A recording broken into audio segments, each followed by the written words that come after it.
Hello, Cupertino. Good morning. We're excited to be kicking off our 2021 Earth and Arbor Day speaking series. My name is Addie, and I am a member of the Silicon Valley Youth Climate Action Group, and I'm here with members from the Youth Environmental Power Initiative to guide you through today's speakers. Thanks, Addie. I'm Kelly Tung, the President and Executive Director of Youth Environmental Power Initiative. Before we get started with our first video, I want to give you a brief overview of today's events. We will begin our morning with the nature theme, which includes yoga in the trees, tree talk with an arborist, and a backyard birding lesson with the Santa Clara Valley Audubon Society. Hi everyone, I'm Kunal, part of the Silicon Valley Youth Climate Action Team. After the nature-themed content, we will transition to waste management lessons, starting with a DIY vermicomposting, a fantastic talk from the podcast host, Kestrel Jenkins, about sustainable fashion and shopping.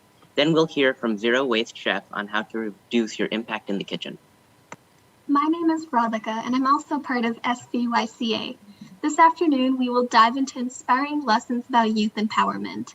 This will feature a Sustainable Career Pathways interview, recent examples of youth grassroots projects from Clearwater Innovations, followed by Cupertino's very own Youth Environmental Power Initiative talking about their recent work. Wrapping up the day, we will bring it all together with a lesson from McKellen Ranch on water production, have a few short lessons about sustainable behavior change, hear from Silicon Valley Clean Energy on home electrification, and watch a short cooking show. Hi, my name is Lourdes, Secretary General of the Youth Environmental Power Initiative. Thanks for having us here today. I wanted to add that if anyone is looking for a complete list and schedule for each segment, please visit cupertino.org/Earth Day. We want to say a huge thank you to Pete in the video room and to all of the staff and volunteers who helped make this day possible. Without further ado, let's take this virtual speaker series out into the trees with Rachel Cruz, who will be leading us in a yoga lesson. Pete, we are ready to roll.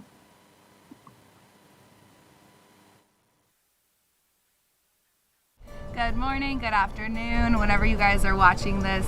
Hello, my name is Rachel Cruz. You may have seen me over at a virtual or on a virtual class at the Cupertino Sports Center. Today we are going to be going through a full body beginner to intermediate yoga flow. We will be taking it pretty slow to warm up, and then we'll build some heat throughout the middle, but you guys should feel pretty flexible and nice and loose after this. Okay, we're really going to focus on grounding down today, so really becoming one with our Mother Earth here. As you see, I do have some blocks as accessories today. They are not necessary, but they do help you bring the ground up in certain positions. So you will see me throughout the class use these at different points. Feel free, if you have them at home, grab them at the same time. I'll guide you how to use them. If not, don't worry, I'll show you how to use them without them as well. So let's first things first, take a seat on your mat. If you don't have a mat at home, grab a towel, grab a blanket, something to prop yourself up, something nice and soft to sit on. Sit up nice and tall. Bring the belly button in towards the spine, lengthening nice and tall. Go ahead and close your eyes. Maybe you're not quite comfortable with the eyes closed. Take a soft gaze out in front of you. Begin to bring some attention to your breath.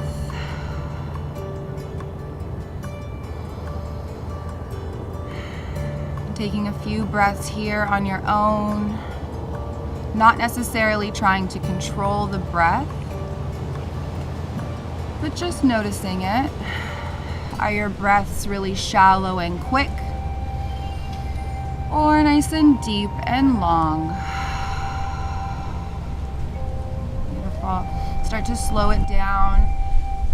Listen to whatever you can hear outside around you with the eyes closed. Really tune in to the noises surrounding you. And as you ground down, visualizing what parts of the body are making contact with the floor.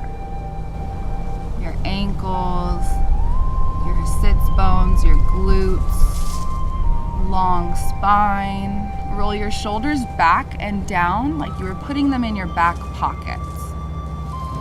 Continue to breathe. Set an intention for class today as we move through these motions.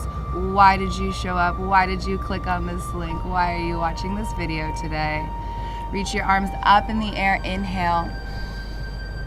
And hands through heart center, exhale. Holding on to that intention. Sweep the arms up, you can open the eyes. And exhale, palms down, tenting the fingers onto the floor. Taking your first side bend. Inhale. Side bend over to your right side. Back through center. Inhale. And over to the left. Sweep the arms up. Exhale, reach forward, making sure your glutes, your sits bones, stay glued onto the mat. Reach your arms forward as if someone was pulling on those fingertips. Inhale, back up. Take your first torso rotation over to that right side. Sitting up nice and tall here. Sweep the arms up. Again, to the opposite side. Make sure you don't lean into that back arm, pushing that torso nice and up. Look over that left shoulder. Reach the arms up. Second rotation. Exhale. Good. Keeping your left hand on the outside of the right knee. Lift that right hand up. Inhale. Take a side bend. Exhale. You have opposite hand on opposite knee. Flip your arms up to have the palms face in towards each other to find eagle arms. Lift those elbows off of your chest and as far forward as possible. Inhale, lift the chest up.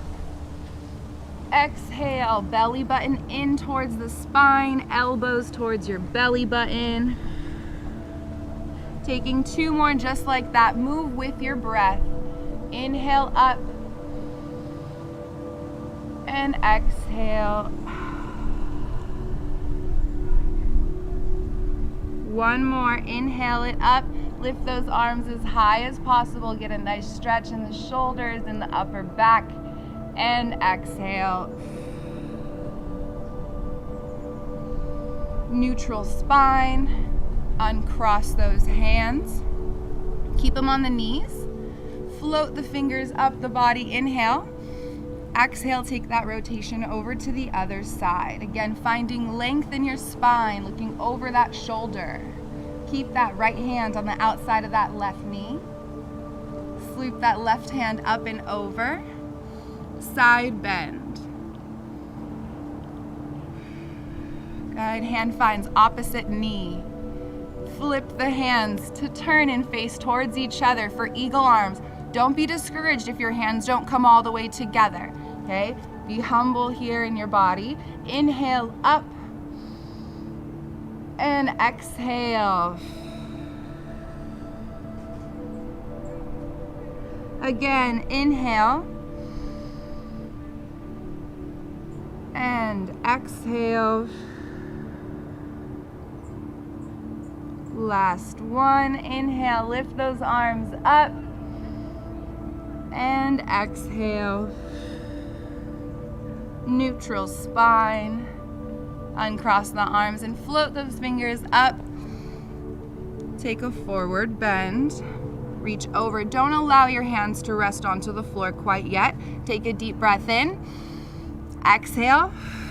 Reach those arms as far forward as possible. Your glutes still glued to the floor, and let the elbows come down to the mat if possible, or if you guys have a block at home, elbows to the block, and rest. Take 3 deep breaths in. Open mouth exhale. 2 more. Last one. Extend those arms back out. Walk it back up. Reach the arms up. All right, we're gonna turn on over onto your hands and knees. Cow cat. So first things first, the most basic position here is hands underneath your shoulders for a basic tabletop, your knees directly underneath your hips. Top of the feet nice and flat on the floor. Bring your belly button in, core nice and tight. Push the floor away from you. And then that same cow cat motion, drop your belly, look forward. Exhale, belly button in towards the spine. Here's cow and cat. 2 more motions, moving with your own breath.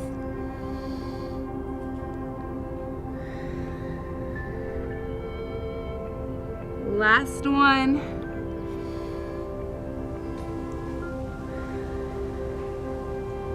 Beautiful. And take your first child's pose. Send your hips back towards your heels. Extend your arms forward. Nourish the body with this pose. Your forehead can come down onto the mat or can come onto a block.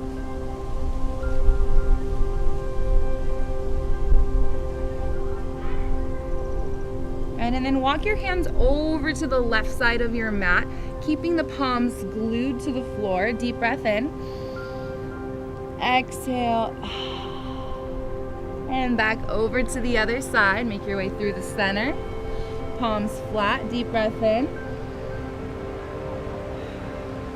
And exhale. Back to the middle. Move that block if you used it. And you're gonna press up to downward facing dog. Your hips are gonna go up towards the ceiling. Pedal out those knees, alternating right and left. Slowly walk your feet all the way up towards your hands to the top of your mat. Hang nice and heavy. Slowly inhale and rise up. Mountain pose to Tadasana. Inhale up and exhale, forward fold. Reach down for your toes. Inhale, halfway lift to the shins, keeping a flat back. Exhale, hands to the mat. If you have blocks, hands to the blocks.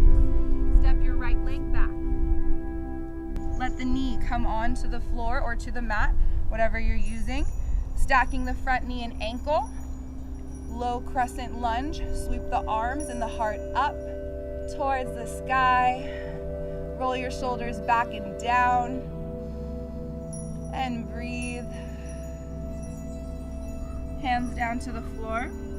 Tuck the toe. Step together. And switch. Left knee to the floor. Sweep the arms up, low crescent lunge. Try not to hinge your hips too far forward. Abs nice and tight. And breathing, hands to the blocks or to the mat. Tuck the toes, step together. Bring it up. Arms above head, inhale. Exhale, forward fold. Inhale, halfway lift. Exhale, forward fold. Step your right leg back.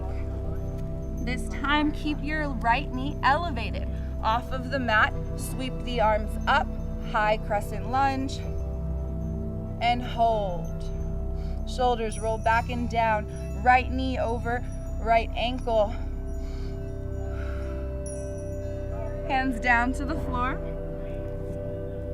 Step it back and switch. Sweep the arms up.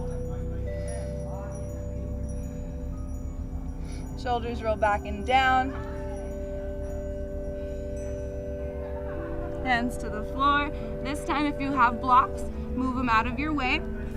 Step it back to high plank position. Nice and strong. Inhale, lean forward. Option, drop to your knees. Exhale, down to the mat. Inhale, halfway up. Exhale, down. Tuck your toes. Downward facing dog. Pedal your knees out.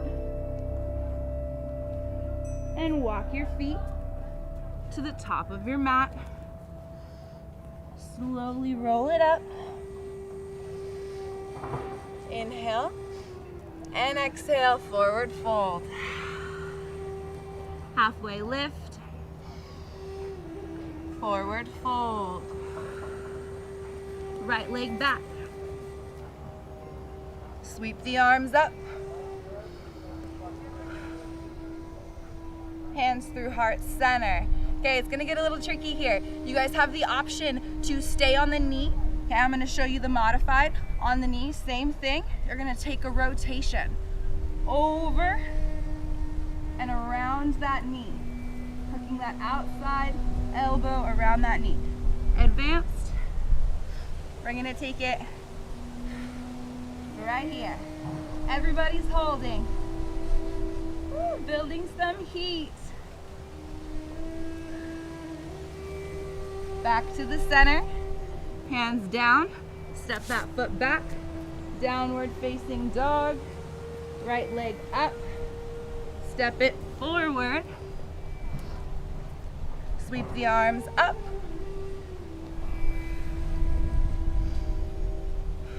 Roll your shoulders back and down. Roll your shoulders back and down. You're here. You're breathing. Hands to heart center. Same option to modify or to take the advanced. You're stabilizing, core is tight.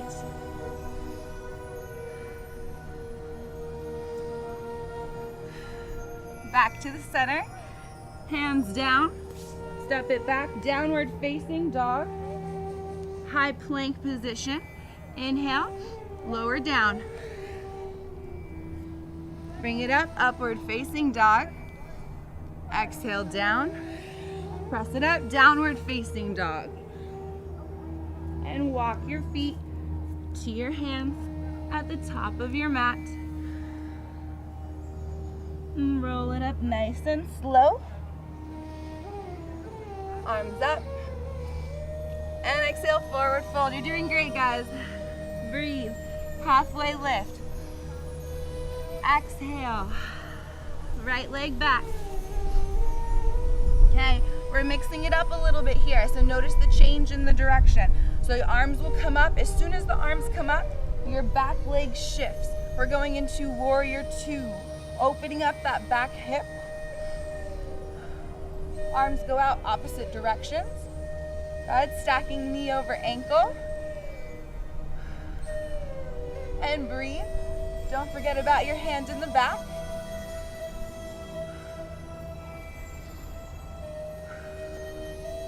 Warrior two is a powerful pose. Keep breathing. Rotate those hands down. Step it back. Right leg up. Step it forward. Get ready. Sweep the arms up. Seal that back foot down.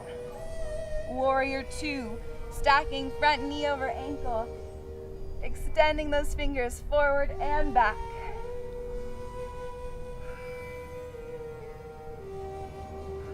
One more breath in this pose and cartwheel those hands to the ground. Step your leg back. Inhale, exhale, upward dog, downward dog. And walk your feet forward. Hang out in a forward fold. Slowly roll it up. Palms facing forward, mountain pose.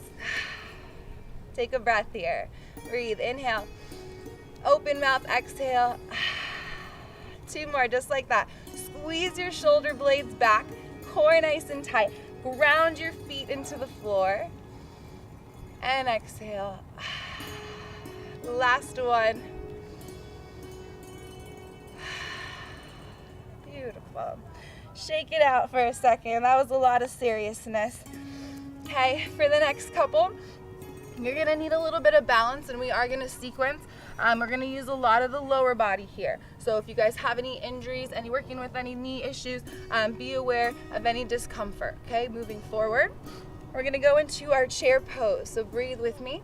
Inhale, exhale, forward fold.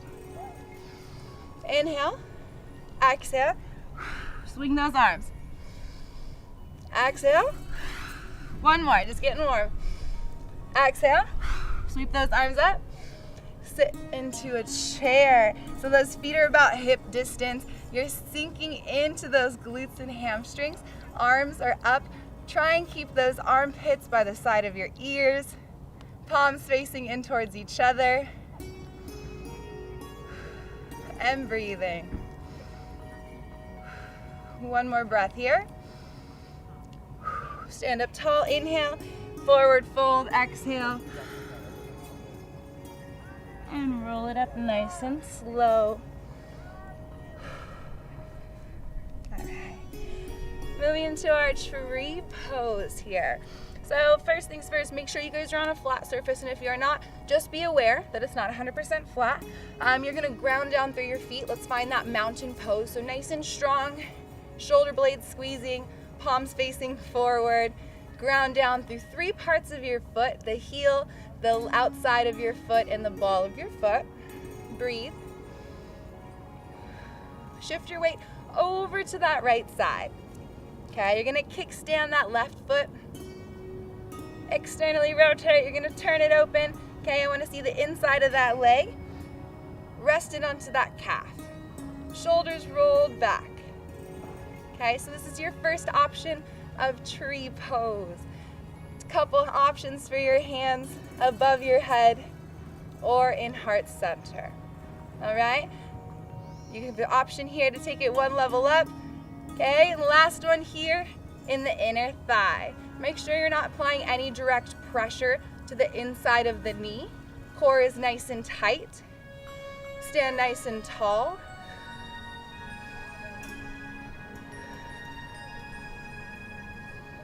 One more breath. Arms up. Bring that knee to face in. Shake it out. Woo, good job. That leg that just stands there does a lot of work for you. Okay, ground down to Tadasana mountain pose. Roll your shoulders back. Exhale. Good. Externally rotate. It's that right leg this time. Okay. Take whatever position, that same variation on this side. Ground down through that stationary foot, and show yourself some appreciation that not every time it's going to be the exact same on each side. Okay, so maybe you have one leg that's a little bit stronger than the other. Maybe you got a little twerk in one. Okay, so definitely just listen to your body. Okay, arms up in the air or to heart center. And breathe.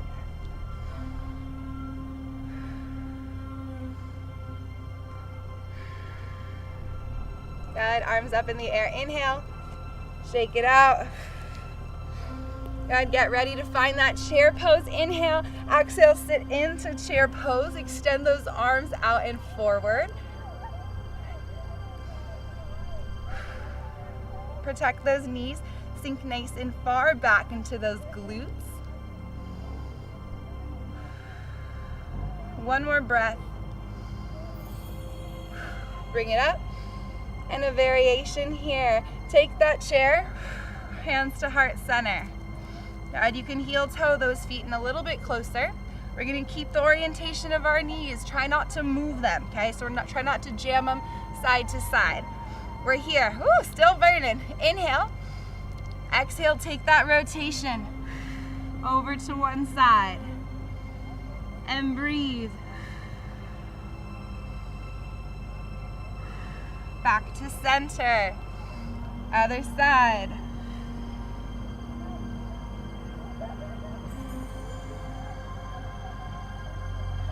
Back to center and shake it out. Alternate bending the right leg. left, right, left, and keep that pace for 3 and 2 and 1. Slowly roll it up. Inhale, exhale. Beautiful. All right, we're gonna head down onto the mat, laying completely flat down onto your belly.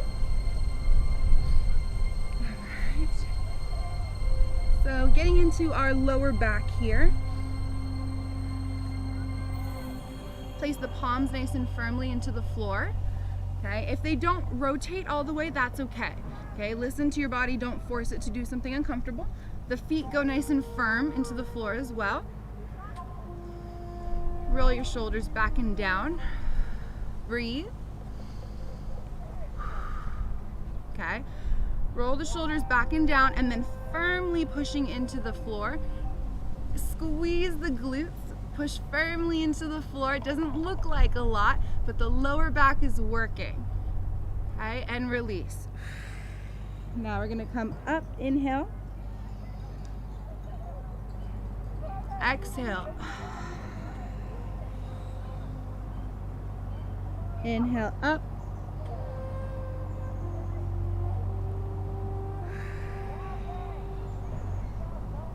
Two more. Squeeze your glutes. Last one. And exhale. Counteract that with the child's pose. Send your hips back.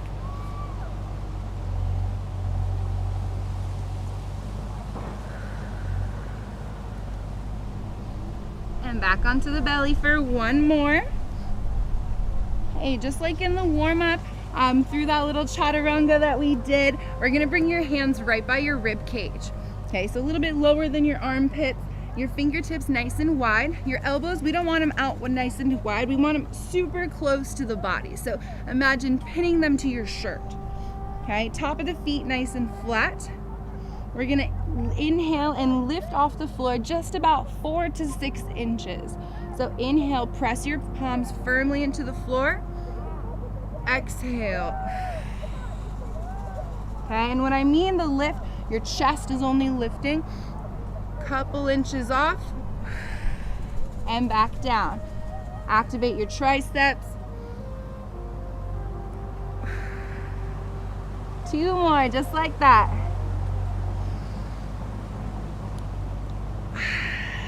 Last one.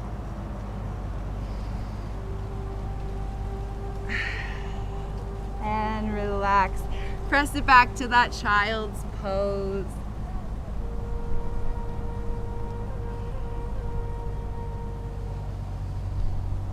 Take one more deep breath here.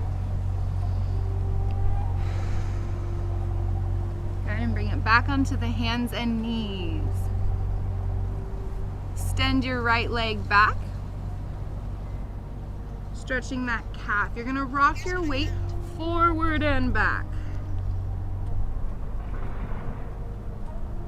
And then hold it once you find that stretch. Lift it up. Take a few circles one direction and the other. Place it down and switch. Send the leg back. Rock that weight forward and back. Hold that stretch once you find it. Good, lift it up, shake it out. One direction and the other. Beautiful. All right, we're gonna head over onto our back. And we will start actually seated. Make our way onto the back. Your legs straight out in front of you as we take our seated forward fold.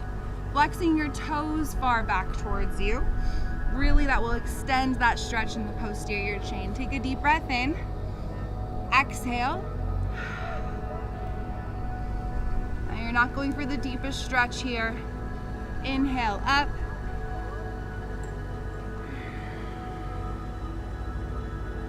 And then we're gonna do 3 more just like that.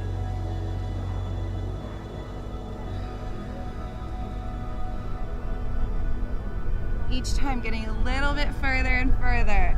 2 more.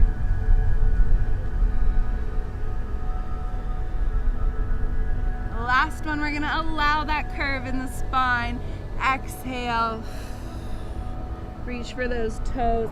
Head will tuck down.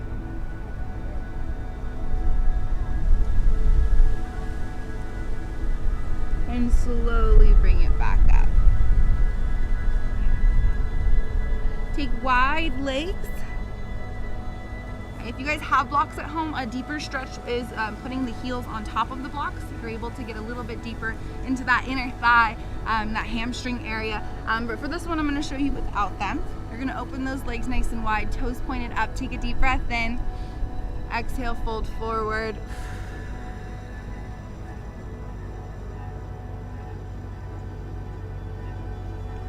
And inhale up.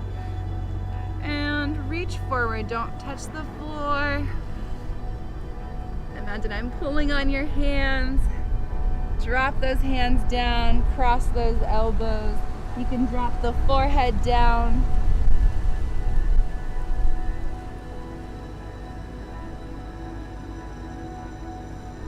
Extend those arms and walk it back up.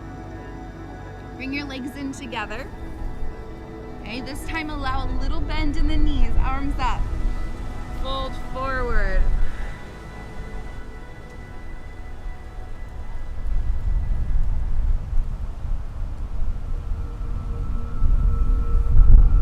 All right. Before I have you on your back, let's get you here. Right leg forward, really good for the inner thighs, those hip flexors. We're tight all the time from sitting in a chair all day. So bring your left leg forward right here. Okay, 90 degrees in that knee. Sweep your arms up and hold. Okay, we know this. This is our crescent lunge. You guys got this from the beginning. Hands to the floor. Let's change it up a little bit. If you have blocks, this is where you're gonna grab them. This is probably the most beneficial, okay, for this stretch. You're gonna walk your hands back with or without blocks. Straighten that front leg. Flex those toes towards you. Take a deep breath in. Exhale, lower it down towards that shin. So maybe you can get a little bit lower. You bring these down. Chest up. Still keeping the back leg nice and strong. Okay, you're not reaching all the way back. Bring your weight forward.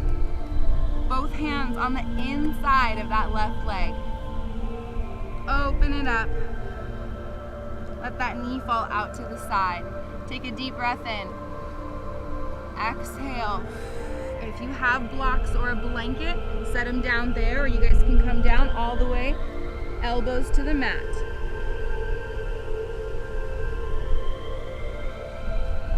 Press it back up. Beautiful. Sweep those arms up. Exhale and switch. Your right leg forward. Sweep the arms up, low crescent lunge. Hands down to the floor. Use those blocks. Let them be your help. They are your friend. Good. Chest up nice and tall and then lower down. Nice and slow. Taking one more breath here. Shift that weight forward.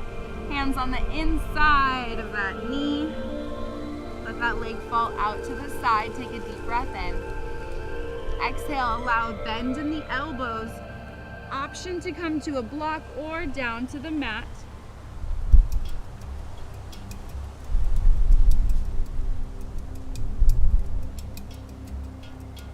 Press it back up. I'd frame that foot. Both step together. Heel toe your feet nice and wide, and we're gonna squat down into a yogi squat. Okay, so now this one, a block is great, okay? If you can't quite get so low, this can be kind of uncomfortable if you got any knee stuff going on. A block is a great place to be, okay? Your hands will go together, your knees into the inside, or the elbows into the inside of the knees, the inner thigh, okay? And then from here, if you need to come up one more, beautiful. Option 3, yogi squat. Okay, so take whatever position is gonna work for you today. Hands together, palms to heart center. Take a deep breath in. Exhale. Good. Again, inhale. Exhale. Lift up onto the very ball of the foot. Lift those heels. Inhale. And exhale, heels down. Hands on the sides of you. Step down nice and slow. Take a seat. And we're going all the way flat on your back. Extend your legs out nice and long. Bring your leg into the chest. Take 5 ankle rotations, one direction. And 5 the other. And hold that knee into the chest. Rock side to side.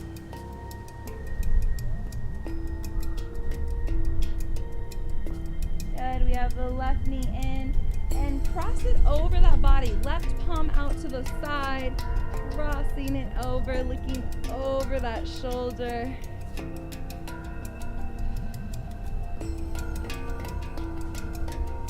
Take 3 deep breaths in. Every time, open mouth, exhale. Back to center. And switch. Bring that right knee into the chest. Take 5 ankle rotations, one direction. And 5 the other. Good. Place your right hand out to the side. Cross that knee over the body. Looking over that right shoulder.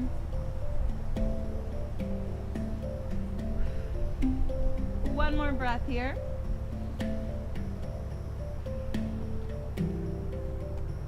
And back to the center. This time bringing both knees into the chest. Making small circles, massaging your lower back. Take 5 circles, one direction. And 5 the other.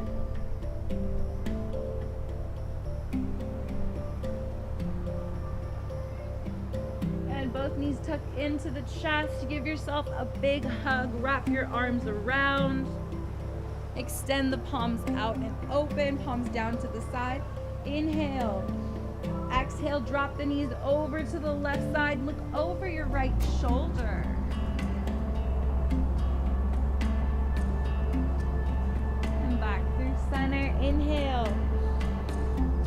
Exhale, over to that left or right side. Look over that left shoulder.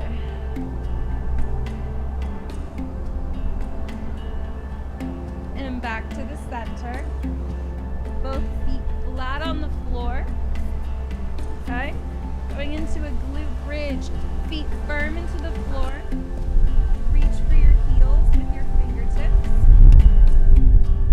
Shoulders down away from your ears. Lift your hips up. Align the shoulders, the hips, and the knees in one straight line. See if you can interlace the fingers behind your back.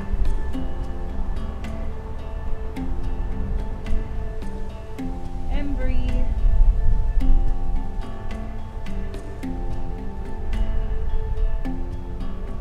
Slowly unlace the fingers, palms into the mat, and very slowly lower the hips down towards the floor. Cross your right leg over. Making a figure 4, reach your hands in between the legs to pull that leg towards you. Take a couple breaths, rocking side to side.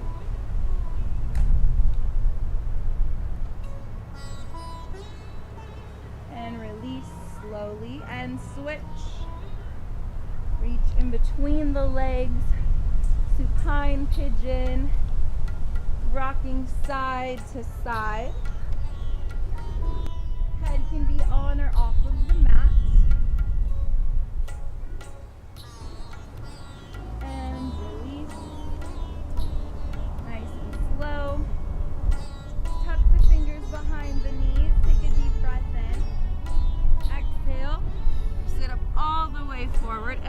for those toes. That, and you're gonna do 3 like that. Lean it back, rock it back. Inhale. Let your momentum pull you forward. Reach for those toes. A rock and reach. Last one, bend those knees, roll it down. And reach for those toes. We're gonna come into our final pose before we come into our closing of the class here. So final pose, corpse pose, laying flat on your back. Option, if you're at home, you have some pillows and blankets, or if you guys have some extra layers, this is where you're gonna wanna put them on. Temperatures tend to drop in this last pose. Okay? Corpse pose, laying completely flat on your back. We're gonna take about a minute or so here. No speaking, I'm gonna guide you to it and then let you be. Lying flat on your back. Let the palms fall open or closed, whatever's comfortable for you. Your hands can even rest on the stomach if that's more comfortable. Roll your shoulders back and down away from your ears. Allow your eyes to close. Again, just like in the beginning of class, bringing some attention to your breath.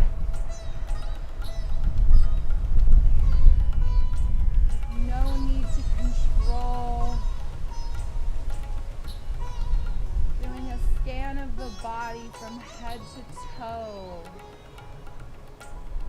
With every exhale, allow yourself to release any tension held all the way from the top of the head down to your toes.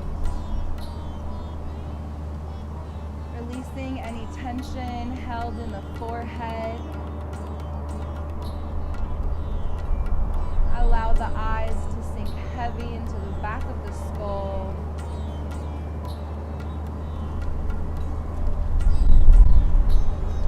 Continuing to breathe naturally.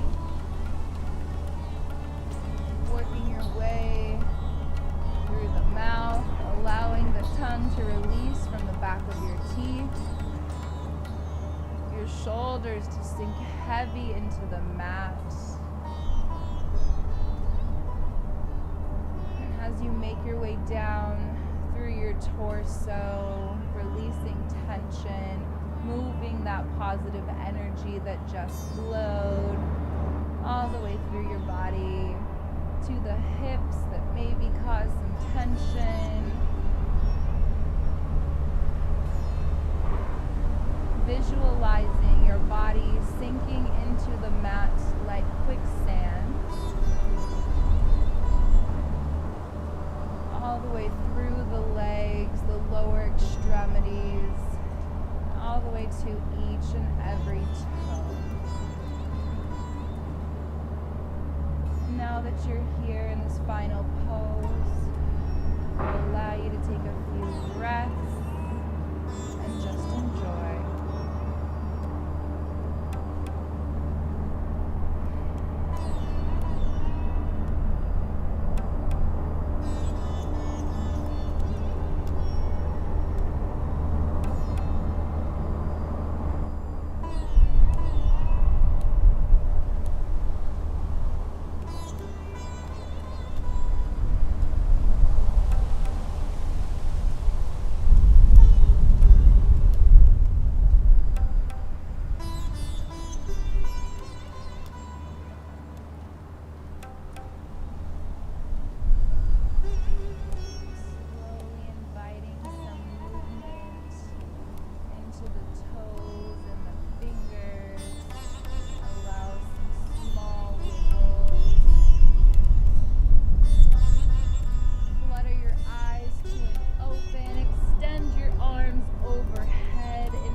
Chest at a time.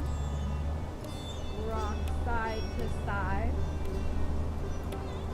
roll over onto your favorite side. Press yourself back up to a cross-legged seat. If you use the blocks underneath, you guys can do that again. Sit up nice and tall here. Allow your eyes to close. Take a couple deep breaths in together. Inhale. Open mouth, exhale. Good. These last 3 breaths are gonna be 3-part breaths. We're gonna take a breath in, hold it, exhale out of the mouth. Take a breath in, hold, exhale. 2 more, just like that. Inhale.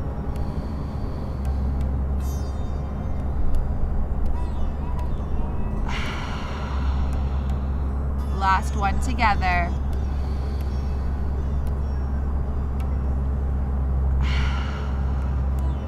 And release, drop your head down, chin to the chest. Interlace the fingers behind your head, assisting that stretch here. Elbows nice and wide. Take a breath in.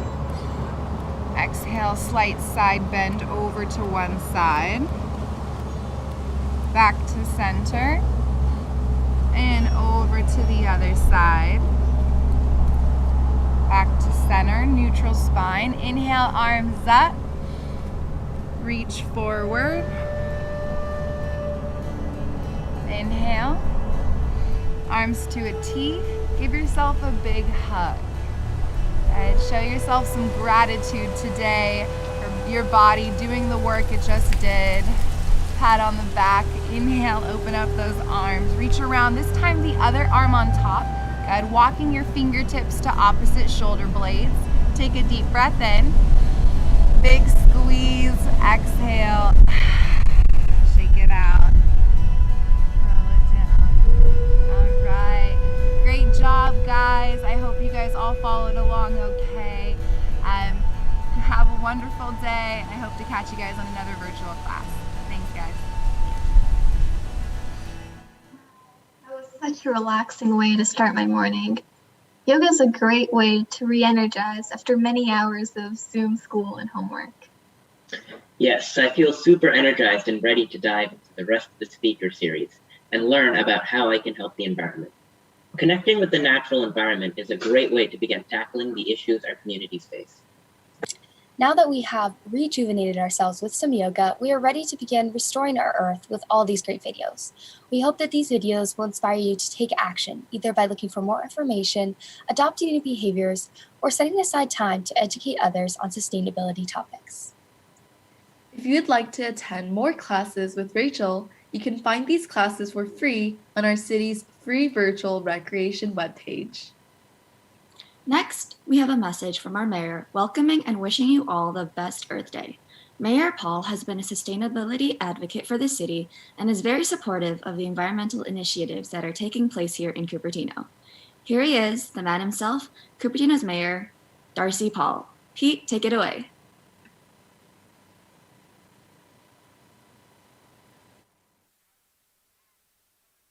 Hello everyone, I'm Mayor Darcy Paul from Cupertino City Hall, where we're still masked up and socially distanced. And I'd like to welcome you to the first ever virtual Cupertino Earth and Arbor Day Festival. For more than a decade, the festival has been a place for the city of Cupertino to market its new and existing environmental programs, showcase local environmentally focused organizations, and discuss sustainability efforts.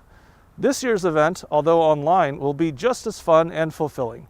Today, you'll be treated to a cooking demonstration using convection cookware, a discussion on fast fashion and its effects on waste, a tree talk with an arborist, a tour of McClellan Ranch, a lesson on composting, and much more. I want to say thanks to the community volunteers and city staff who helped create this virtual event with the theme, Restore the Earth. But while we enjoy today's festivities, we must also remember the serious problems we face that need solutions. The Cupertino community decided long ago that climate change was real and needed to be addressed. This is the mindset we need in order to take effective action. Not too long after I was elected in 2014, Cupertino started considering major climate action related measures. Our policy has been at the forefront of cities when it comes to addressing climate change and impacts. And I'm proud to say that our city hit its 2020 carbon emissions targets. That's no small feat, but there's much more to do. The City Council approved an update to our climate action plan that has us moving toward becoming a carbon neutral city no later than 2040. That's at least 5 years earlier than state guidelines. We are now building a roadmap that shows what actions we need to take between now and 2040. We hope that you sign up for our mailing list and get involved in the process, which will take place over the next 6 months. All of these efforts are needed as we face the very real consequences of climate change. This includes continuing years of lack of rain and drought, increased wildfire seasons and extreme weather, and, scarily enough, the possibility of future pandemics. The city has taken many actions since I've been on council.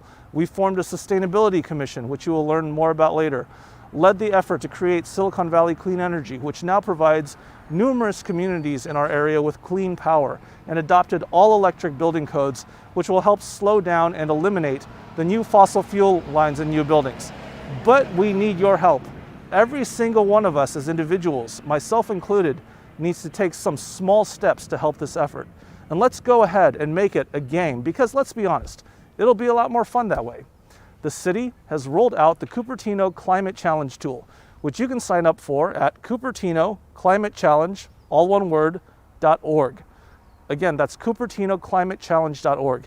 Track the climate savings actions you take and watch the meaningful change over time. You can even form a team with your neighborhood, family, or school. I hope you enjoy today's festivities and join me and your community as we take meaningful action to restore the earth. Take care and have a great event. Thank you very much. Thanks, Mayor Paul, for that warm welcome.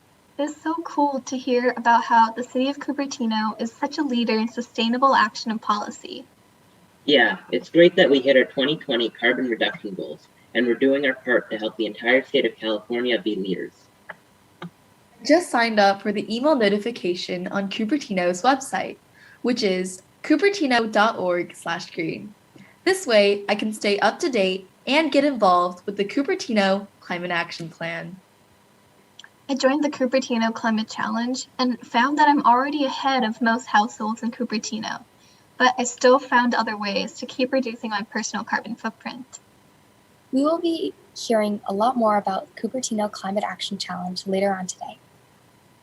The rest of today's speaker marathon is filled with stories from professional and sustainability experts. We want to thank San Jose Water and Silicon Clean Valley Energy who sponsored this event. We also want to thank all the partners who contributed to this event. Without you, it would not have been possible. Thanks, Lourdes. We all know that trees play an essential role in the environment and the clean air that we breathe. But have you ever stopped to think about how many trees we have in Cupertino? Yeah, I've always wondered about who maintains all the trees you see planted around the city. Cupertino's Trees Division is here to show you some of the unique and exciting highlights of their process to keep Cupertino looking green and clean. Let's hear about that tree talk. Take it away, Pete.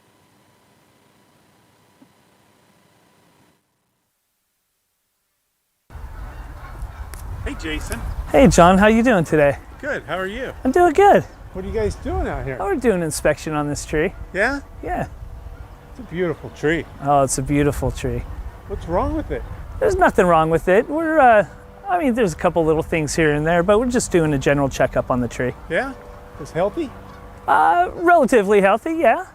Good. You know, I think I saw these same guys over in my neighborhood doing some work. Oh, I wouldn't doubt it. These guys get around. Yeah? How many trees do you guys maintain? Hey, Brett, how many trees do we have? We've got about 20,568 trees that we maintain. Wow. That's an awful lot of trees. Yeah, how do you guys keep track of all of those trees? Well, we'll have to ask Andy about that in our GIS department. I'm Andy from City of Cupertino's GIS department. And what I want to do today is take you through a couple applications that the city uses to help manage and maintain our urban forest. The first one we're going to talk about is CityWorks. CityWorks is our asset management software. And this software allows for us to make work orders, service requests, inspections on all of the trees in our GIS database.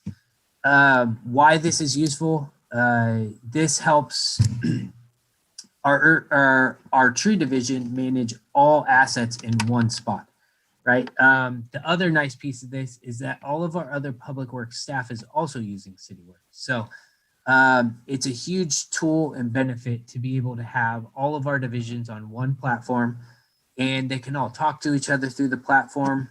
And it's really been a huge benefit to managing all of the assets within the city as a whole. Moving into why that's important and why the maintenance and the maintenance history is important is another really cool application that we have for you. So with that, we move into Tree Plotter. Tree Plotter here is actually an application that we have built with all of our GIS assets that you can see on the map over here. But we've also combined it with the power of the data from CityWorks and also something called an iTree analysis, which gives you all of these benefits from the urban forest as a whole. Not only is it the urban forest as a whole, but you can also look at your individual trees in front of your house or at a park. You can see what those trees add to the urban forest as a whole. So with that, let's kind of go into Tree Plotter. I want to show you around and show you what you have here. So couple cool things. You could come on here and you can just click find your tree, type in an address, and that'll search. Right here's our address for City Hall. We could do a search. I actually have to type it in though.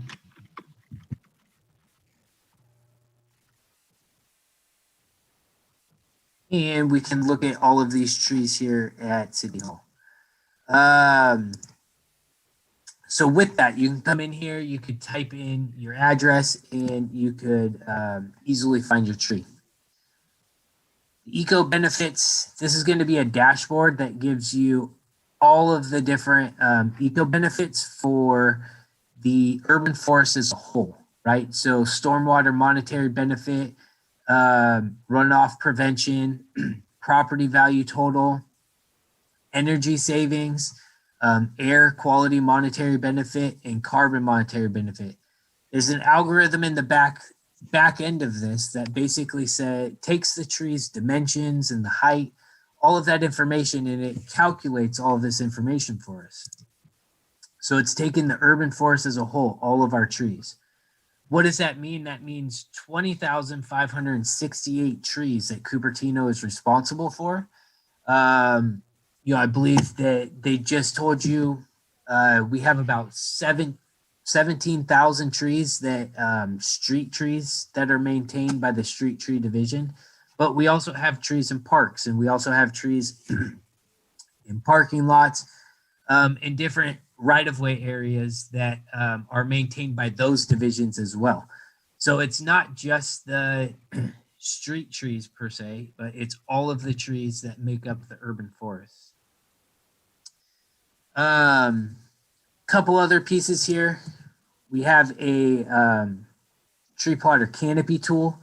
The great thing about this is all of these tools have how-to videos on how to check them out, how to use them, and then you can also just click the button here to launch the tool. We go ahead and launch this one. And I do work in the GIS department, so I'm not going to pretend that I know what all of this information means, but what I can tell you is that all of this information is updated on a regular basis, and by all of the information that our staff is putting into CityWorks and updating our assets and creating work orders and service requests, it really affects this entire application and gives you the most valuable information about all of the urban forests. So this is this just shows the canopy cover based off of maps, and then it's all broken into different different blocks along the city. So we'll go back to our home tab. Our home tab's always going to take us back here to our landing page. And then also just to learn a little bit more about our Cupertino's urban forest and tree division, we have a little blurb here about that. So with that, what we can do is we can get into the map. So a couple cool aspects of the map. You can move around. Always start with the legend. It's going to kind of tell you what we're looking at, right? All of these different colors. It's going to give you a good example of what we're looking at here. So right now we're filtered all by species, and you can see the display, but you can also change by maintenance zone or DBH, or also maintenance year. So these are all super useful to be able to see if maybe the next time that your tree is going to be trimmed, what maintenance cycle it's in, what maintenance year it's going to be trimmed. Or also if you just want to know, if you know the species or you want to know the species, it's also some valuable information. So right now we're going to leave it on species because I'm going to look for a specific species as we go. Now, a fun fact here is that, you know, a lot of people have seen those green tags on the tree out in the right-of-way strips. And many people don't really understand or know that the green tree tags, that QR code will bring you right into this application. Not only will it bring you right into this application, but if you scan it from a specific tree, it will pull up that specific tree in this application. So that's what's great. If we're over here on, we'll say Barnhart Avenue, and we have a,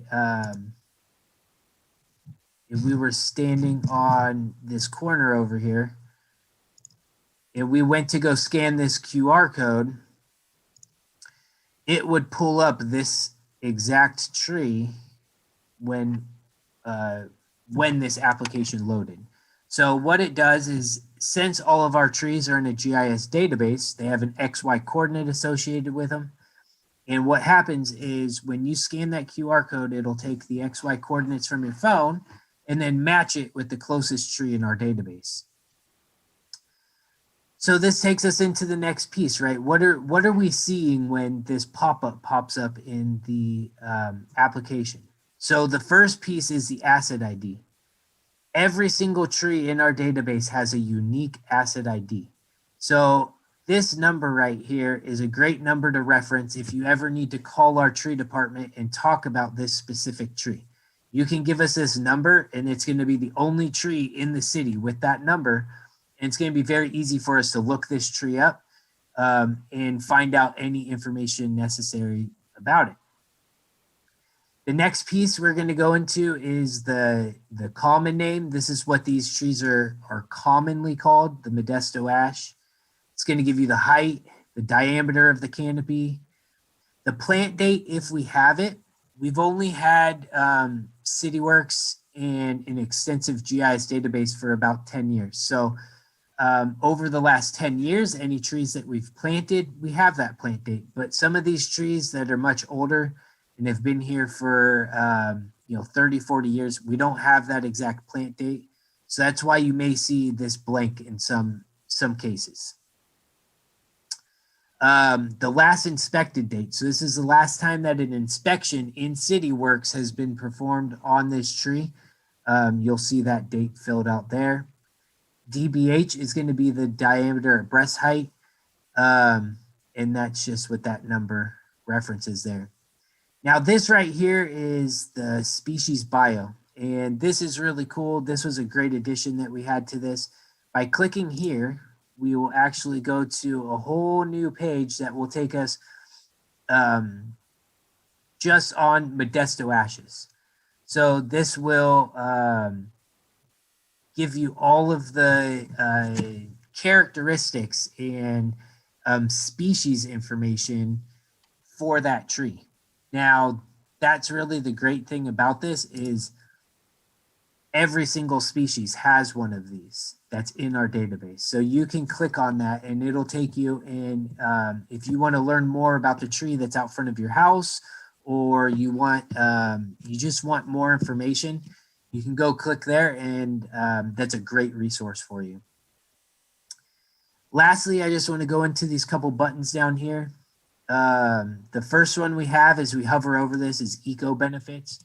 So we can open this up, and this is going to give us some of the eco benefits for just this tree alone, right? So if you want to look at the eco benefits for the trees on your property or out front of your property, this is a great place to go. You have street view. This is going to give you a street view look of the tree. Also a great resource to make sure that, you know, if you're looking at this on a computer, make sure you're looking at the right tree, right? Make sure it's out front of the property you're looking at. This links, if you want to share this information, you can share it to your social media. And then this is an awesome piece here. This is our work history. So this is going to show you that all of the work orders that have been here. This is going to be a list of all of the work orders down below. So the type of work, the status of that work. It's going to give you that tree ID, which we've already had, when that work was completed, tree species. Yeah, so these are all this is the work history of the tree. And then up here, this is going to give you the next maintenance cycle. So this is the next time that the tree staff is going to be out to do a full trim on that tree and inspection. So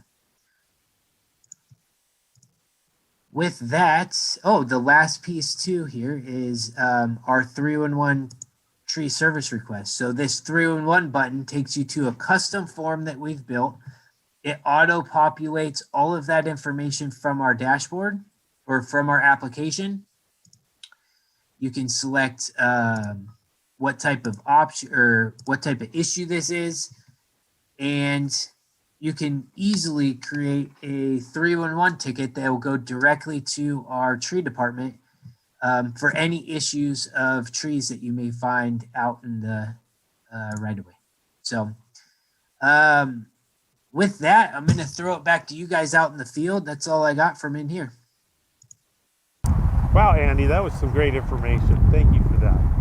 So you guys inspect the trees every year? Well, let's ask Jared about that. No, we actually only inspect the trees while we're performing work on them. Right now, the city's on about a 7-year pruning cycle. 7 years, wow. What do you look for when you inspect the trees?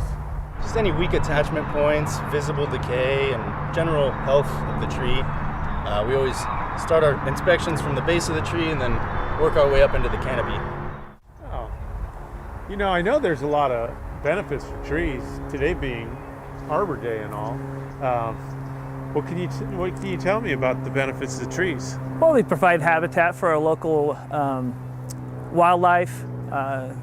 They calm traffic. They encourage business. They just beautify, you know, our surrounding area. They reduce crime. So many benefits to our local trees. Wow.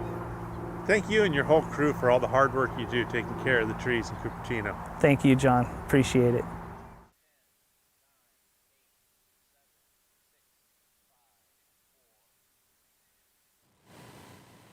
That guy who flew down from the tree was incredible. And not just that guy, but that was such a unique tree that they were in too. It's so interesting to learn about how many trees we maintain in Cupertino. Yeah, and each year the city signs an Arbor Day proclamation to show their support and appreciation for the trees. In fact, we are about to be planting 60 more trees in honor of Arbor Day this year. Residents can help with the tree planting by filling out a tree request form and submitting it to Public Works. That form can be found on the city's Street Tree webpage. Hey, Radhika, where did you just come from? Oh, I just scanned the QR code on the tree in my front yard. I had seen those tags on the trees, but I didn't know that I could learn all about the tree just by scanning it. I discovered the tree tags when I participated in the Tree Cycle scavenger hunt this month. I loved biking around the city.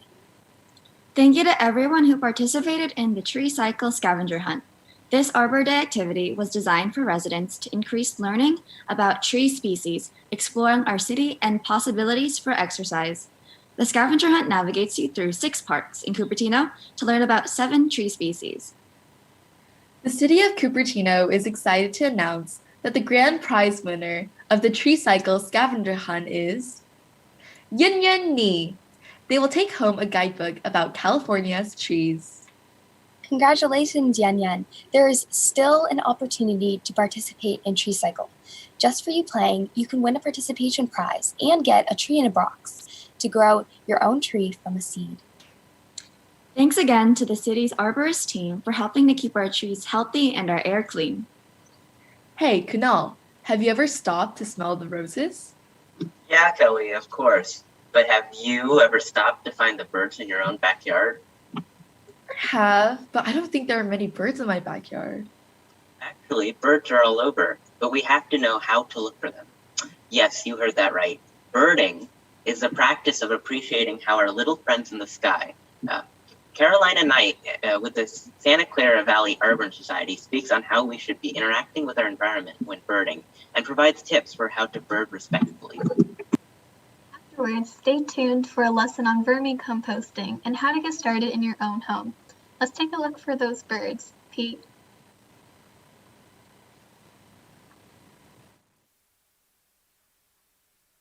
Good morning and welcome to Birding Basics. Happy Thursday, everybody. We're getting through these weeks as much as they're blending together. So my name is Carolyn Knight. I am with the Santa Clara Valley Audubon Society. And last week we kind of delved into the esoteric administration side of birding, but I recognize that's not everybody's cup of tea. So today we're going to be tackling a really persistent challenge that birders of all stripes are going to be encountering, whether you're just starting out and you're still struggling to, tell the difference between a house finch and a house sparrow, or if you've been birding for several years and that's no sweat for you. So, today we're talking about how to find birds, because the fact of the matter is, learning how to ID your birds won't do you a ton of good if you can't find them in the field in the first place. And if you don't see the birds themselves, something like eBird goes from being an incredibly useful tool to help you find the birds and become a better birder to becoming some bizarre form of fantasy birding with a roster of 1. And fantasy birding is a thing. You're welcome to explore it.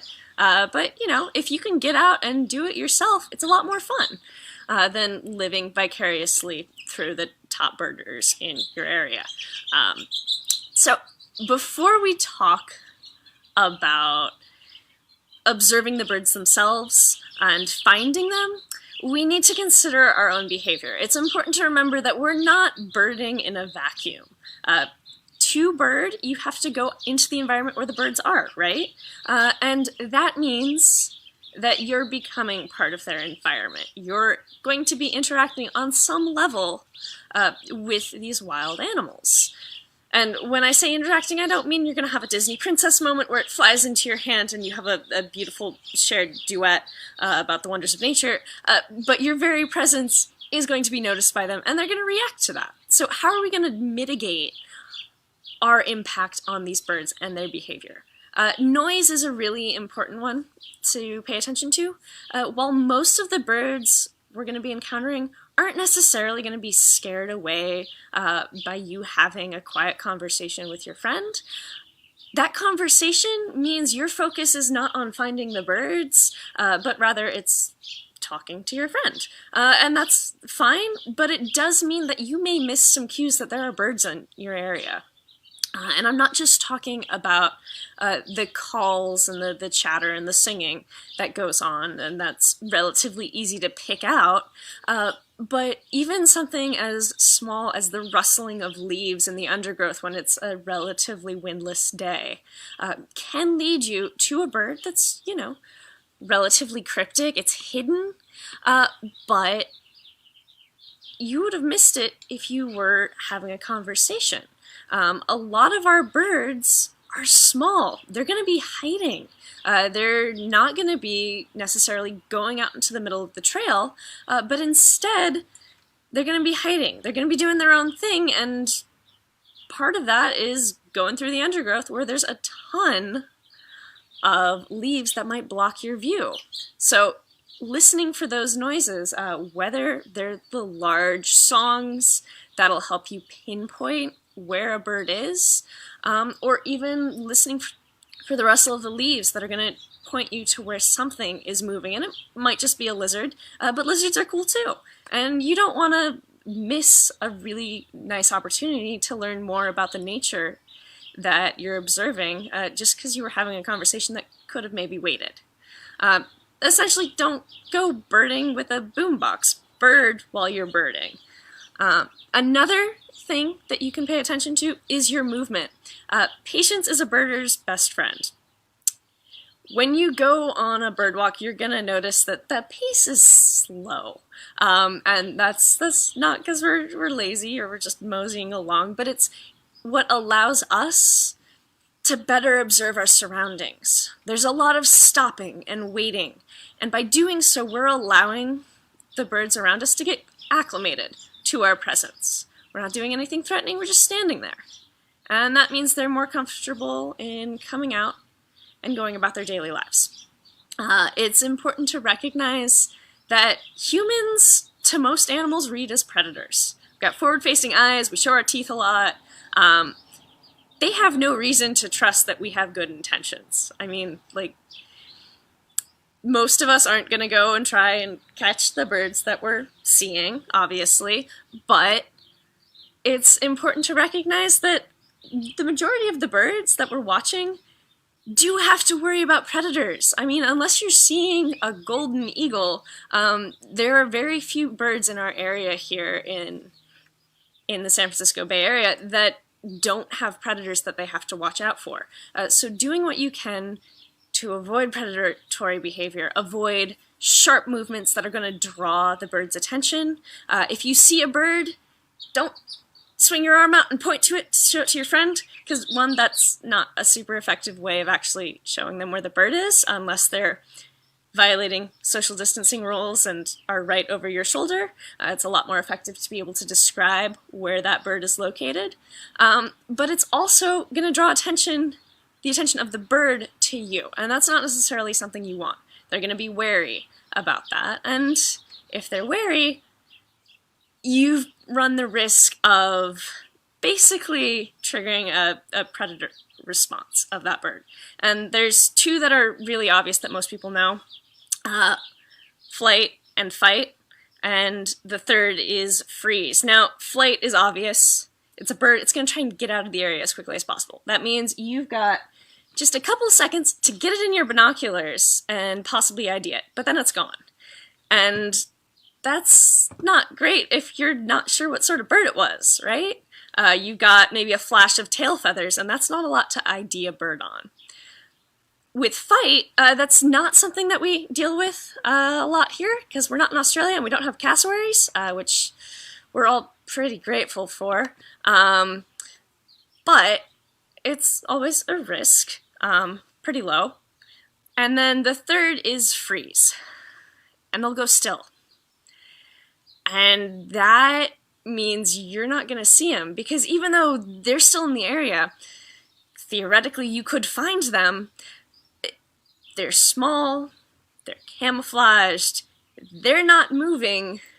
There's nothing to draw your eye to it unless you're willing to spend 20 to 30 minutes scanning every available inch, and even then, they might be hidden behind some leaves.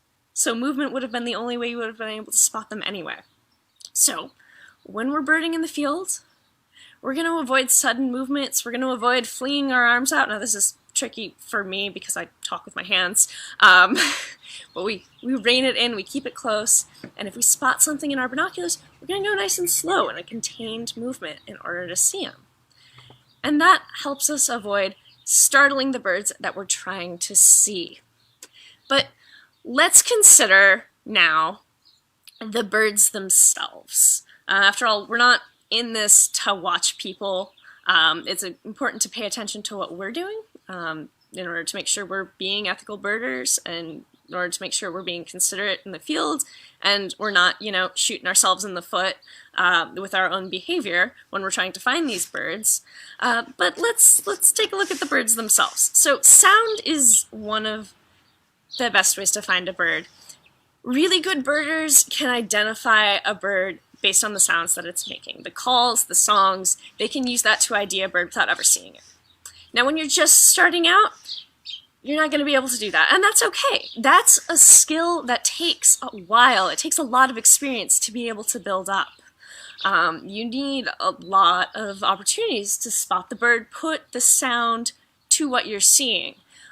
But as a beginner birder, you can use those songs, those calls, to help direct you in what direction that bird is actually in.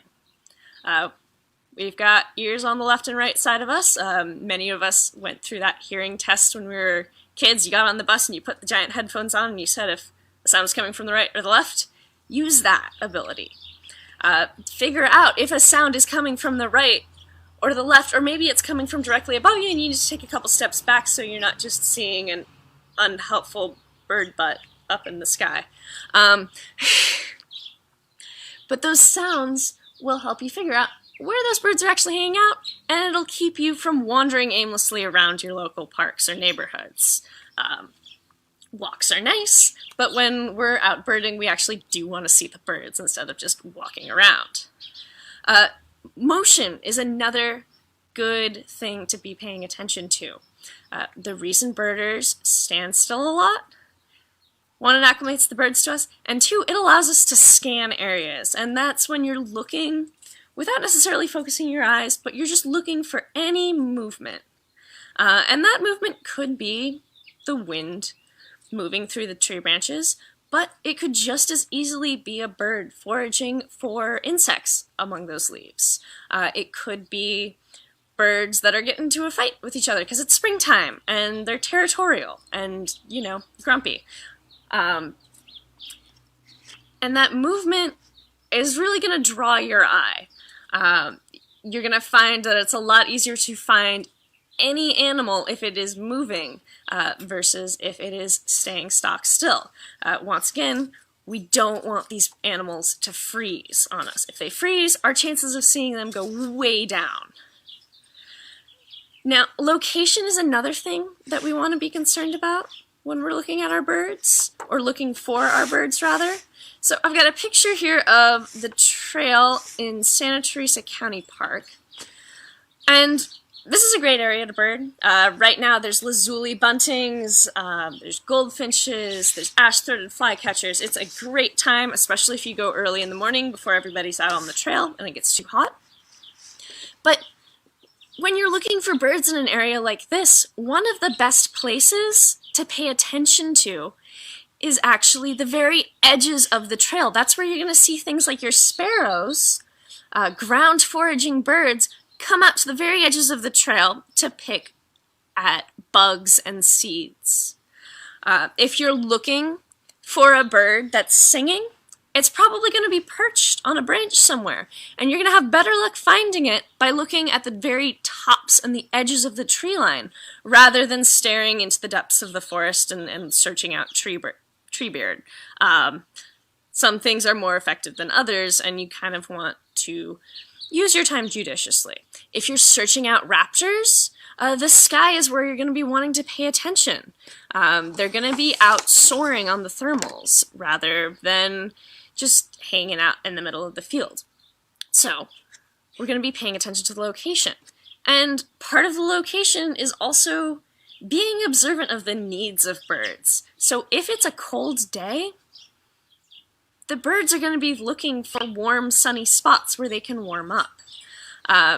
If it's really hot out, if you're in a place like California where the summertime is just miserable hot and dry, water sources are your best friend for finding wildlife of any sort. There's a reason we set up field cams at watering sites. That's because all of the animals are going to have to pass through there at some point. So that's where we're going to get our best chance at seeing them. If you know that there are plants that are fruiting in your area. That's a good place to find animals that are foraging. There's food there. It's available to them. They're going to be visiting it at some point. So paying attention to your surroundings and remembering that the birds are, in fact, animals with biological needs that they need to satisfy is going to do you a world of good when you're going out and you're trying to find the birds. Another thing that's important to remember is the behavior itself. So you can use the behavior of birds themselves to your advantage. In most cases, the birds are going to find predators before you do. There's more of the birds out there than there are you. They are more used to paying attention to predators. Humans haven't had to worry about being actively hunted by a wild animal in a really long time. It's not a natural instinct for us anymore. But, as I mentioned, there's a lot of things that want to eat our birds right now. So, if all of a sudden the birds in your area go quiet, there might be a hawk in the area. If you suddenly have a mob of crows that are just cawing at the top of their lungs around a tree, odds are really good that they've found a hawk or an owl that they're very angry at and they want to try and drive away. If you're in an area like the Palo Alto Baylands or Charleston Slough, where we've got a ton of shorebirds that are going to be foraging pretty much all day, if you suddenly see that flock of shorebirds take off into the air, you should start looking for a falcon or a northern harrier, something that would have caused them to go up into the air, a predator that's trying to find its own lunch. So by learning those behavioral tics, those responses, you can become a better birder, and you're not just more effectively birding, but you're learning about the animals themselves. Once again, birding is a really great opportunity to learn more about nature. And if you're going at it from that direction, you're seldom going to be disappointed with any birding expedition, even if you didn't get your target bird. So, there's more because there's always more. When you're doing anything in a naturalist-related field, there's always different factors that you can be looking at. Things just kind of unfold and then unfold more, and you've got suddenly a mess of all of these different factors that play into each other, but life is messy, and that's how it works. So things like season, the weather can impact what birds are in the area. The time of day you go birding can impact how many and what birds you see. Obviously, if you're birding at night, you're going to get things like poorwills, owls, and you're not necessarily going to be getting your sparrows and your finches calling. If you're birding and you're starting out and you're just like, wow, this birding thing sounds really great, but I don't want to be up at 5 in the morning. That sounds miserable. You don't have to be. I mean, there's great birding at 5 a.m. when the sun is rising. It's nice and quiet, so you can really focus on those bird sounds. But the birds are out pretty much all day. That being said, if you're starting your birding expedition at 3 p.m., you're gonna have a disappointing time. It's the hottest part of the day. Nobody wants to be out then, least of all the birds. So, today we're gonna be talking about everybody's favorite invasive species, our house sparrow. So, this is the house sparrow. This is the female house sparrow. And looking at this bird, you would be forgiven to just say, well, it's a little brown bird. There's nothing exciting there. And that's fair. It's kind of an insult to the bird itself, but it's a pretty fair assessment. The females are relatively bland, but you'll notice that they've got this big, heavy beak that's really great for cracking seeds. And that makes sense because these birds are seed eaters. So we're going to spot them foraging on the ground, visiting our bird feeders, and as the name implies, these birds are incredibly common around buildings. Now, this is an invasive species. The introduction of them was established in 1900. they're part of the storybook fable of the introduction of Shakespeare's birds to Central Park. And the reason I say fable because it's kind of muddy waters as to when they were actually successfully introduced. Certainly they were part of that effort, but that effort was mainly done in the late 1800s, and as I said, they weren't super well established until the 1900s. Regardless, these guys, and this is the male, so he looks quite a bit different and is far more easily picked out from our lineup of sparrows than the female is. These guys are a little bit problematic. So they're an invasive species, and we call them that because one, they're introduced, and two, they're capable of doing active harm to our ecosystems.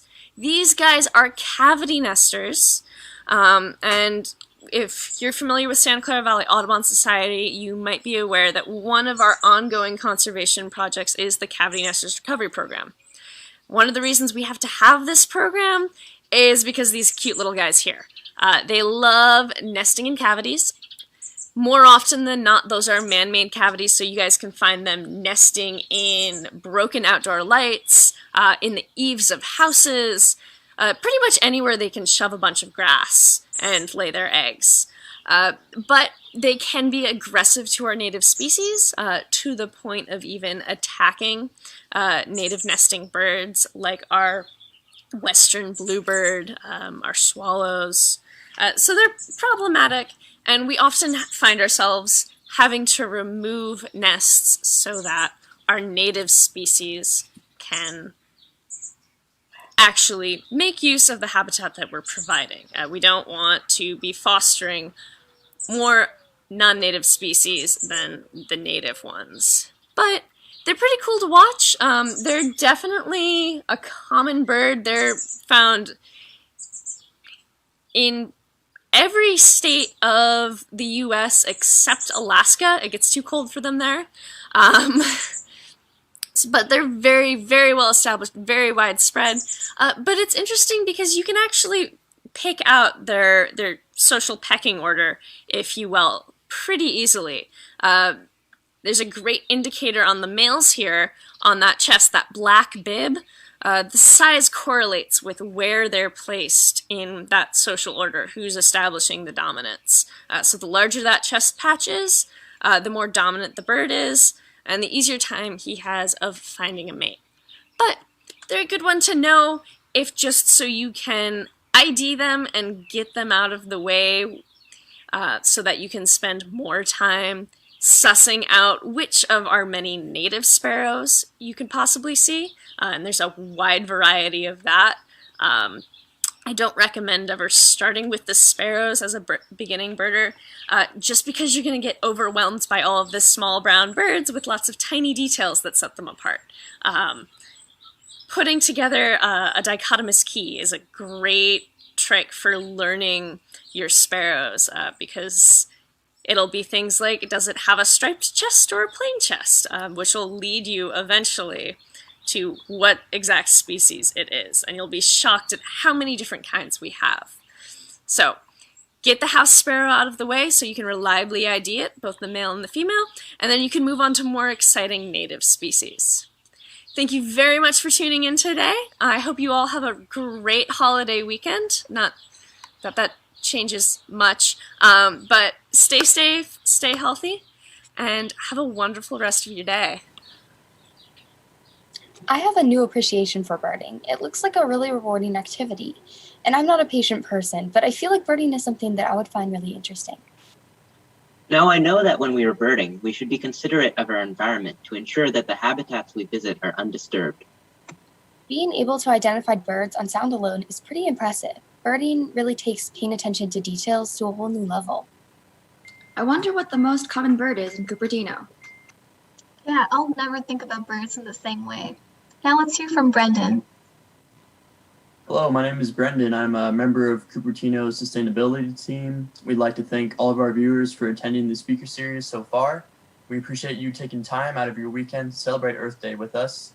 The city of Cupertino gives a big thank you to all students from SVYCA and Yeppy for leading us through these videos.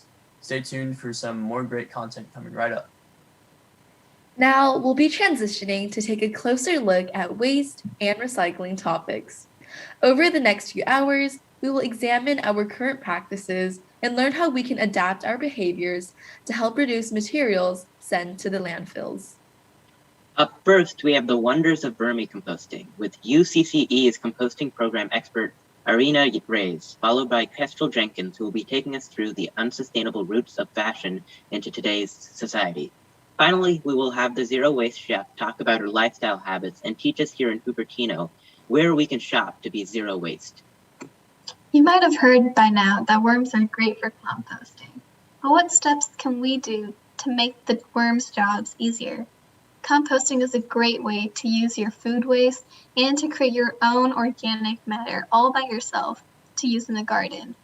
And I've got a box that I use for composting down in my backyard with all these worms, and it's awesome.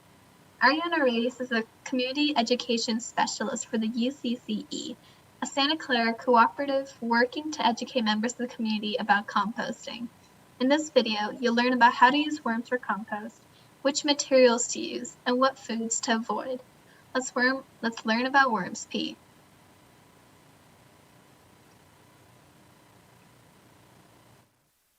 Hi everyone, my name is Ariana Reyes and I am the Community Education Specialist for the Compost Education Program. And today we're going to be talking about the wonders of vermicomposting. But before we get into that, I want to tell you a little bit about what we do. So our program teaches composting to schools and children and to adults at our weekend workshops, virtual and in person. And we also attend events such as Earth Day and Festival Gardens. Now, the great thing about vermicomposting is that there's no backyard required. So this type of composting is accessible to most. And a lot of people actually have a misconception that composting requires a backyard, but it doesn't. All you need is food scraps and paper waste products, and it's neat, easy, odorless, and fun. Vermicomposting is cultivating worms to eat our food and paper waste products. It produces a really great fertilizer for our plants that's full of nitrogen. There's a specific type of worm that we need to use for vermicomposting, and this is called the red wiggler. Now, the red wiggler is special because it likes to hang out at the surface of the soil where it's nice and moist and where we put our food scraps. Now, we like to use red wigglers for this reason instead of earthworms or other worms because those type of worms like to dig down deep into the soil where the plant's roots are. And they do their own job with the plant's roots and the soil deep down, but for this reason we want the red wiggler worm. Now, there are many other insects that you might see in a worm bin. Personally, these three pictured are the ones that I typically see in my worm bin, which is slugs, roly-polies, and earwigs. Now, these insects do not do any harm to the bin or the worms itself. However, sometimes some insects like fruit flies might be a nuisance to you personally. The only insect I would say to be a little bit careful of are centipedes. If you see any centipedes, try to remove them from your worm bin. So, worms are hermaphrodites, meaning they're both male and female, and they lay little cocoons that are yellowish in color, and they're very, very small. But if you see any of these, just know that one cocoon can hold 3 to 5 baby red wiggler worms.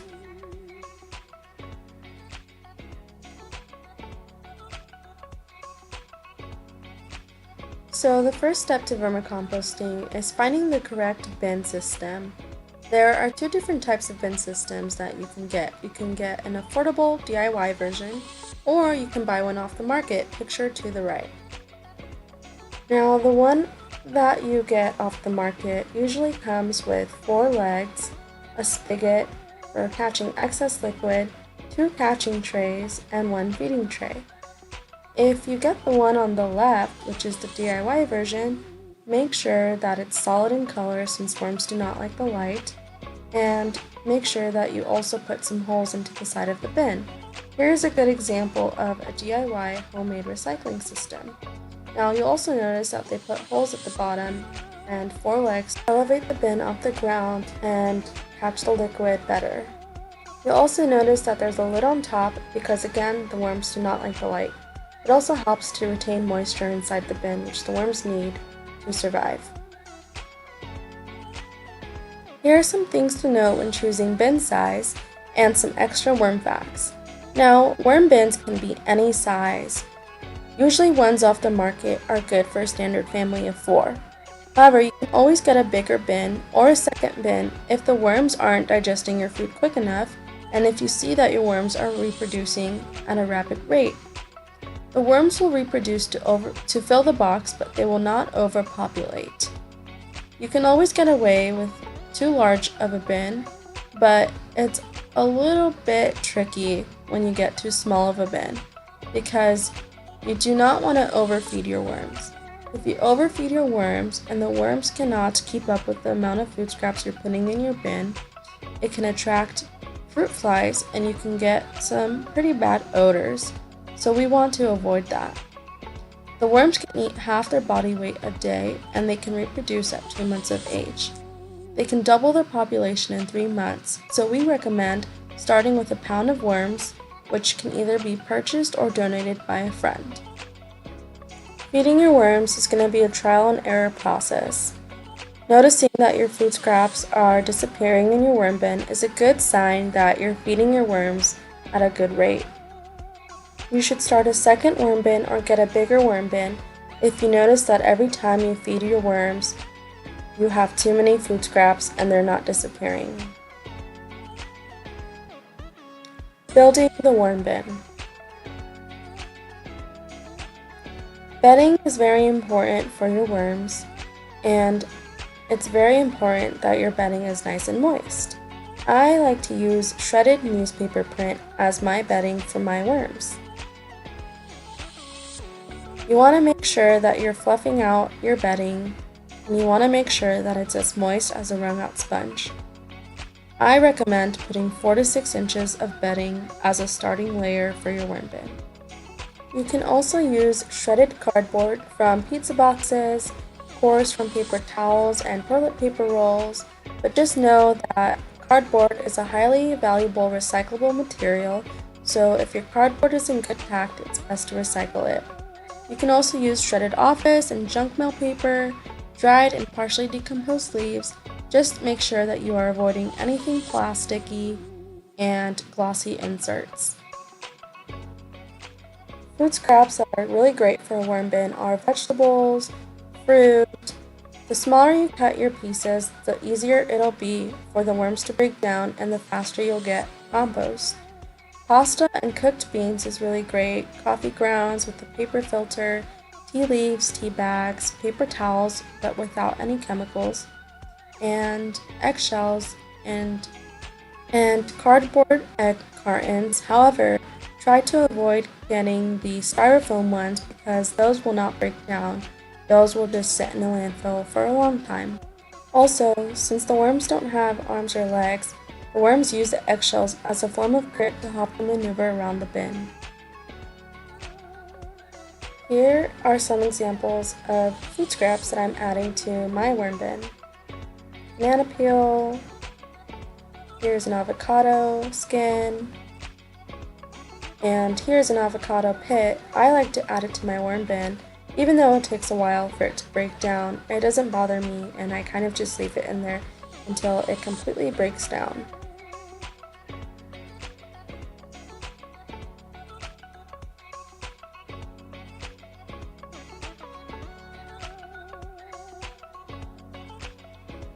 Some items to avoid are animal products such as meats, bones, and fish, dairy products such as cheese, milk, and yogurt, pet waste from carnivores. We welcome herbivores pet waste though, such as hamsters and birds. Those are all okay to put in the worm bin. We want to avoid oils because they can clog the skin of the worms, and we want to avoid plastics because they won't break down. Be careful with bread for folks with mold allergies. and avoid seeds and nuts with hard hulls and shells, although it's a personal preference and I just include mine. They just take a very slow amount of time to break down. Avoid large amounts of acidic and pungent produce such as lemons, limes, orange, ginger, onions, and garlic. This is too acidic for the worm and can harm the skin. Yard clippings are best to put into a backyard composting bin, so it's best to avoid putting these in the worm bin. Also, they can be too woody or branchy and they'll just break down really slowly in the worm bin. You can also add soil, however small amounts are okay. If you add too much, it's only going to weigh down the bin and it's really not necessary. Now remember that your worm bin needs oxygen for the worms to breathe and to promote aerobic bacteria. And also the worms need water to stay nice and moist and to help the organisms in your bin. If you chose the DIY system, it's going to be a single layer. Then you want to look at the one on the left, which is 4 to 6 inches of bedding material on the bottom. Then you put in your food scraps and worms, and then you add some more layers of bedding on top. And then you have the lid. Now, if you got the system that you purchased from a vendor or a different source, then yours is going to be the stack system on the right. And this one comes with 2 feeding trays and 1 catching tray.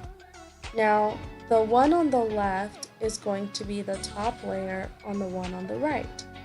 So, the very top layer has the 4 to 6 inches of bedding material, then the worms and food scraps, and then some more bedding material on top. And underneath the first layer, you'll see that there's holes. The 2 feeding trays have holes so that the finished compost can kind of migrate towards the bottom. All of the excess water can be collected at the bottom using the spigot, and this is the differences between the 2. When you know your compost is ready, it's going to look really dark brown, almost black in color, and it's not going to smell and you won't be able to identify the food scraps that you put in originally. You can use a sifter to sift out the finer finished compost, or you can spread out a tarp and put your finished compost into clumps using a hand shovel, like the picture shown. By doing this, you are using the light to your advantage, and the worms are going to clump up in the middle of these clumps, and they're going to try to escape the light. Here you'll see that I used a small shovel and did the clumping method. As you can see on the photo on the left, I clumped them into 3 different sections, and as you see on the right, all the worms migrated to the middle of the clump to get away from the sun, so then I just grabbed that clump of worms and put those back into my worm bin. You'll also see that there's a lot of eggshells in my finished compost, but I don't mind them and they actually add a really great source of calcium to your garden. And that's it. Some takeaways to consider are that it's going to be a trial and error process. There's different types of worms. Make sure you get the red wigglers. The bins can be any size. You're creating an environment for red worms to eat your vegetable, fruit, food, and paper waste, unrecyclable products. It's different than a backyard compost pile because you're managing worms instead of bacteria. There's no turning or chopping required. It produces a really great nitrogen-rich fertilizer, and you're reducing your food waste and carbon footprint. It's also neat, easy, odorless, and fun.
Thanks, Ariana, for that great introduction to vermicomposting. I can't believe that worms can eat 50% of their weight in food every day. That's like me eating 50 grilled cheese sandwiches. Yeah, I took a composting lesson with the UCCE for free during the beginning of the pandemic, and it was a great way to start diverting my food scraps from the landfill. Food scraps that decompose in an aerobic environment like the landfill create a methane gas that is really bad for our communities. Did you know that Cupertino residents can qualify for a free compost bin or worm bin after attending a free UCC composting workshop? To learn more about this opportunity, go to cupertino.org/compost. The next composting workshop will be held on Saturday, May 15. Also, I got this food scrap pail from the city of Cupertino, which makes it easier to separate my food scraps in the kitchen. I can add meat, bones, and all sorts of items to the curbside organics bin that can't go into my home composting bin. The other day, I heard that you can compost your old cotton clothes. No way! That sounds like sustainable fashion to me. Kestrel Jenkins is the host of Conscious Chatter, a podcast dedicated to reimagining the narrative around sustainable fashion. Kestrel got her start by interning with People Tree in London, and from that point on, she knew the only world she wanted to live in was one where she could embrace her style without sacrificing her values. For over a decade, she's been enthralled with asking questions about where our clothes are made, what they're made out of, and who made them. Let's tune in for more, Pete.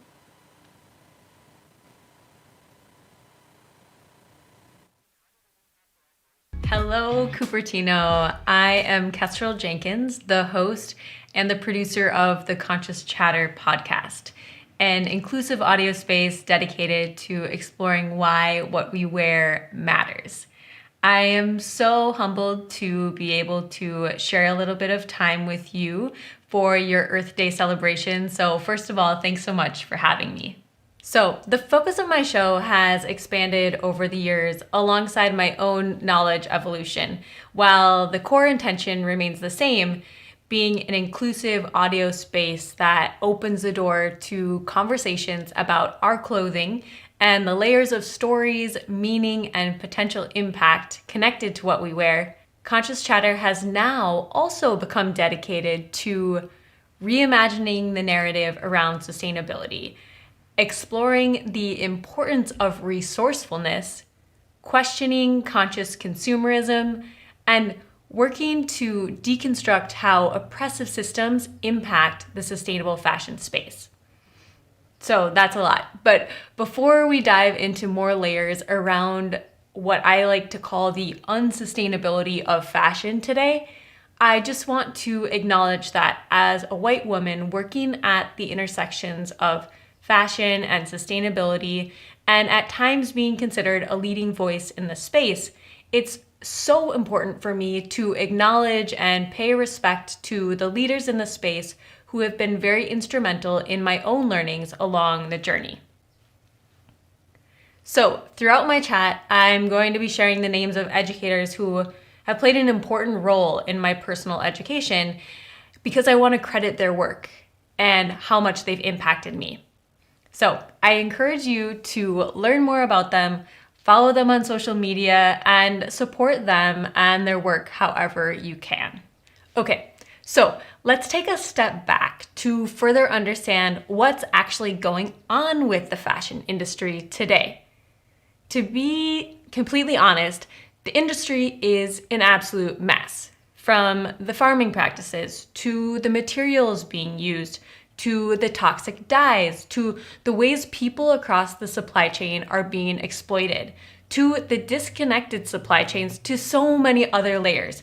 The overarching fashion industry is operating in extremely exploitative ways where profit and overproduction rule above all else. So how do we get here? A lot of times the discussion around the issues within fashion start with fast fashion, which came out of brands offering cheaper clothing options hitting the US market in the 90s.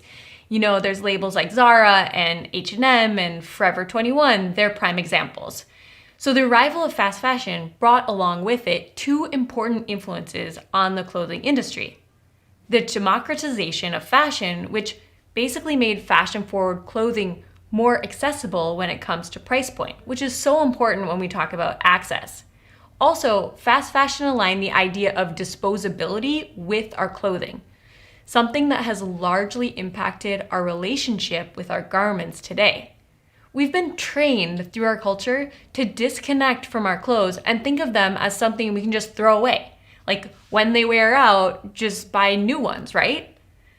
When in the past, mending, taking care of your garments, and extending their lives was actually just part of our lifestyle.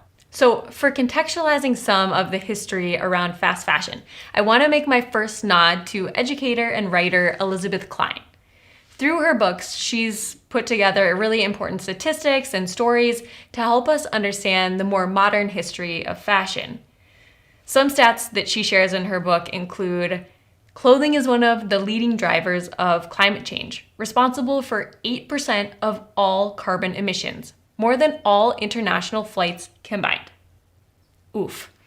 Clothing is also one of the fastest growing categories of waste to landfills, with one garbage truck load of clothes dumped every 2 minutes in the US. Elizabeth has also been on a couple episodes of Conscious Chatter. So I want to recommend the most recent one, episode 181, where we talk about her newest book, The Conscious Closet, and ways that you can actually get active. So here's a little segment from that show. To me, it's a doorway. You are stepping through a doorway into a wider cause, but the consumption piece of it is just one part of the whole story. We also need activists. We also need people working on this in government. We need people running NGOs. We need educators. The consumption is it's not the whole picture. So I don't want people to feel like, if they bought something, I know that you hear this too. Someone will come up to you and be like, "Oh, sorry, this is from Zara." Mm-hmm. And I'm like, please don't feel bad about that. That's not what we're about. Everyone is invited. I mean, that is a big part of the book, is making sure everybody feels included, no matter what their budget is, or honestly their bandwidth for this is, because people have so much fighting for their attention right now. A lot of people are involved in other causes, and they're always just like, "Elizabeth, I care, but give me the easy thing. Tell me one thing I can do to get started." And I think that that's really important, is making sure people know one or two easy ways they can make a difference, even if they're not going to change their whole life today, Okay, so now we're here. We understand that the fashion industry today is very linear, and it's built on a system that perpetuates waste and overproduction while continuing to fuel overconsumption. But this isn't the whole story, not even close. We have just started to break down the reality that the fashion industry is complicated, complex, and I guess at times overwhelming, because there's so many layers to it all. But thus far, I would say we haven't really gotten to the root issues at all. So if we think about fast fashion, it's just another byproduct of some of the historical ways that the fashion industry was built. Fashion is operating with inequity at its core today, and that can be traced back to colonialism, the stealing of land, the enslavement of peoples, and capitalism. We absolutely do not have enough time to dive into all of the nuances surrounding the historical context in order to understand how fashion operates today. But I do want to recommend a resource for you. This past year, I collaborated with environmental educator Dominique Drakeford to produce a 6-part series called The Root: Decolonizing the Sustainable Fashion Agenda. It features 17 educator activists who help us begin to contextualize all of the historical realities that have helped build the fashion industry and how that history is still playing out in the way the industry operates today. So I would like to give a massive nod to Dominique, who hosted and co-produced this 6-part series and has been instrumental in helping me further contextualize the work that I'm doing connected to fashion. If you want to begin understanding more of the root causes of fashion's issues today, this is definitely the place to start. Here's a couple snippets from the series to give you an idea of what it's all about.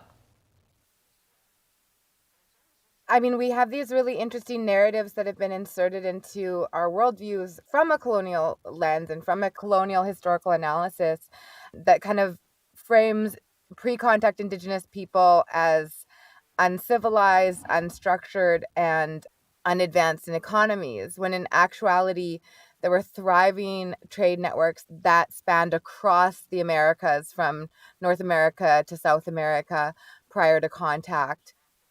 When we think about first contact as well, we have to include a sense of Afro-indigeneity that isn't necessarily just rooted in slavery, but is rooted in cohabitation, trade contact, circular shipping routes, and wind trade routes that already exist, and that Europeans use already existing routes as a way to enrich their economies. The extraction of intellectual, emotional, physical labor, forced migration, exile African peoples and their descendants, First Nation peoples, Indigenous throughout the Western Hemisphere, Asian, Southeast Asian communities within the context of the Western Hemisphere, and then also free land. Ultimately, what it was just the driving of these corporations that held so much power that they then became governments and rebranded themselves as, democratic organizations that were carrying out the work of God. And that work of God looked like genocide. It looked Manifest like theft. destiny. Yeah, it looked like theft of bodies. It looked like theft of children. It looked like intentional biological warfare. And I just want to add, Dom, to the comment that you made that, with racism, there is always an underlying economic agenda for racism. Yep. And that's what this notion of a subjugated other is that desire ultimately for greed and power. And therefore, the other is less than, therefore the other can be exploited, therefore the other doesn't feel pain, and their suffering is insignificant. Nikki and Lisa, y'all have woven together such a powerful conversation about the importance of history and how critical it is to reclaim not only the fullness of our own histories independently, but that of other beautifully adjacent Indigenous cultures with which modern systems were built upon. There is literally no such thing as a sustainability conversation without an intentional understanding of the cultural and environmental cost of being melanated on this land. But more importantly, the root of sustainability is in Native American and global Afro-Indigenous sovereignty that existed before colonial frameworks. From the spectrum of cultural autonomy and reclaiming alternative systems to the pillars of genocide and the tools for marketing them, this has to be the new standard of conversation if we are truly discussing sustainable solutions. So I also want to pull back a little to acknowledge and to frame up some of the origins of the overarching sustainability conversation. While the ideals connected to sustainability have been utilized within Black and Indigenous people of color societies and communities for years and years, the so-called sustainability industry does not have a history of acknowledging that deep wisdom, and it's been a disconnect. Sustainability started with a white-dominated narrative, one that was highly focused on technological developments and ways you can basically buy your way into the movement. It's been known to put off a somewhat exclusive club sort of vibe and has reinforced the idea that the primary way to be sustainable is to buy differently, that shopping can somehow save us. Again, it's been very aligned with the capitalistic nature of our society. The sustainable fashion industry in general has also been known to perpetuate a binary between the global north and the global south. It's been drenched in white saviorism, with women of color often only being represented as the garment worker who is helpless and in need of our saving, which is totally incorrect and messed up. So this is something that especially those of us who are white and working in the industry really must constantly be aware of, be questioning and unpacking so we can better communicate inside and outside of the industry. I want to make another nod to a past guest on Conscious Chatter now, Aditi Meyer, who massively impacted my understanding of these aspects of the industry. Here's a little audio from my past chat with Aditi. I knew I wanted more than just pretty imagery. I wanted my work to have more potential for purpose. And I think that same sentiment was really shared with how I saw sustainable fashion. It was a lot more than saying, look at this pretty dress, right? But it looked more at the flows of labor and female empowerment and whatnot. So that was like the beginnings of my journey. But around the same time, so this was still my first year in college, I went to my first sustainable fashion event. And I remember being very jarred at what I saw. So I'll leave out the name of the brand, but I went to an event, and basically going into this event, there was like these blown up images of children of the developing world, basically leveraging off a very poverty porn perspective. The demographic of those attending was very, very homogenous, all white women that were pretty much from an affluent background, right? Mm-hmm. And for me, being the only woman of color there, I noticed this dynamic, and it spoke to a lot of realities of race, class, of privilege within the industry. And to be completely honest, it felt a little elitist, but I don't think I had the language at that time to vocalize what was going on. But I definitely realized that fashion at large is really a microcosm of larger systems of inequality, right? I didn't have the language at that point, but it literally was a pivotal time in leading me to question, why is it that Black and brown bodies are always relegated to the role of the laborer, creating for a white consumer? Or what were the larger systems in place that kind of created these systems of inequality, both locally and abroad?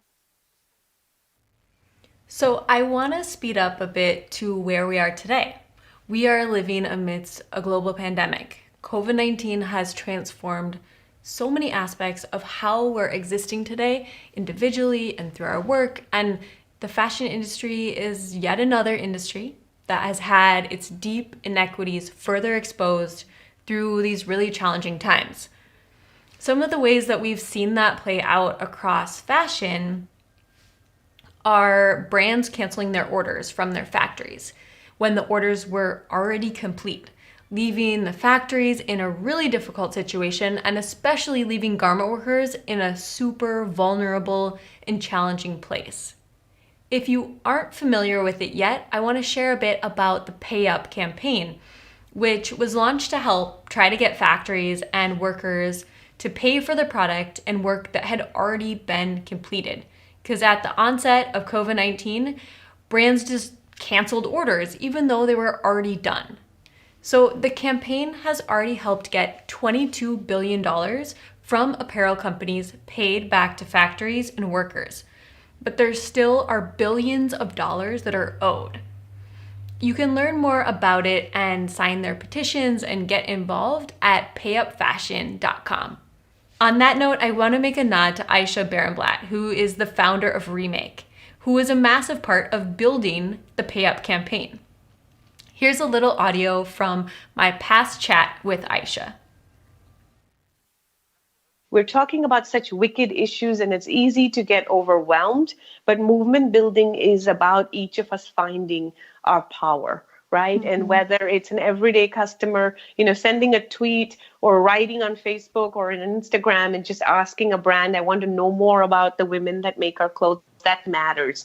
The next time you're at point of sale and you're thinking about this is so cheap, there's no way that people are not exploited in this process. I'm going to go rental or vintage. I'm going to walk away. That matters. Having conversations with your community, at Remake, outside of our conscious fashion community, we've got 126 ambassadors now.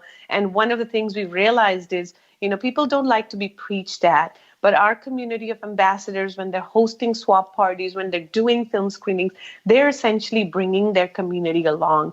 And that's how we can have this bold, audacious goal of today it's 100 women. By the end of the year, by God, we can get to 100,000. Maybe in 5 years, we can get to 1 million. And this sort of grassroots activism is really what's going to disrupt the status quo. Because if each of us throw up our hands and say that our individual voice doesn't matter, then we'll get nowhere. Another aspect of the sustainability discussion that has really transformed in the mainstream over the last year or so is the way that intersectionality is further integrated into the discussion. These ideas and frameworks have been utilized for years and years, and we have to acknowledge and credit Kimberly Crenshaw and her work with intersectionality. After the murder of George Floyd in Minneapolis, Leah Thomas made a post on Instagram stating "Environmentalists for Black Lives Matter." And her post went pretty much instantaneously viral. This helped set the stage for her and her co-founders to launch Intersectional Environmentalists, which has become a really incredible resource hub for thinking and acting in ways to protect both people and the planet. They're all about helping us understand that the climate crisis is disproportionately impacting communities of color. I think it's undeniable that their work has flowed over into other industries, and the fashion space is yet again another one. They really have helped slowly wake the industry up to the ways it must be thinking more intersectionally to really build a better future. So, okay, let's get back to fashion more specifically here. I want to touch a little deeper on something that I mentioned, this idea that the sustainable fashion industry has so regularly taught us that we need to buy this and not that in order to be part of this movement. This is totally inaccurate and goes against how I think about sustainability. For me, it's about getting creative, using what we have, and only buying things when we really feel like we need them.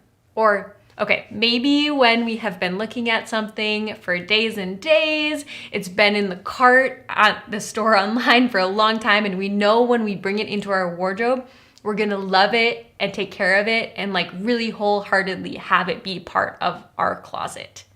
But I wanna make a nod to Reza Christian, the founder of Sustain the Meg, with regards to resourcefulness. She is someone who I feel like really helped crystallize this idea in my mind through our conversation. Here's a little audio from my past conversation with Reza. As far as like an everyday lifestyle, I like to say to use everything to its last breath, reuse things. And this goes back again to my heritage growing up in a Mexican household. Don't feel like you have to buy something. Reuse what you can and just keep using things like until its last breath. So like, let's say something broke, a shoe broke, learn to mend it or maybe get it fixed, because if you can keep things for as long as you can, that's being sustainable and that's being resourceful. So as I mentioned, it's not all about buying, but obviously at times we're going to want to buy something new or need something. And it can get confusing and overwhelming really fast if you're trying to sift through all the marketing out there today, attempting to reel you in through their sustainability messaging when they may or may not actually be doing the work behind the scenes to back up those claims. I was thinking, okay, yeah, I'll share some ideas about greenwashing with you. But then honestly, I think that puts too much pressure on you as everyday people. We can't do everything. So here's something really simple I think we can all integrate into what we do on the daily. Ask more questions, and yes, keep asking more questions. We have the right to demand more information from brands and retailers if we need more clarification to feel comfortable about what we're buying and where we're putting our dollars. Okay, I feel like I've been talking about fashion from this like super macro lens throughout this chat to give you more context on the industry and how we've gotten to where we are today. But when we think of the inequities across the fashion industry, this isn't something just happening in other countries where apparel manufacturing is more prominent. It's also happening right here in our backyard in Los Angeles. Los Angeles is the largest garment production city in the US, and it also has the highest number of sweatshops in the country. Over 46,000 people work in the industry in LA, and I think it's so important to remind ourselves that when we see that label on our tag in our shirt or on our pants that says made in the USA, it does not automatically equal ethically made. I think often brands tout themselves as made in USA, and we tend to think That means that workers were treated respectfully and paid fairly for their work, when that is unfortunately not the case. It's a super complex issue, again, so I would really recommend following and learning more from the Garment Worker Center if you're interested.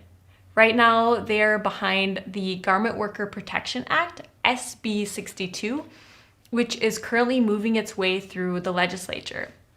It's really important, and these are some of the key aspects that the bill is bringing forward. One, it's going to expand liability, so ensuring that retailers cannot use layers of contracting to avoid liability. That means brands can be held accountable. Number two, it will prohibit the use of paying garment workers by the piece, thereby eliminating a significant obstacle to workers being paid minimum wage and also protecting their health and safety. That one is huge. And three, it will explicitly authorize the Labor Commissioner's Bureau of Field Enforcement to investigate and cite guarantors for wage theft.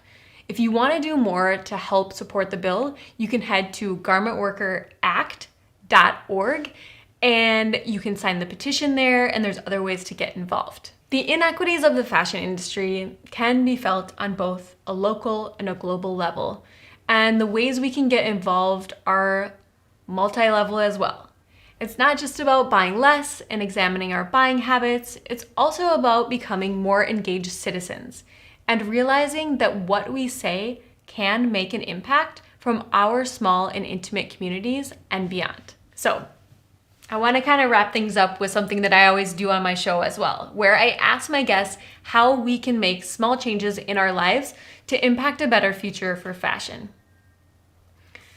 I want to leave you with a few small ideas, but I think when they're, done in conjunction with others, it can really make a ripple effect. Here's a few ideas to start with. Use what you already have. Be resourceful and try not to think of our clothes as throwaway. They're not disposable. Use your voice in your networks, in your communities, with your local reps.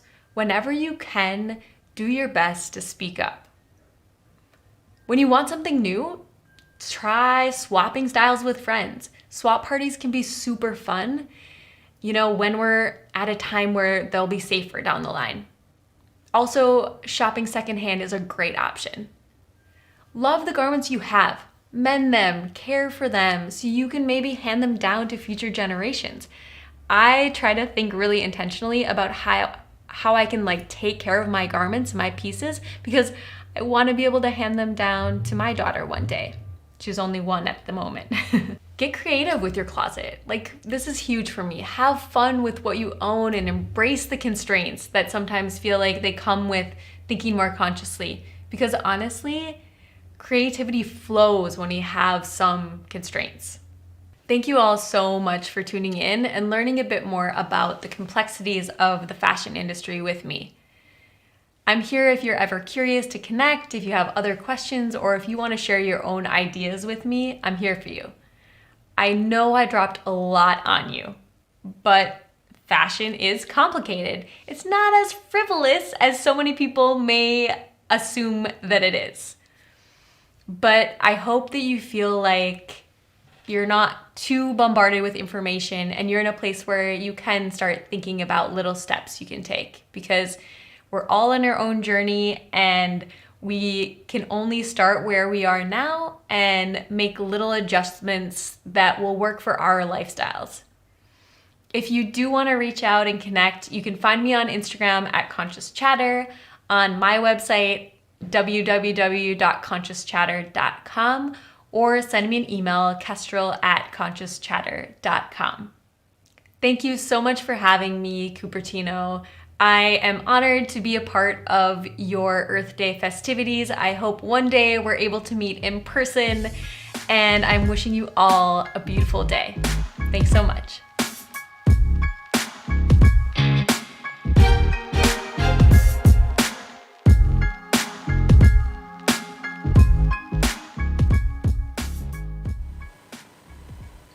I really enjoyed hearing what the podcast guests had to say about fashion and consumption within our society.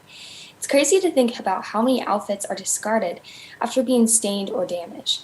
I care about my clothes, and I don't want them to get ruined. It's a waste of everyone's resources.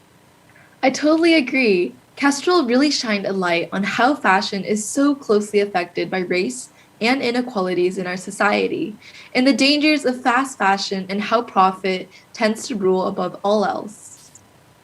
I completely agree that the climate change impact of the fashion industry is often misrepresented by companies.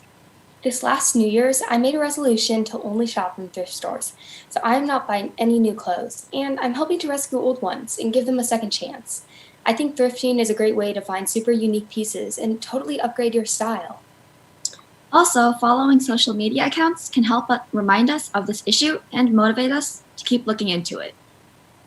Up next, we'll explore the idea of leading a waste-free lifestyle in our homes.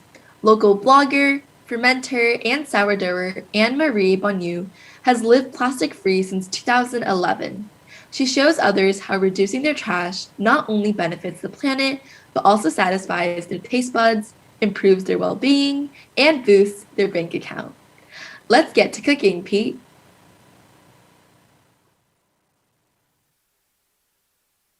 My name is Anne-Marie Bonneau, and I write the blog, The Zero Waste Chef, and I've written a book of the same title.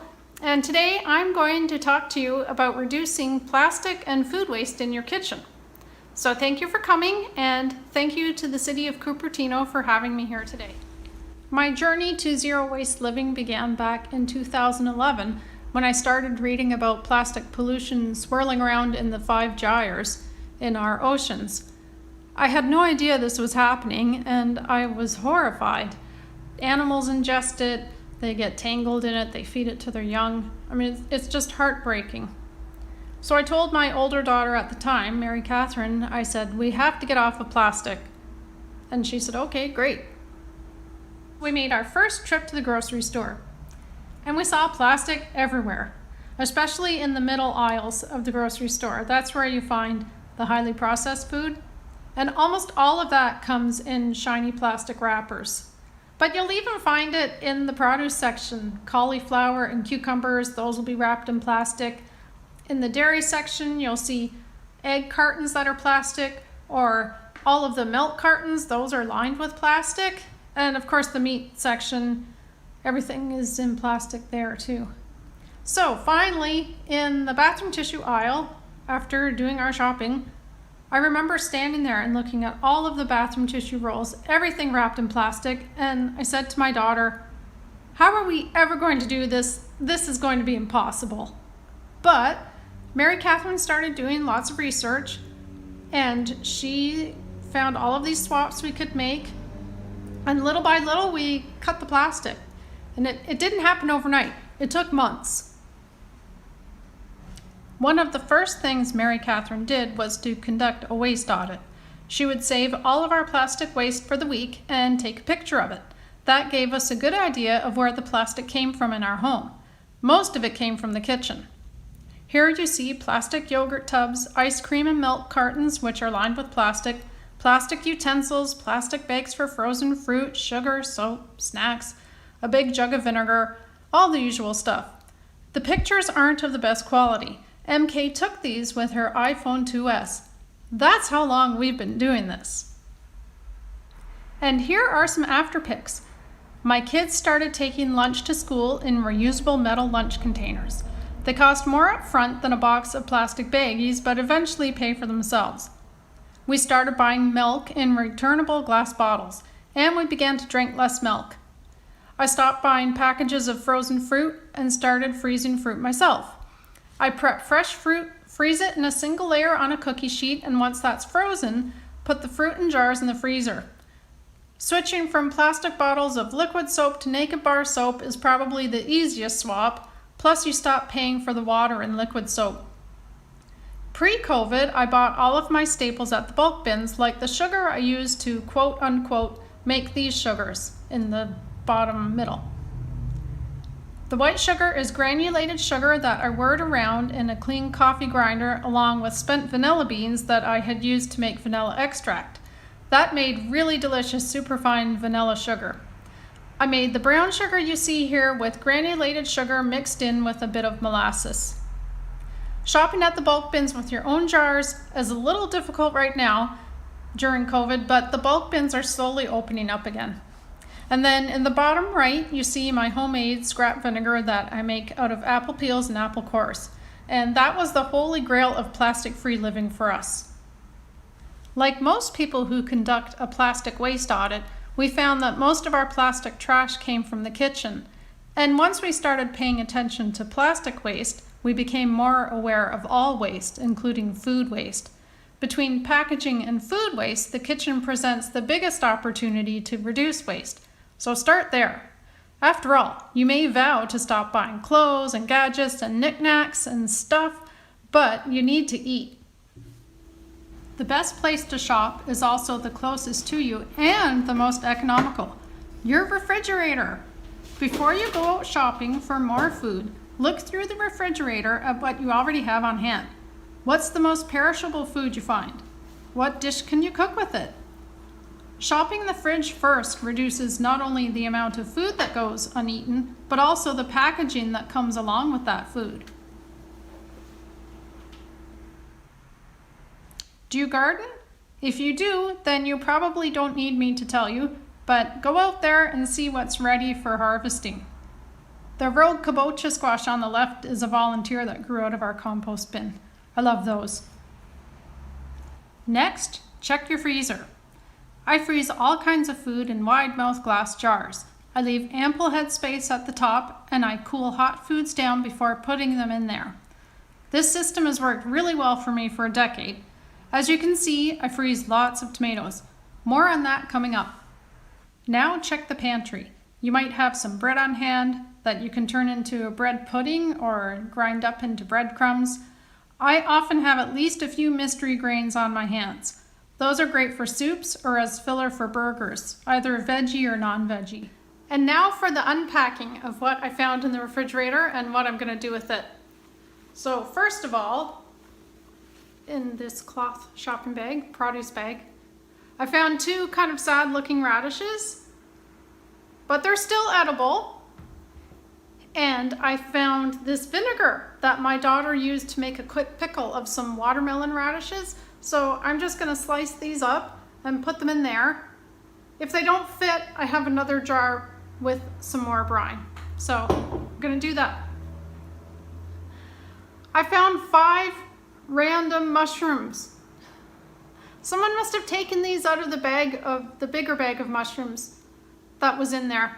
So what do you do with 5 random mushrooms? Well, you can chop them up. You can put them in an omelet. You can put them in a frittata, soup, fried rice. So that's a great way to use up just little bits of whatever. This is my sourdough discard. I'm obsessed with sourdough. I do a lot of sourdough baking. And when I feed my starter, I get this discard. So I have that, and I found a whole bunch of carrots. I think I'll make some carrot cake or carrot bread, carrot muffins. Carrot muffins, like, come on, it's cake. But we call it muffins and we feel better about eating it for breakfast. So I have that. I have enough carrots I could put them in some dal. I found, these are my roasted tomatoes that, I do this in the summer. I roast tomatoes and then I freeze them. And my daughter thawed them out to make, I think, spaghetti sauce, but she won't use all of that. So I'll put some of that into dal. And I found half a lemon, which I'll put in my dal. Lemon juice never goes to waste. I mean, well, nothing ever goes to waste around here, but lemon juice gets used up pretty quickly. You can put it in so many things. Let's see, and that was it. Just to give you an idea. Using what we have on hand reduces food waste.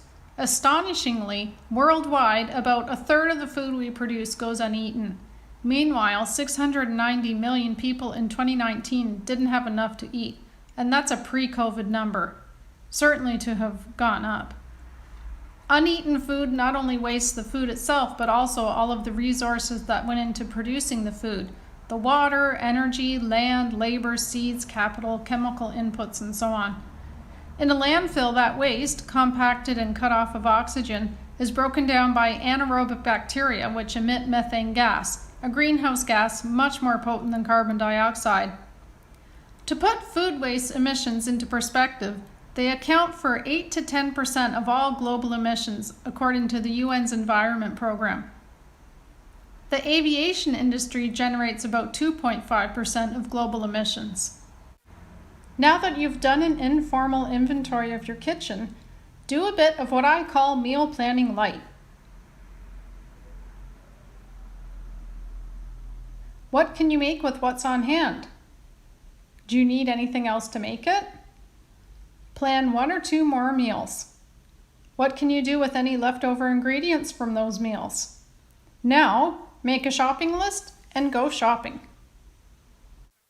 After shopping my refrigerator and planning a couple of meals for the week, I then hit the farmer's market with my reusable shopping bags and reusable cloth produce bags. Please keep in mind, this video was shot pre-COVID. Today I wear my mask while shopping, as does everyone else. Cupertino has a couple of farmers markets. Creekside Farmers Market runs on Friday mornings and reopened at the end of March. You'll find it by Creekside Park. The West Coast Farmers Market is on Sundays, and that's located at Stevens Creek near 85. When you shop at the farmers market, you'll find all kinds of unpackaged produce with little plastic in sight. The small independent farmers get a bigger chunk of your dollar than they do when they sell to the grocery store. And unlike a big chain grocery store, more of your dollars stay in your community. Plus, the food tastes amazing. If you want your kids to eat more fruit and vegetables, take them to the farmers market where they can see a huge variety.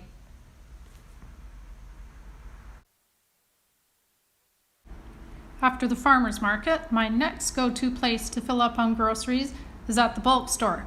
As I said, bulk shopping has been a bit challenging during COVID, but bulk bins have begun to open up. A friend of mine in San Francisco told me that in March, Rainbow Grocery, which has everything in bulk that you could possibly want, now allows shoppers to bring their own containers. Other stores will soon follow suit if they haven't already. In Cupertino, Sprouts and Whole Foods have pretty good bulk aisles. However, at the time I recorded this, they were still not allowing reusable containers. That's going to change probably soon, so keep asking. The more of us who ask for these things, the more stores will fulfill our subversive requests of putting food into clean jars. If I need anything else, I'll go to the grocery store. You can usually find lots of unpackaged produce in most grocery stores. This is a small independent store near me, Piazza's in Palo Alto. I shop at the local independent stores as much as possible. Unless we want every morsel of food coming from a giant corporation, we have to support the small independents to make sure they stay in business.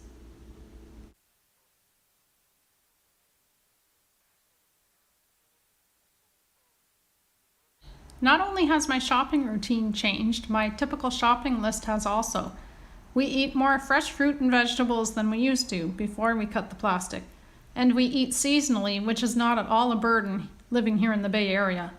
I buy lots of whole grains like oats, seeds, flour for my sourdough bread, and so on.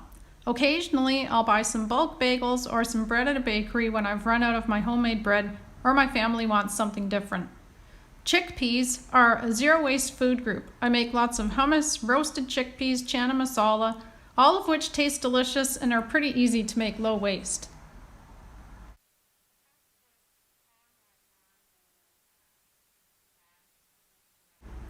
I buy my groceries with reusable shopping bags, produce bags, and jars. If I've convinced you to reduce your waste, start to hoard jars now. At bulk stores that accept glass jars for filling, customer service will mark the weight or the tear on the jar.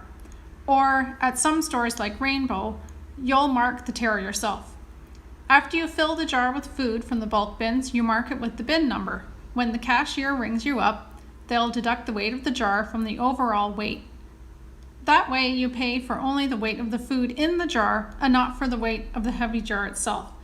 This is really important when you're buying something expensive like tea that costs $50 a pound. This is a stack of 500 homemade cloth produce bags. I have a group of volunteer sewers and we all make produce bags out of donated and unwanted fabric. Pre-COVID, we had been giving these away at the Sunnyvale Farmers Market. So far, we've given away over 3,000 bags. We hope to be able to return to the farmers market soon. People love these bags, and when we hand them out, the bags start conversations about plastic pollution. I've done a bit of planning and have finished my shopping. Now it's time to cook. Since cutting the waste, I've become obsessed with sourdough and fermentation. This is a picture of one of my last in-person sourdough bread classes. I'm now teaching them on Zoom, which is kind of nice because everyone bakes the bread at home in their own kitchens. Meet Eleanor, my sourdough starter. She turned 7 years old this year. We had an online party/sourdough starter class on her birthday. Over 100 new starters were born that day, and they all share Eleanor's birthday. Sourdough bread contains only flour, water, and salt, and the starter, which is also made of only flour and water. So 3 ingredients gets you a loaf like this. It's very simple. I ferment all kinds of food: vegetables, fruits, nuts, seeds, grains. All of the good stuff relies on fermentation at some point: cheese, pickles, vinegar, wine, chocolate, bread, and so on. Fermentation not only produces delicious food, it also prevents food waste. The Napa cabbage and daikon radish that go into my kimchi have a short shelf life on their own, but ferment them and the resulting kimchi lasts for months in my refrigerator, if we don't eat it all before then, which we always do. Preserved lemons also last over a year in my refrigerator. I make natural sodas also. These are more of an occasional treat than the vegetables. On the left is hibiscus soda I made with my ginger bug, a starter that ferments sodas. And on the right is a vat of watermelon flavored kombucha. Okay, so remember when I talked about going through the refrigerator and cupboards and cooking something with what you found in there? I call that freestyle cooking.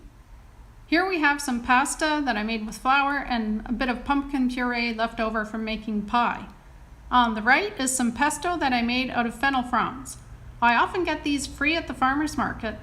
Some customers don't want them and will ask the vendors to cut them off. Customers who do want the fronds for themselves or their backyard chickens can then help themselves.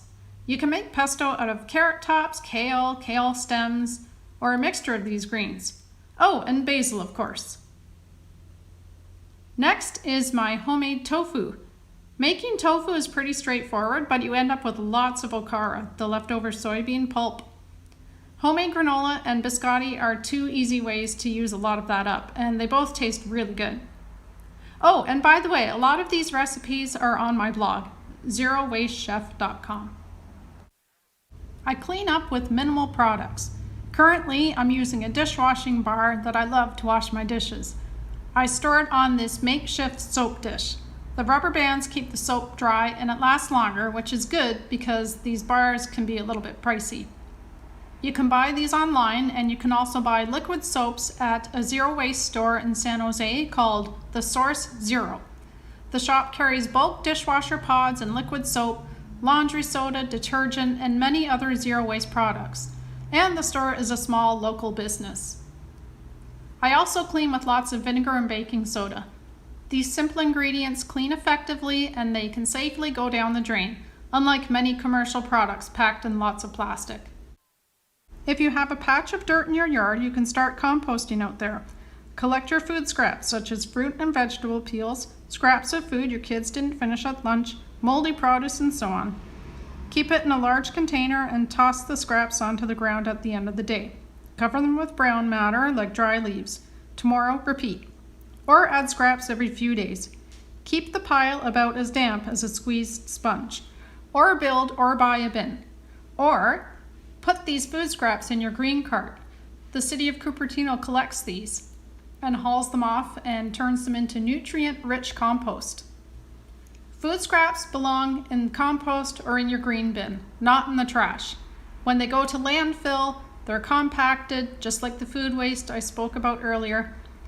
Anaerobic bacteria break them down, and that releases methane gas, which is much more potent than carbon dioxide. The secondhand market was great before COVID, and since the start of COVID, the thrift shops and online secondhand sites are overflowing with good quality items that people have cleared out of the homes that they have been camped out in for a year. If you're patient, you're surely to find what you need. I can't believe the stuff I find just sitting out on the side of the road. We reached peak stuff a long time ago. Landfills are bursting with stuff, shops are full of stuff, and manufacturers keep making more stuff. But if we stop buying all the stuff, companies will stop making so much of it. To riff off of Michael Pollan's maxim for eating food, buy quality, not too much, mostly used. I bartered with someone for this table and the 2 chairs with the semi-solid backs. I found the 2 end chairs, Ethan Allen chairs, on the curb for free. So why bother doing any of this? Why not just live like what my daughter calls a normal person? Well, this is a short answer. Okay, you have a point, you may be thinking, but what's in it for me? Well, as it turns out, a lot. The food we eat today tastes better. I think this comes naturally when you get creative with the food you have on hand. I eat fewer crackers today than when I could just open a box, but those crackers taste better. These are sourdough, and eating fewer snacks is not a bad thing. Same goes for these roasted chickpeas. I have a healthier gut. I eat lots of fermented foods. To reap the maximum benefits from these probiotic foods, we also need to eat lots of fiber-rich foods. Check and check. I also save a small fortune. On food waste alone, the average American family of 4 throws away $1,800 worth of food every year. This is crazy. I buy less stuff, so I save money on that too. I use reusables, which I only buy or make once, and then use until one of us wears out. Maybe one of the best benefits is that living this way makes you a rebel. A few years ago, I was on the front page of the San Jose Mercury. And of course, I knew I was going to be in the paper because the reporter and the photographer came to my home and interviewed me and spent quite a bit of time with me. But I didn't know when it was going to be in the paper. So one morning, a friend of mine texted me and she said, "Oh, great, right up in the Mercury." And I said, "Oh, great, I'll read it." And I did, and I thought, well, that's a good article, great. And then a little while later, I thought, oh, I wonder if it's also in the print edition. And so I went over to the grocery store, wearing the same shirt I have on in the picture. And I wandered around looking for the papers, and I saw them, and I looked, and there I was on the front page above the fold. And so I gasped. I had no idea. And I took my paper, and I was kind of in shock walking around the store. And I went to the cash register to pay for it, and I put it on the conveyor belt. And the woman in front of me, she turned around and to see what I was buying, and she kind of looked dismissively at the paper, and she swatted it, and she said, "Oh, that woman! She's so extreme!" And then I gasped again, and I put my hands up to my face. And she said, "I read the whole article, and I commend her, but she's so extreme." And then I just started laughing, and the woman looked at me and she said, "Oh, is that you?" And I have to thank her because that just made for such a great story. And I'm thrilled that I was on the front page of the Mercury. I love the press, that's great. But why is my lifestyle front page news? I mean, I ride my bike and I eat a lot of vegetables and I don't buy stuff. But today that makes me some sort of extreme, complete weirdo. So, I don't know, it's a little bit bizarre. So I've just given you a bunch of information about reducing your waste, but the most important step is to take the first step. If I've convinced you to reduce your waste, please do not develop an ulcer over it. The 0 in zero waste is just a goal. You never actually get there. But the term zero waste lifestyle sounds a lot catchier than the "I'm going to send less stuff to the landfill" lifestyle. So don't get all caught up with the 0. And also, please keep in mind that we individuals didn't create this mess. Absolutely, we need systemic change to mitigate the worst effects of climate change. But we also need individual change. We need it all. But just do your best. I'm going to give you 10 beginner steps to take that aren't very difficult. They will reduce your waste, save you money, result in more delicious food, and offer you other benefits. Number 1, do a waste audit. This will help you figure out what goes to waste and why, and you can then determine which steps to take. Number 2, Make clear out the fridge soup. You can make soup out of just about anything. Within reason, of course. But if you have an onion and a couple of other random leftover vegetables, you can make soup. Add some leftover protein, maybe some grains, water, and you'll have a vat of food you can eat for a couple of nights. If you make too much, freeze it to enjoy later. No two pots are ever the same, but every batch tastes delicious.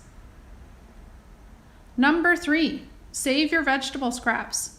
As you prepare vegetables when cooking throughout the week, save the little bits: carrot ends, onion bits, celery tops, tomato peels, squash innards, and so on. Freeze them, and when you have a large batch, put them in a pot, barely cover with water, and simmer for about 20 minutes. Strain, and you have free broth. I haven't bought store-bought broth for about 10 years. I know what's going into mine, and it tastes delicious. Number 4, eat lower on the food chain. Take advantage of the amazing fresh fruit and vegetables we have here in Northern California. You'll get your recommended number of daily servings. Most Americans don't. You'll conserve resources that foods higher up require, and you'll eat less highly processed food that comes in shiny packages. Number 5, hoard glass jars. You'll use jars for everything. If you store your food in glass jars, not only does your food look more appetizing, you can see at a glance what you have on hand. If you see it, you're more likely to eat it and waste less of it. You can buy expensive tools to ferment food, but I just use jars. With bulk bins opening up again, use jars to buy food. Don't have a rolling pin? Use a jar or bottle to roll out dough. It works! And here are 5 more tips. One of my top blog posts of all time covers freezing food without plastic. You'll cut not only the plastic, but when you freeze food, you'll also reduce food waste. If you realize you won't be able to eat something you bought before it heads south, put it in the freezer. You can freeze all kinds of food.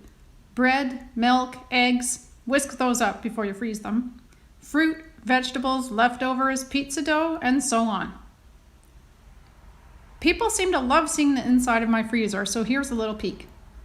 I have jars of citrus zest up on top, some homemade pasta, leftover whey from making paneer, broth, and vegetable scraps to make more broth, a whole loaf of sourdough bread, and so on. And here's another easy swap. Ditch the capsules. Brewing coffee is such a wonderful ritual. You can make it pretty quickly in a French press. It takes all of 5 minutes. If you worry you will never recover that 5 minutes of your life, do something productive while you wait for your coffee to brew. Put away some dishes, feed the cat, talk to your partner. This swap is also extremely easy. If everyone simply banned bottled water from their homes, not if you live in Flint, Michigan, of course, we would eliminate huge amounts of plastic waste. Because remember, even if plastic does get recycled, it can be recycled only so many times before it winds up in landfill. That's not to say we shouldn't recycle. We should. But reducing is the key to solving our plastic pollution crisis. As I mentioned earlier, check out the farmers market and support small local organic farms. My last do it now, easy tip of the day is to buy or make some cloth produce bags. Here are a couple of my friends sewing the bags. Cecilia is making one with French seams, which sounds very fancy, but it's actually very simple. Again, the instructions for this are all on my blog. Lynn is using a serger. Both techniques make very sturdy bags. I've been using some of mine for 10 years. The fabric for the bags you see here came from a donated cotton sheet.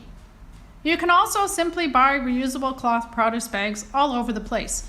You'll find them online, in Etsy shops, in grocery stores, at farmers markets sometimes. They're becoming more and more common, especially as cities implement ordinances banning certain types of single-use plastic. I haven't had much trouble using my bags during COVID, and research shows that as long as reusable bags are clean, they're safe to use.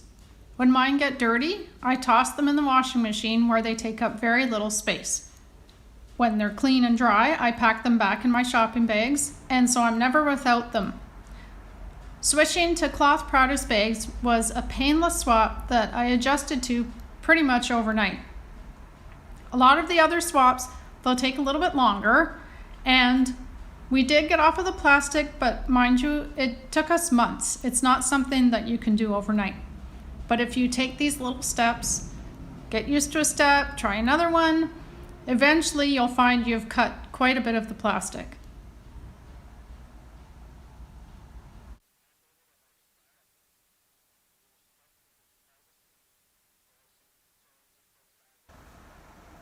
And there you have it, a crash course on zero waste living. You can find all of these tips on my blog, Zero Waste Chef. I'm also on Instagram and Facebook and Twitter and Clubhouse, although I'm not doing much with Clubhouse. And I also have a new book. It came out this month, The Zero Waste Chef. This is the Canadian version. The US cover is a little bit different, it's illustrated. And I've packed it with tons of tips and has 75 recipes. So thank you very much for watching, and thank you to the City of Cupertino for having me here. I really appreciate it. Hello, my name is Annika, and I'm here with Gwen and Shiv. We'll be guiding you through the rest of the Earth and Arbor Day speaker series today. What did you think of that last video, Gwen? Plastic packaging is a huge amount of waste going straight to the landfill with no chance of recovery. It's so inspiring to know that it's possible to live without all the packaging, even in the time of COVID, where everything seems to be wrapped in plastic and shipped. I never knew you could bring your own container into the grocery store to buy in bulk. I thought you had to use one of the plastic bags they provide. That is so cool. I think I'm gonna get her book and try out some of her recipes. I know that loaf of bread looked too good to go to waste. Hey, Cupertino residents. Do you know that today is also National Prescription Drug Take-Back Day? I am glad that there's an entire day dedicated to keeping drugs out of our landfills and waterways. Prescription drugs can be a huge issue if they're flushed down the toilet, since they can poison our waterways. Yeah, and it's easy to discard them safely. Anybody can visit medproject.org to find a prescription drug take-back location or request a free mail back box. It's awesome to see the city working on so many waste initiatives. To stay up to date on these projects and learn more about waste management, visit cupertino.org/nowaste or sign up for the Sustainability Notification newsletter at cupertino.org/green. And now, we will transition into the youth empowerment portion of the speaker series and announce our raffle winners. Later today, we will be featuring videos about water protection, renewable energy, climate solutions, and end with a really fun cooking show on an all-electric home kitchen. Stay tuned for all these great segments. Hi, my name's Tori. I'm a member of Cupertino's Sustainability Division. And I'm just popping in to say the City of Cupertino would like to thank all of the viewers for attending the speaker series so far. We wanted to give another big thank you to all the students of Silicon Valley Youth Climate Action and Youth Environmental Power Initiative for leading us through these videos. And happy Earth Day, everyone. Thanks, Tori. For this next portion of the day, we will begin with a few sustainability professionals who are going to answer some big questions about what it means to have a green career. Then we will pass it along to our Cupertino youth to see what awesome projects they've been undertaking. Now we'll hear from Trish Kenlon, who is the founder of Sustainable Career Pathways. She seeks to inspire, educate, and connect future generations of sustainability professionals and highlights potential career pathways while sharing resources for networking and development. Trish started Sustainable Career Pathways because she wanted to create a space that will help us all navigate our professional journeys by giving real-world examples of what these career pathways are really like, as well as the tools and inspiration we need to succeed in them. Erin McSlavkin has years of experience working for environmental organizations and local government. Upon graduating from San Francisco's Presidio Graduate Pro School, she began working for HP and is now a corporate climate environmental program manager. Andre Dervert is an employee right here at the City of Cupertino. He will give us a perspective of working in a sustainability career in the public sector. Roll the video, Pete. So welcome to Earth Day 2021 Cupertino. We're really excited to have a few special guests here to talk about sustainable careers. This is a huge question that we've gotten from the public, and from other colleagues. Even in our own department, we were asked about what I can do to be more sustainable in my career. So we wanted to invite a few special guests to talk to us about sustainability in the job market and our own experiences working in this space. So with us today, we have Trish Kenlon, who's with Sustainable Career Pathways. She's a career coach specializing in this field. Also with us is Erin McNichol, who is a sustainability program manager with HP. And I am Andre Dervoort. I'm the sustainability manager here at the City of Cupertino. So with that, I'll just ask that our guests give a little bit of background about themselves and how they got into a sustainable career. Erin, would you like to start? Yeah, first, thanks, Andre, for having me today. Really excited to be on this panel, and happy Earth Day, everyone. I guess a little bit of background. As Andre said, I work in sustainability at HP. I manage our climate action programs and also our sustainable impact report. A little bit of background about how I got into this field. I think it really started from when I was a little kid. I think I was really around a lot of people that really cared about the environment and social justice. So from a young age, I think I had those values, but it wasn't until college that in all honesty, I was putting myself through college. I'm the first one in my family to go to college, and I was looking for a job. And the first one that popped up that was really exciting was working for the recycling program at UC Davis. And so I applied, I got the job. And for me, it was just so amazing being able to see and work on these programs outside the classroom that were really making an impact at my local university. And so I wound up changing I wound up adding environmental policy and planning onto as a minor, and then just pursued that throughout all of college, and didn't really think I could get a job in this. It was really more of a hobby to me, but I graduated in 2009. And that was around the same time An Inconvenient Truth came out. And to be honest, I think that explosion in interest in sustainability, I started seeing more jobs that were available. And so as I was graduating and thinking about what I wanted to do, on a whim, I kind of just applied to a few different opportunities and was lucky enough to land a job at Stop Waste doing environmental education for 4th and 5th graders about resource conservation. And in all honesty, I think I was making about half of what a lot of my peers were making, but I was so excited and so passionate. And I felt like I love this and I feel like I can make this work. And so from there, I worked at Recology on waste reduction and recycling as well for cities, local governments, including East Palo Alto and Redwood City. And then I worked at the Office of Sustainability for the County of San Mateo for 3 years after that, so in local government.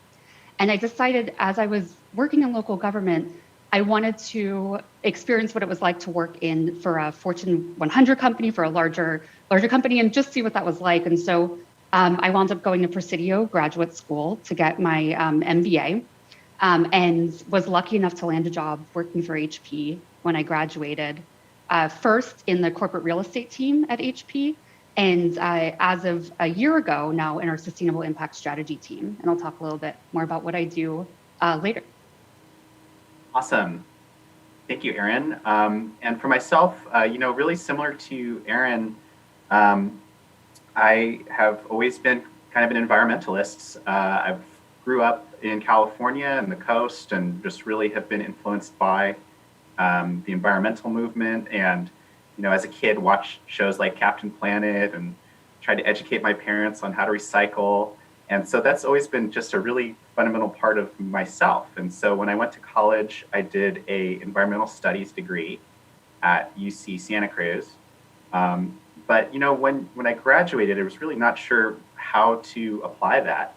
And I'll say that there was a lot of luck that just landed me into a job that was totally unrelated, really. It seemingly unrelated job to my career today, but it ended up launching a really interesting set of jobs. So I started out working for a small engineering company, and I was really just working on their administration. I was an office admin and helping out with computers and networking and just and doing that work until I could find like that green job that I was looking for. But what was really lucky is that some of the work that they were doing introduced me into the world of buildings and energy efficiency. And while I really didn't study a lot of that in college, I was super fascinated with that field. So really that launched a career of getting more and more knowledgeable and interested in specifically like the technical aspects of buildings and how to make them more efficient. And I was kind of saw the connection between that and sustainability and slowing down climate change. So that was a really fascinating journey because it really was lucky that I started down that path. And it's just been extremely fulfilling exploring that and becoming more of an expert in that field. So it's been about 10 years that I was doing that, and then moved more into sustainability more broadly, which is things like how to calculate the carbon footprint of a whole organization. And now what I'm doing here in the city of Cupertino is working on those same problems just at a bigger scale. So it's been a really fun journey, and really looking forward to talking a little bit more about, all the different aspects and skills that we use in our job day to day. Trish? I also want to start off with saying thank you so much for having me, and happy Earth Month. I feel like it's Earth Month these days. But yeah, so I'm actually a little bit older than you guys, and so sustainability was definitely not on the radar when I was choosing a college major. And so I started out with just a classic business undergraduate, and then I focused on working in operational efficiency and consulting at companies like Bank of America and IBM and CGI, and just really that classic business background. And I loved what I did. I loved consulting, and I loved working with clients, and I loved helping companies make change. But right around then was when GE's Eco-Imagination was getting big, and Green Order was a thing.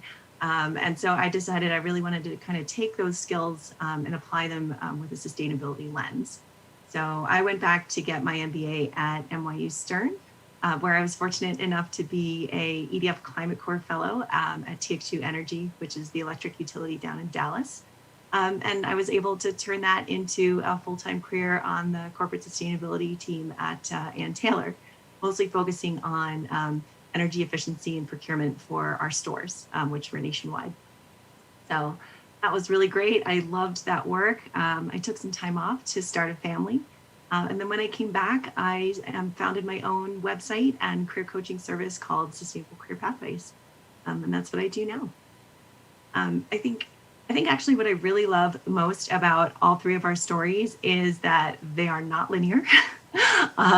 We are, doing things that are sort of related to undergrad and sort of not. Because I think I've never met anyone in sustainability who has had a straight line from A to Z from where they started out to where they are now. It's inherently a multidisciplinary discipline. And it's important to remember that where you start may not be where you wind up. You just need to start working in a direction and get going. That's so true. So we're going to dive a little bit more into what it is we do day to day. And this is, again, a really common question that I get from members of the public here in Cupertino, but have definitely fielded these questions across the years, especially being the one in many organizations and positions where people kind of ask you, like, what is it you do? So, Erin, I would love if you could highlight a few of the things that you do day to day over at HP. Yeah, sure, Andre. And also want to plug Trisha's website, Sustainable Career Pathways. I think it's been awesome. So I totally agree. It's not been linear. And I also want to say a lot I've learned on the job as well.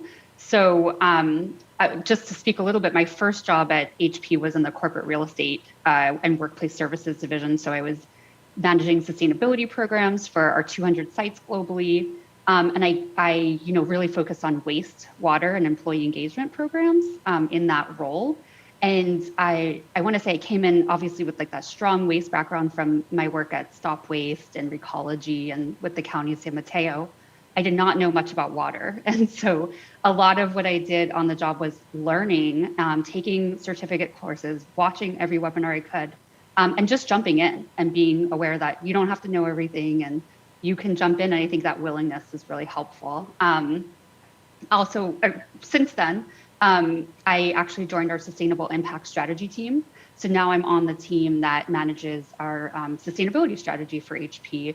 And my role is managing our sustainable impact report, which we put out once annually. It's a really big endeavor that collects information from across the organization and reports it, everything we do, basically encyclopedia of HP sustainability. And I also manage our other reporting like DJSI, CDP, and EcoVadis.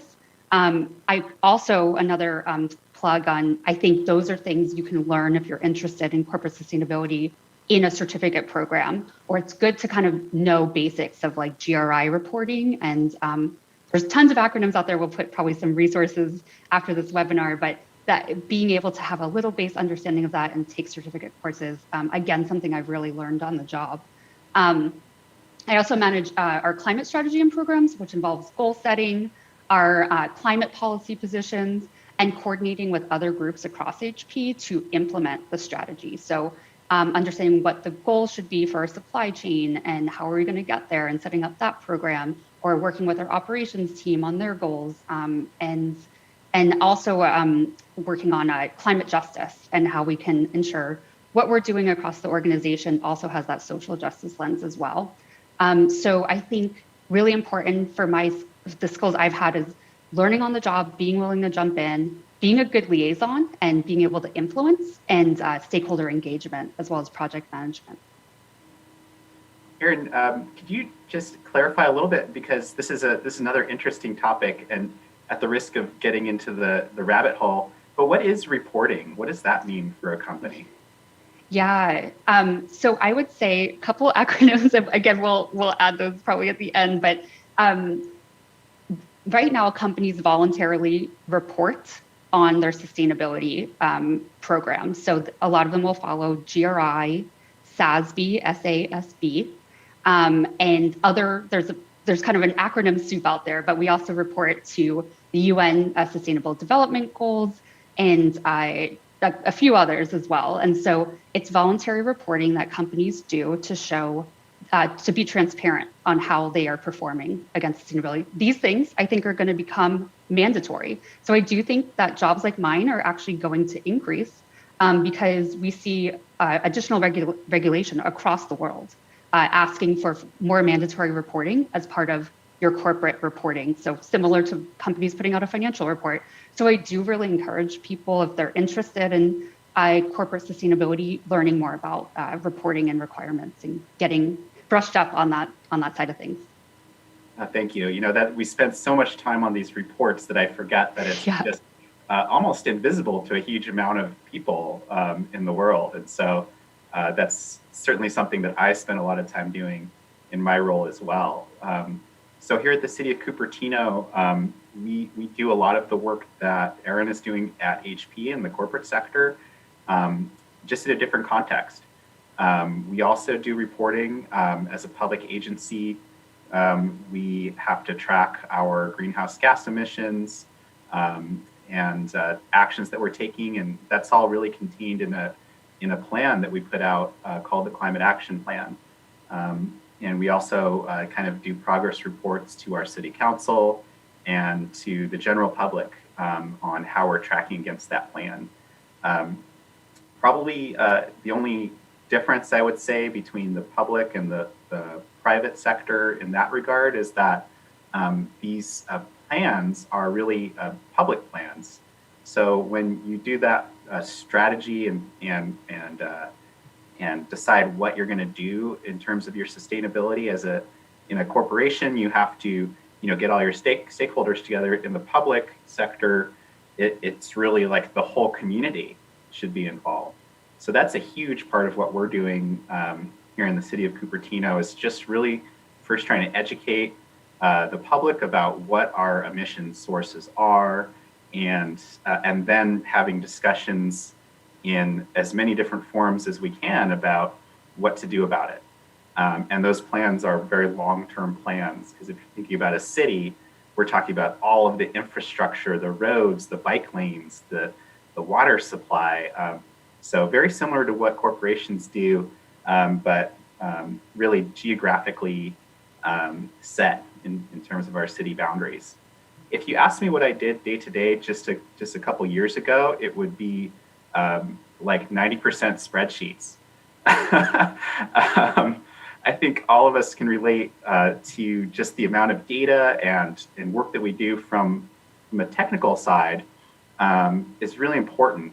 And this was something that, as someone without like an engineering background, I did environmental studies in school. I didn't do engineering. I quickly learned early in my career that spreadsheets and getting to know how to manipulate the numbers and do formulas in Excel is really important, and also understanding what the data means. Data quality is really something that I spent a lot of time on early in my career, especially for energy and water data. It's messy data. The systems to collect that data are just, far behind the rest of the world and the rest of technology advances. So I think anyone jumping into this field should know that it's the importance of data, and high quality data is super important in order to inform and make decisions about what to do about anything regarding your utilities or your carbon footprint. So I definitely spent a collective, many years of my life deep in spreadsheets, and that was a great experience. So really a lot of that is to do what's needed in the organization. Early in my career, I was really just eager to learn and fill in skill gaps that I had with, just reading. Like Aaron mentioned, taking certificate courses is really a valuable way to learn those skills. But also, as Trish mentioned, it's highly multidisciplinary. So it's always worthwhile to get to know what your colleagues are doing, and not only become an expert in your one thing, but also have a broad knowledge of what is needed to really succeed in your organization and help other people to succeed, to be more sustainable in what they're doing. So a lot of that, as it translates today to my work in the city of Cupertino, it's learning about what's happening in other cities, what the state is doing, what our federal government is doing. So really keeping your eye on policy and how that affects your future decisions that you're going to make. And also in helping to educate in the term I've heard in the past is really influencing without any kind of authority. Me individually, I don't have much authority, but we can, do a lot of work with story building and storytelling, really helping to people to understand what's the greenhouse gas footprint, why is it important, how does it connect to these big crises that we face in our future when it comes to climate and the change in risks that we face. So a lot of that is policy research and public speaking. I was really never that big on public speaking, but something that I just had to work on as a skill. And turned out I just enjoy it more the more I do it. So that was also a big learning in my career, is just being comfortable having conversations out in the public or in your company or in meetings is really, can be fun. I know a lot of people struggle with that, but it can be fun and you can learn it. Other things that I do day to day is really offer services. So this is something also that I did in my past job as a technical professional, was provide services, help people to certify their buildings as LEED green buildings, helping people to reduce their energy bill.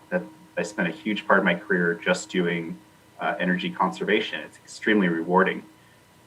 Helping people to install solar and really making business cases. So that's all things that I do today. And today in Cupertino, we do things like this Earth Day Festival and our Green Business Certification program. So we run a whole portfolio of programs and services all around making the city more green.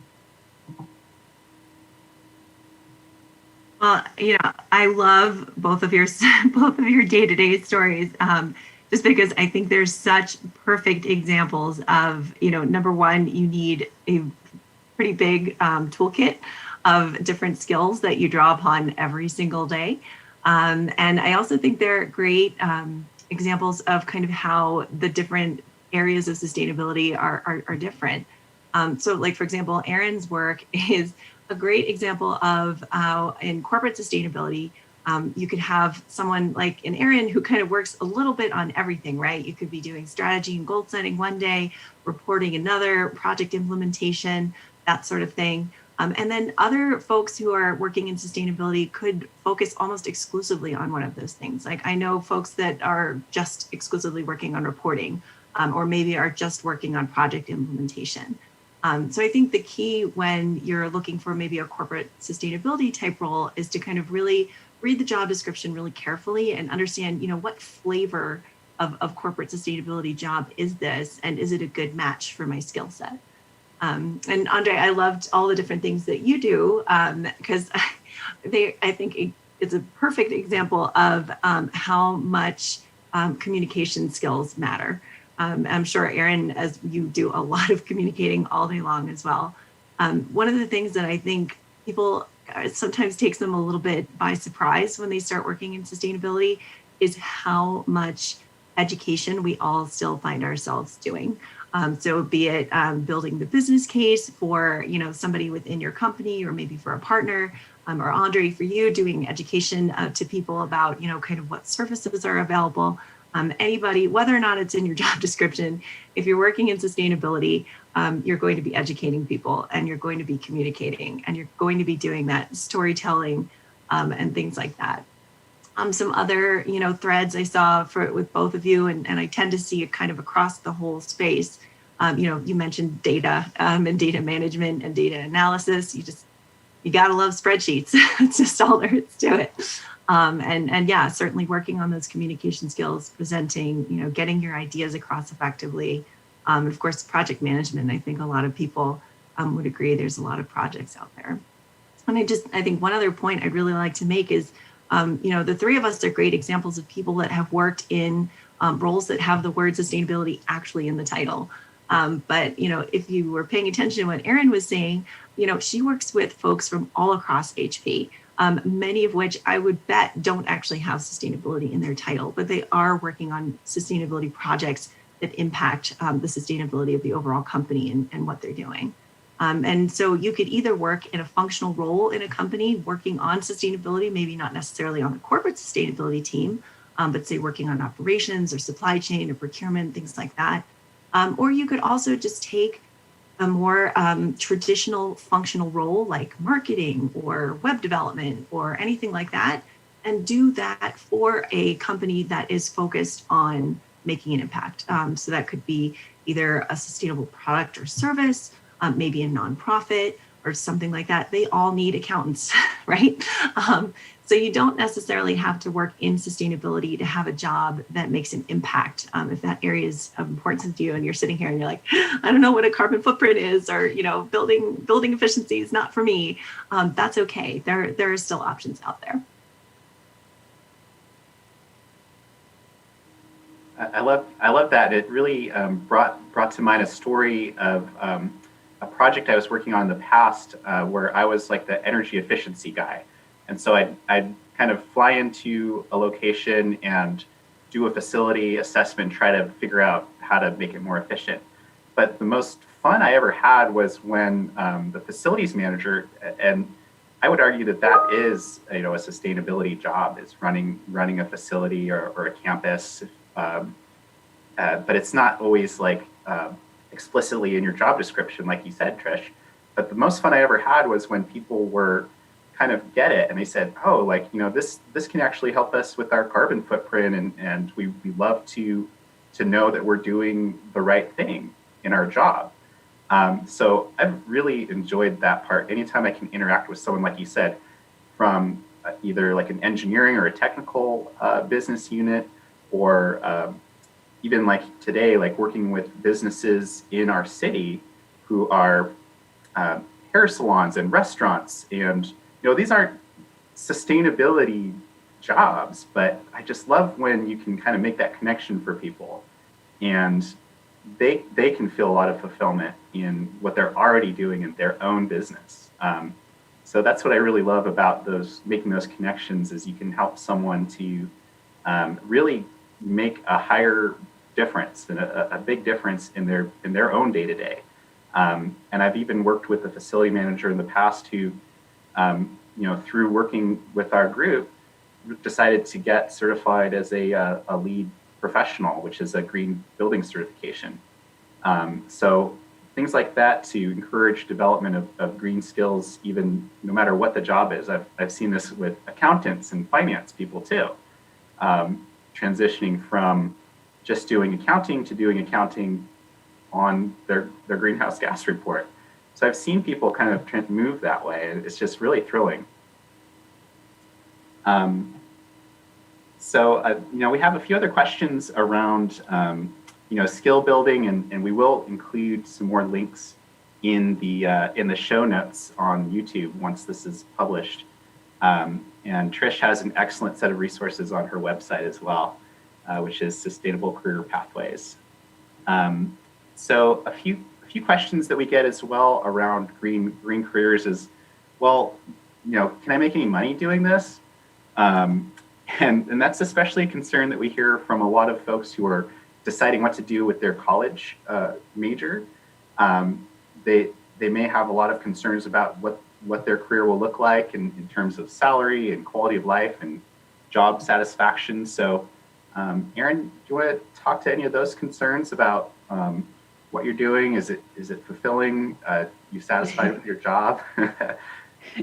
Yes, yes, the short answer is yes. I think I alluded to this before. When I jumped into this field, I did realize I was coming in at a place where I knew I was going to make less than some of my peers, coming out of college, especially graduating in 2009, which was a recession year. So I think personally, just having a passion, and I did build my skills. I networked. I worked really hard, and then took advantage of certifications, and also got my MBA as well. And I feel like I'm at a place now where I'm very satisfied. I do think that salary. I did work in government. I worked in nonprofit, and now working for a Fortune 500 company. There are differences in salary for sure, and what you decide to choose. But I do think there is an opportunity. I think it's only going to grow in being able to make money doing something that you love, and it really helps. Even on those after some long days, I still want to get out of bed. I still really, I want to do this, and it makes me feel like every day I'm leaving the world better for everyone, and that's just really great, being able to do that. So I think working in this field, I think it's a great balance of doing something you love, making money doing it. Of course, there's a scale there, but I think it's definitely possible, and just feeling like you're making a difference. So. Yeah, and for myself, I can really relate, Erin, to how important it is to me personally to feel like I've made a difference, something I tell folks as well is that you can still make a difference even if you don't have that word sustainability or job title. There's lots of ways, which Trish, I think you'll highlight a few, on how to kind of build that into what you're doing today. But for me, things like income are pretty important to me personally. I'm the only provider of income for my family. So that's certainly a concern. And I can say that you can definitely get some really well-paying jobs in this field, especially today. It's something that I would consider a growth opportunity. You've mentioned this a few times, Erin. The need and the scale of what needs to be done just keeps growing. And looking outside of the U.S. borders, it's growing very quickly. So on a global basis, there's plenty of jobs to be had, and I keep seeing a new job every day. From all the way up to the major corporations to small startups and public agencies, like across the board, there's tons of work to be done. So I'd say that's something that is really emerging. When we all graduated from school, this really wasn't a job category. So it's really exciting to see. I just want to add to something you said, Andre, is like even just at HP in the past few years, I think something that we've been publishing our carbon footprint for 20 years. So we obviously have been transparent for quite a long time and taking this very seriously, but I've seen it go from being, it's a nice to have, it's kind of outside the core business function, to now it's literally within our core business strategy that our CEO it's part of it's part of our core strategy for the entire company. And so I think that's just amazing and kind of speaks to the growth that you're saying of that it's not like you have to be the one sustainability person in the company. Sustainability is becoming more a part of everyone's job description. Actually, just this year, all HP employees have the opportunity to set a goal around sustainability. So their performance is based on that goal that they set. So we're just encouraging all employees now to have this as part of their job descriptions. So I think that definitely speaks to the increased importance, like you were saying. The only other thing I'll add is that, one of the things I like about my own career is that I've always wanted to like grow and learn something new. And this is a space with almost infinite possibilities to learn. And you can become hyper-focused, like I did early on in my career with energy. I just was super focused on that one space, very fulfilling. And I could easily have done that for my entire, career.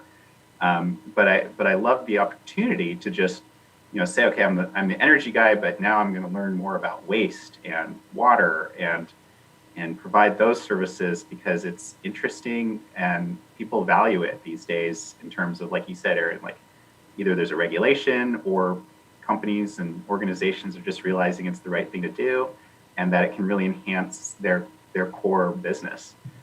So I really like that aspect of just being able to learn something new. And I really encourage the people I work with to be really bold with their ideas, because that's, I think being demanded of us to be very bold and think really big about the projects we take on. Trish? Yeah, I'm glad you mentioned, Andre, the kind of the vastness of the sustainability jobs landscape. It truly could be almost anything, which is one of the reasons why job seekers have such a hard time, right? It's, how do you boil the ocean into the right sustainability job for you? And there are jobs out there that are volunteer jobs. There's jobs out there where you would take a pay cut, and there's jobs out there making a very good living. It just kind of depends on, which sector you work in, which industry you're working in, and of course, just kind of the marketability and value of your skills. Erin has an MBA and she's working for a Fortune 500 company, which is great. But there might be somebody who's, working in a volunteer role that just, is working more on communications and things like that. That's going to be a lower paid position. So there's opportunity all across the board, depending on kind of where you want to make your impact, what organization you want to make your impact with, and the value of the skills that you're bringing to the table. It's not just sustainability focused, but your functional skills and that sector that you're working on is going to have a really big impact as well. Trish, here's a question I've gotten from students in Cupertino. A lot of students want to go into a STEM field.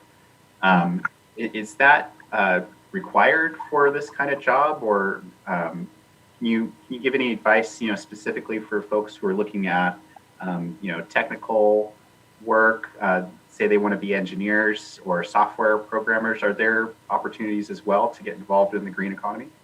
Yeah, absolutely. I mean, when you're trying to choose which field to go into or which college major to do, really all you're doing is you're choosing in which way am I going to make an impact, right? So like, for example, if you work on policy, you're helping to kind of change the rules of the game, right? And help society in the manner and the rules for how we're going to make an impact. If you want to go into like a STEAM kind of thing, if you want to work on, science and engineering, You could be doing things like measuring how are we doing from an environmental standpoint, measuring our progress or identifying areas of opportunity. Engineering, we need innovation. We've got some great solutions right now, but obviously there's always room for new products and more efficiency from pretty much everything that we have, from building efficiency to how we generate electricity to transmission. There's a ton of opportunity out there. You could also, even there's opportunities in education or even the arts, changing hearts and minds to get them ready for action and make their own impact. Or for business, working on those products and services and themselves, or how they're made and how they're created, and reducing our environmental impact and improving our social impact. So, it's really, that's what drove me to actually start my website to begin with, is because you can come at this from any angle. It's just finding a way to say, okay, how do I take the functional skills that I have, or the things that I'm good at? Maybe I'm an artist, maybe I'm an engineer, maybe I'm a business person. And how do I find a way to take my functional skills and find a way to make an impact on the area that I care about, be it environmental, social, or just really anything. So there's a lot of opportunity out there. It's just thinking about, what are you good at? What do you want to do? How do you want to make change? And what do you want to change? What do you care about most? Is it justice? Is it the environment? Is it diversity? There's a lot out there. I love how you mentioned the creative skills too. Like I said, like storytelling is a big part of what we do, of just, as part of education campaigns. And I've seen some really creative work just in the last year, 6 months, from artists and musicians really making connections with their work and the impact they're having on spreading a global message and building, unity really around some of these ideas. So I'm really glad you mentioned that. Yeah, I mean, Erin, and I think you also mentioned Al Gore's movie, right? And back then that was revolutionary. And now that field of just creating a way for people to connect through documentaries, through art, and just really educate and inspire people it's really come a long way, and it's very sophisticated now. And you can absolutely do things like that. So we don't all have to be spreadsheet nerds, even though I will say it is kind of fun once you get into it. But Erin, what are some of those skills that you find yourself using, and how did you, or challenges that you face in your work? Yeah, and I also just wanted to reiterate what Trish said too. At HP, my job is one of many types of jobs. Like in sustainability, we have product stewards that work directly with our business units to make our products more sustainable. We were just hiring for a packaging engineer to make our packaging more sustainable. So I think there are definitely a breadth of different types of positions at companies as well, whether it kind of leans more strategy, more communications, or more, engineering. So, but yeah, in terms of the skills I use, I think I talked a little bit about this, but one, especially that I noticed a lot coming to this job from having worked in government and nonprofit, was how making the business case for sustainability. And that was like, that skill, and having, I don't think you necessarily need an MBA. I think that definitely helped. But I also did take a springboard class on data analytics. I think that was also very helpful. Just knowing how to speak that language and understand budgets and what is the payback of a certain project going to be, what's the business value, being able to express that. And sometimes it's not direct business value in terms of dollars, right? Sometimes it's brand value or, associated risk that we're avoiding. So I think that is really important. Andre, you said it a few times, spreadsheets. I think accounting, being able to know your way around the spreadsheet. You don't have to be, amazing. You don't need to necessarily, at least in my job, know like SQL or anything, but I think being able to have those skills is important. And then again, just influencing stakeholder engagement. And I think the biggest one for me is project management.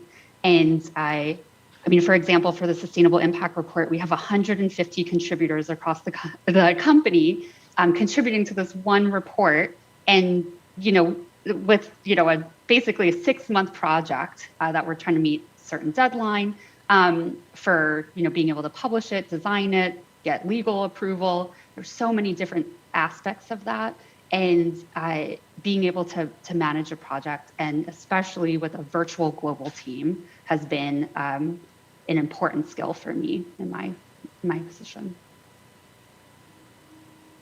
Yeah, I second all those skills that come into play in my job as well. And especially when I was doing more focused work on energy, I found that it's really an applied science. So, you don't necessarily need to be a licensed engineer to do a lot of this work, but it really helps to know how to do some of the engineering work, or understand what it takes to be an engineer at least, and understand the rigor that is involved with some of this work. So really just trying to understand how to provide value maybe to others in a group has been really helpful for me to both learn and also to support the work that the licensed PEs are doing. So that was a huge part of my career, is just kind of following along and sometimes literally like following somebody with a clipboard and taking notes was incredibly fun and really such a great experience. So I'd say anybody who has the opportunity in like an internship or a volunteer project to just follow along with the clipboard, whether it be in a building or out taking measurements in a creek for water quality, or these are things you can learn and provide a lot of value later in your career with that experience. You mentioned a bit on the strategy that you do, Erin. That is something that is probably suits a lot of folks in this space, just being able to kind of see the forest and the trees. Like I said, we like to think big and be bold with the work we do. We feel like it's necessary in this time to be bold. Yeah, I think that being able to have an idea of the broader strategy outside of your class or outside of your organization can be very helpful. So I spend my time reading a lot of like blogs and news articles and science journals, even when I feel like I don't understand something enough to really have a conversation with somebody about it. So Trish, I know you have some great resources you'll highlight in our show notes too about where to find some of those resources. And I'll just mention one thing too about skill building is a huge turning point for me was when I moved to a new city. And I didn't quite think at the time what an impact that would be, but that just opened up like so many doors in terms of meeting new people and thinking about the world differently. So sometimes you have to move or at least visit to where the opportunities and the action is happening. And I'll just say for me, that was so fun. And it was a big, kind of risk being like a hometown boy and moving away. But gosh, what a great experience that was to just learn more and then, opportunities follow. So, that was a lot of fun. Yeah, I love that. I moved about 2 years ago as well. And I just find that there's something about moving to a new place that kind of puts your mind in this discovery mode and kind of really gets you out there and learning and connecting. And it's really great. When we're talking about skill building, there's a couple of ways. Some are more valuable than others, I think, when you're applying for a job. But I think the gold standard, of course, is work experience. So anytime you can get experience with working with sustainability tools or concepts at work is going to be really, really a valuable tool for you. So things like raising your hand at work, reaching out to the sustainability team or the green team and saying that you're interested. It's always great to have support from the functional areas, and sometimes they have ways in which you can get involved, which is wonderful. Also, you can pitch ideas as well. So if you find that your company really kind of isn't doing anything on sustainability, you could be the person to bring it to your company, which is always a great opportunity. Pitching and working on ideas like that is always very valuable experience. Or if you're new and just getting started, you've got some great organizations in California like Southern California Edison has a really great early career program, as does California Carbon. So those are really great places to look. I think from like an internship and a fellowship perspective, those are other great, really great ways to get experience. They're not full time, but they're still wonderful work experience. So you could do things like CalSTART has amazing clean transit internships. I think Erin and I both mentioned the EDF Climate Corps earlier, which is wonderful if you're in a graduate program. And if you're working full time, you can actually work in a fellowship as well. The Clean Energy Leadership Institute offers fellowships for professionals who work full time, as does Climate Base. So there's lots of ways that you can kind of dig in and get that hands-on project work, which is really wonderful.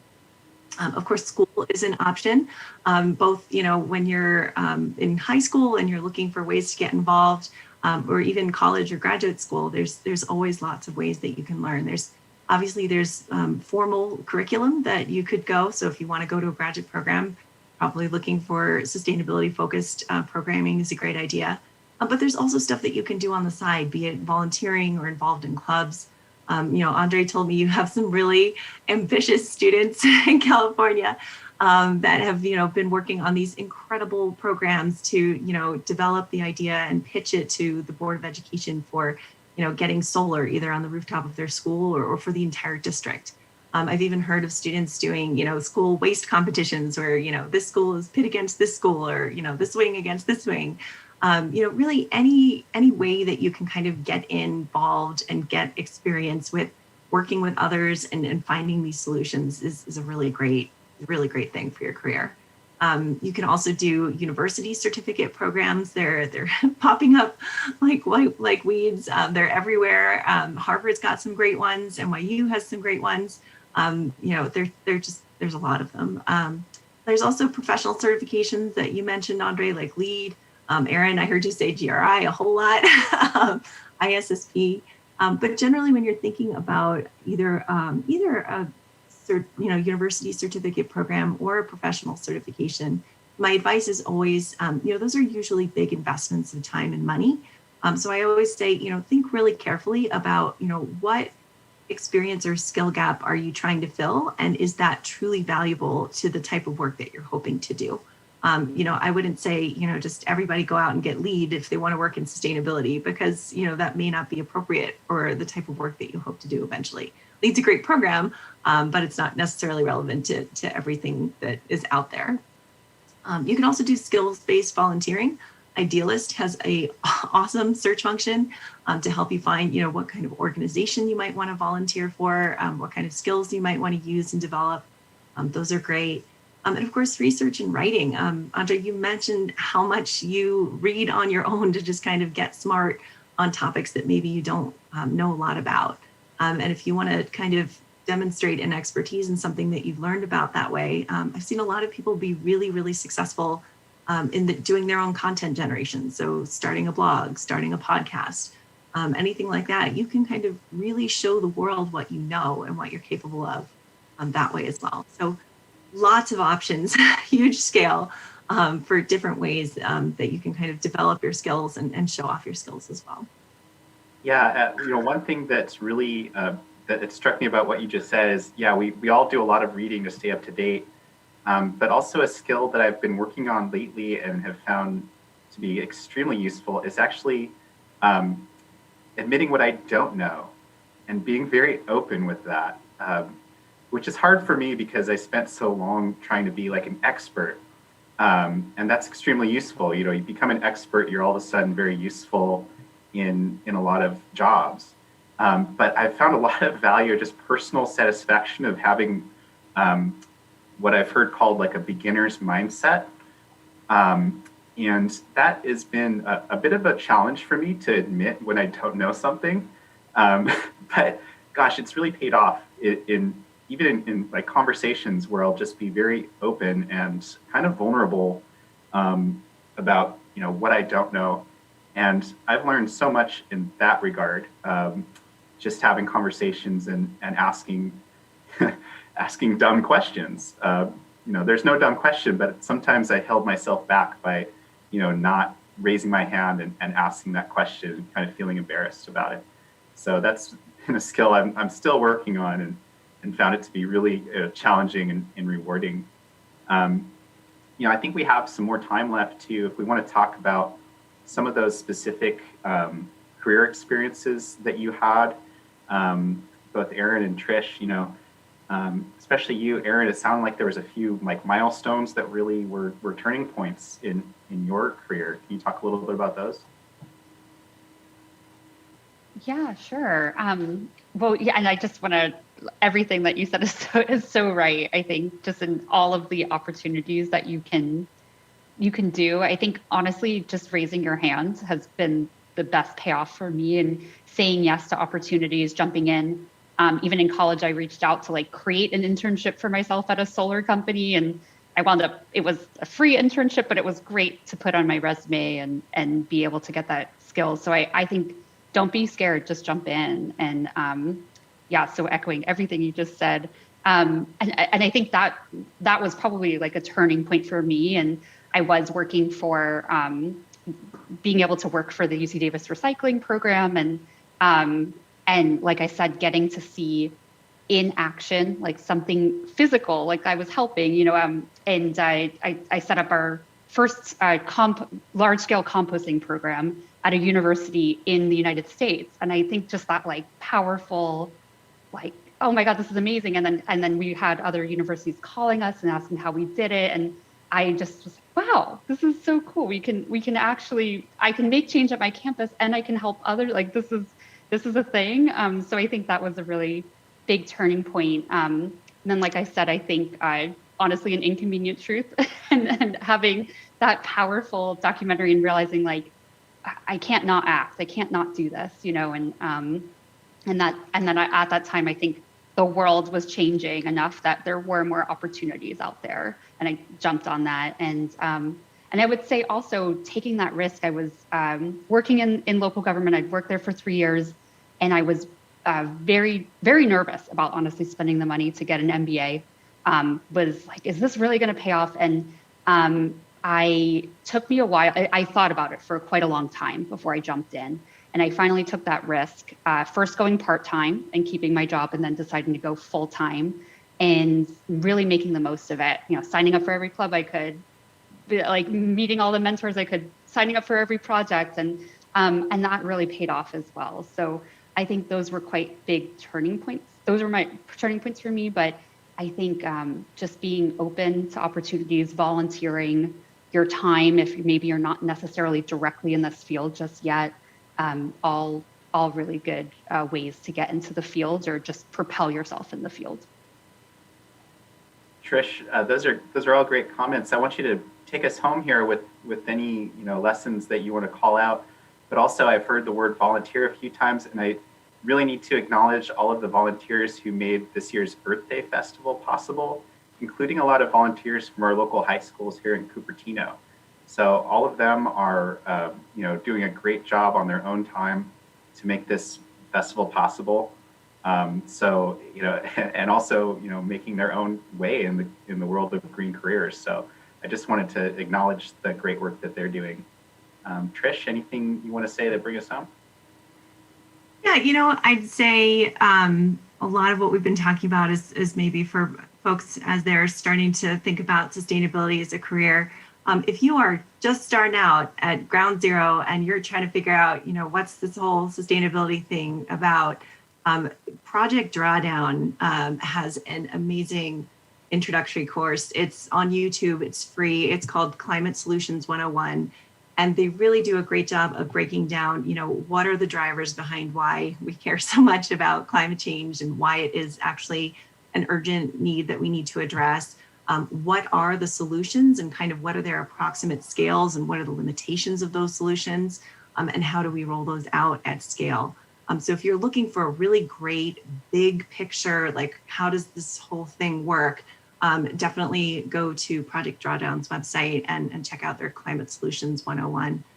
Also, I have to mention SDG Academy. They have a fabulous website where if you're starting to explore some of these, tools and concepts and ideas, they have so much free training on there. It's definitely worth looking into for sure. And also just really folks that are fabulous at the local level. They work nationally as well, but locally, both the Sierra Club and Vote Solar are awesome for getting the word out about how you can get involved in advocacy from a local perspective. So if you're like, okay, maybe a career is not for me, but maybe I really want to start, having those conversations with my city, or with my town council or something like that.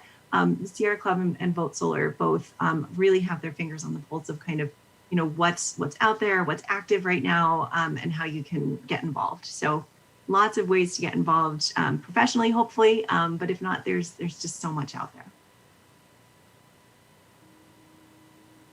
That's great. Thank you so much, Trish and Aaron.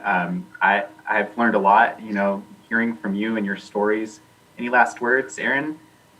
No, I feel like I've learned a lot just from hearing Trish with all these resources. It's amazing. I was taking notes. And from you as well. So yeah, maybe the last thought is be friendly, network, reach out to people in the field, and they're willing to chat with you. And I think informational interviews as well are a great way just to get your feet wet and understand what other careers are like, and start making connections.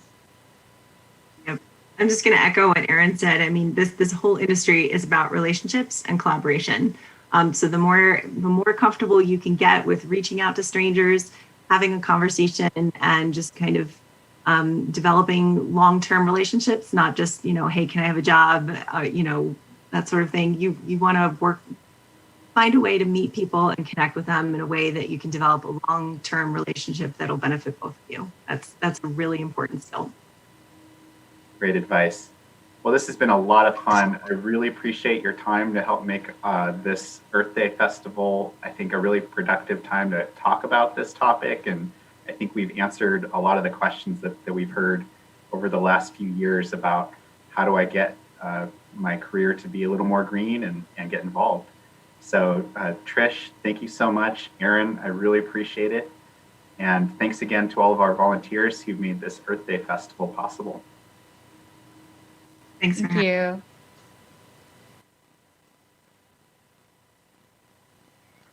I feel empowered after hearing about the green economy from the speakers. I'm definitely going to pursue a sustainable career path myself. There's so many options.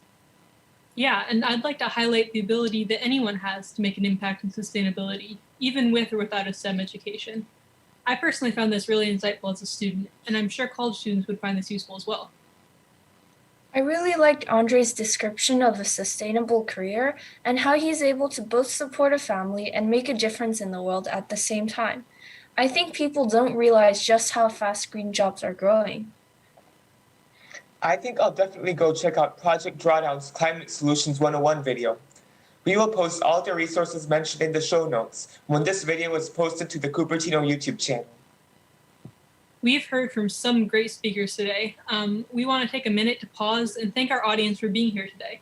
It is a beautiful day outside and you could be doing anything, but here you are spending your Saturday learning about Cupertino's sustainability initiatives. The city of Cupertino would like to congratulate all of the attendees for their efforts, but we do have a few raffle prize winners who've won a Yamagami's gift card for their dedication to the speaker series. Jessica Barclay, Terry Soljet, Chris Jensen, Caitlin Leong, and Barbara Paula. Sorry if I mispronounce any of your names. Congratulations. You will be contacted shortly to claim your prize.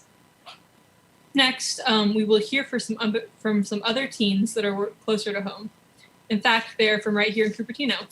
This segment is a group of speakers from Youth Environmental Power Initiative. They have created 4 mini segments about sustainability, inclusion, and youth advocacy. YEPI's goal is to empower teens to engage and stay involved in combating climate change.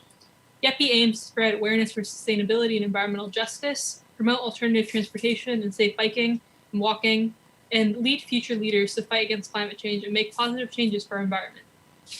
This next clip will address how youth advocacy plays a significant role in passing environmental legislation and enacting lasting changes on the environment. One green topic is environmental justice. It impacts the environment and living conditions of our planet, protecting people from health hazards, leading to a safe, stable, and equitable planet. They'll also address the detrimental effects of meat production and identify solutions that can alleviate our carbon footprint. Take it away, Pete.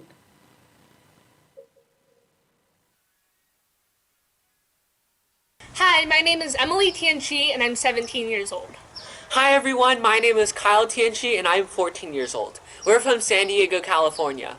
I invented an atmospheric moisture harvesting device biomimic from the Torrey pine tree to help areas in drought. And I designed a microscopic particle detector using a laser and a Raspberry Pi to combat microplastic contamination. We co-founded Clearwater Innovation, an organization that raises awareness of the global water crisis and encourages students to conduct environmental research from garage labs. We're so grateful to the city of Cupertino for giving us this opportunity to present on Earth Day, and we're going to share with you a little bit more about our projects and our journey as environmental advocates. Hello, so I'm here to talk about my research project, which is biomimicking Torrey pine needles atmospheric moisture harvesting device through alternating hydrophilic and hydrophobic micropatterns. I know it sounds very complicated, but don't worry, I'll break it down for you. So I live really close to Torrey Pine State Natural Reserve. My family and I go hiking there all the time. And as a kid growing up in California's drought, I noticed that there were these gigantic puddles under the Torrey Pine tree, as you can see in this picture right here. So I asked the rangers, what's going on? Everything's dry, but there's just like a giant puddle right there. And they said that Torrey pine needles are really well known for their ability to harvest atmospheric moisture. So you can see these little droplets of water right there on this needle. But no one has really explored it before. So when I got to the 8th grade, I was super curious and I decided to start my own research project, trying to find how Torrey pine needles are able to harvest so much moisture. I did a lot of experiments, found out a lot of really interesting things, but this is one of my biggest results. This is a zoomed in picture of the Torrey pine needle. You can see that there are rows of tiny little white dots. Those are called stomata. They're pores for gas exchange. And in between them are green parts, which is what I like to call the ridges. Something is hydrophilic when it's water loving. So like a piece of paper would be hydrophilic. And something is hydrophobic when it's water fearing. So wax would be hydrophobic. And you figure out if something is hydrophilic or hydrophobic by putting a droplet of water on it and looking at its contact angle, like in this photo right here.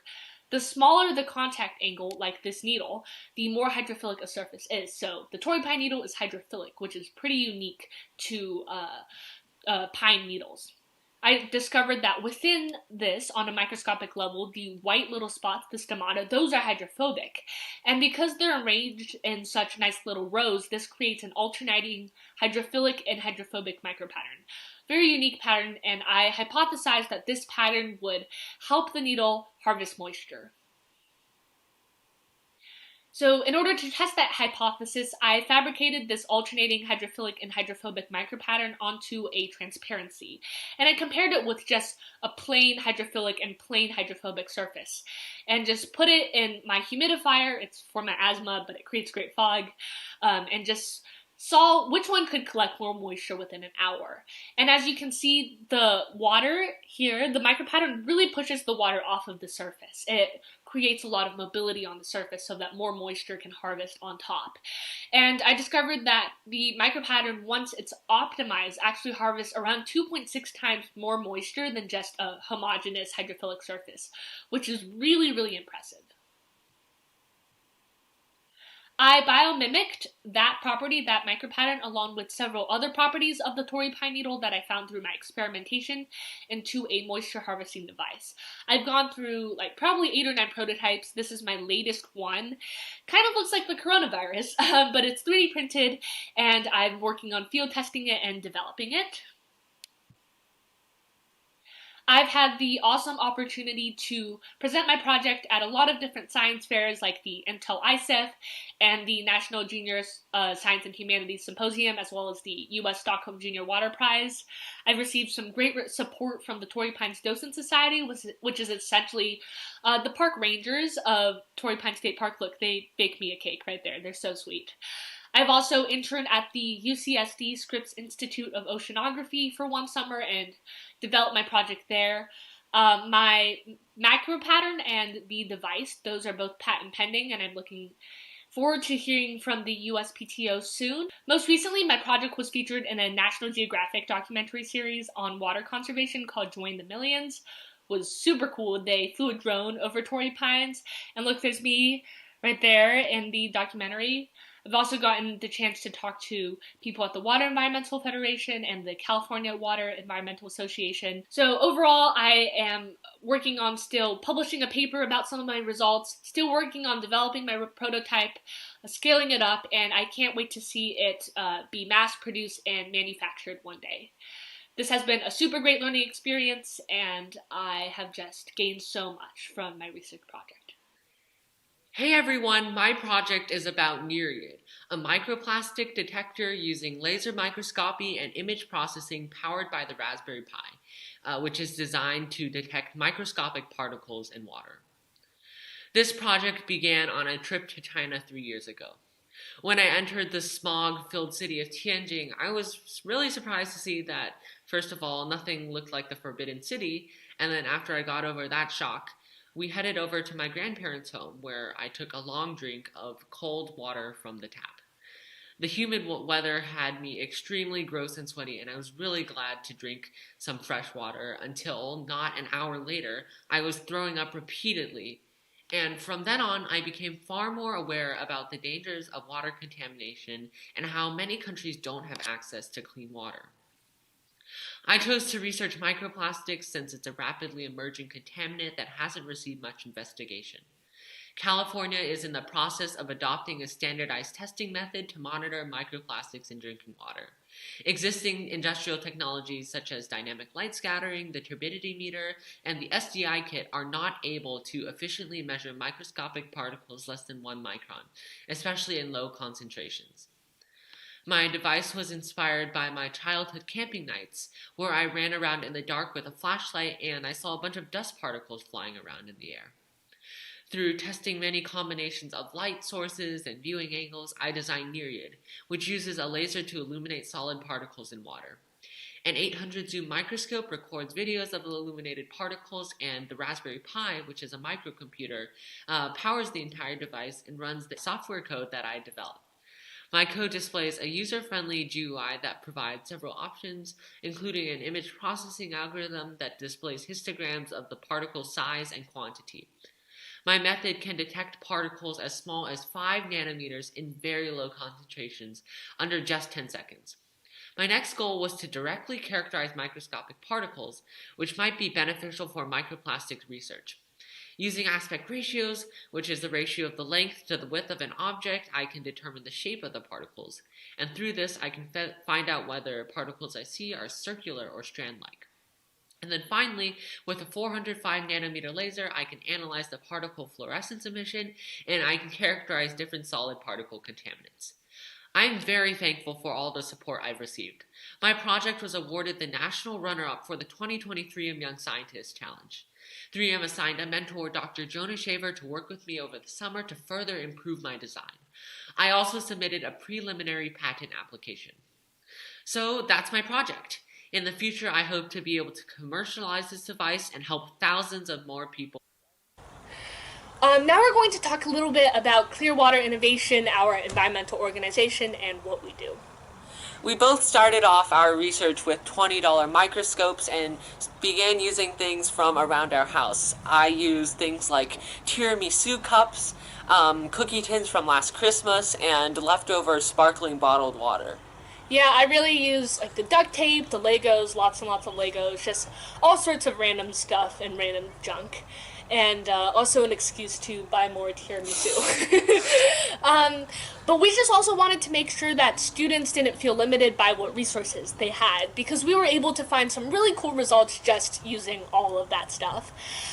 We wanted students to know that if they're passionate about an environmental cause, then they have the ability to do research about it. Yeah, so that's why we founded Clearwater Innovation.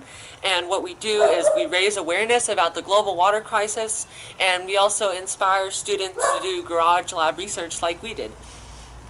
Yeah, some of my favorite events we've done in the raising awareness part is we did some beach cleanups, which was just a great opportunity both social aspect and also for a great cause.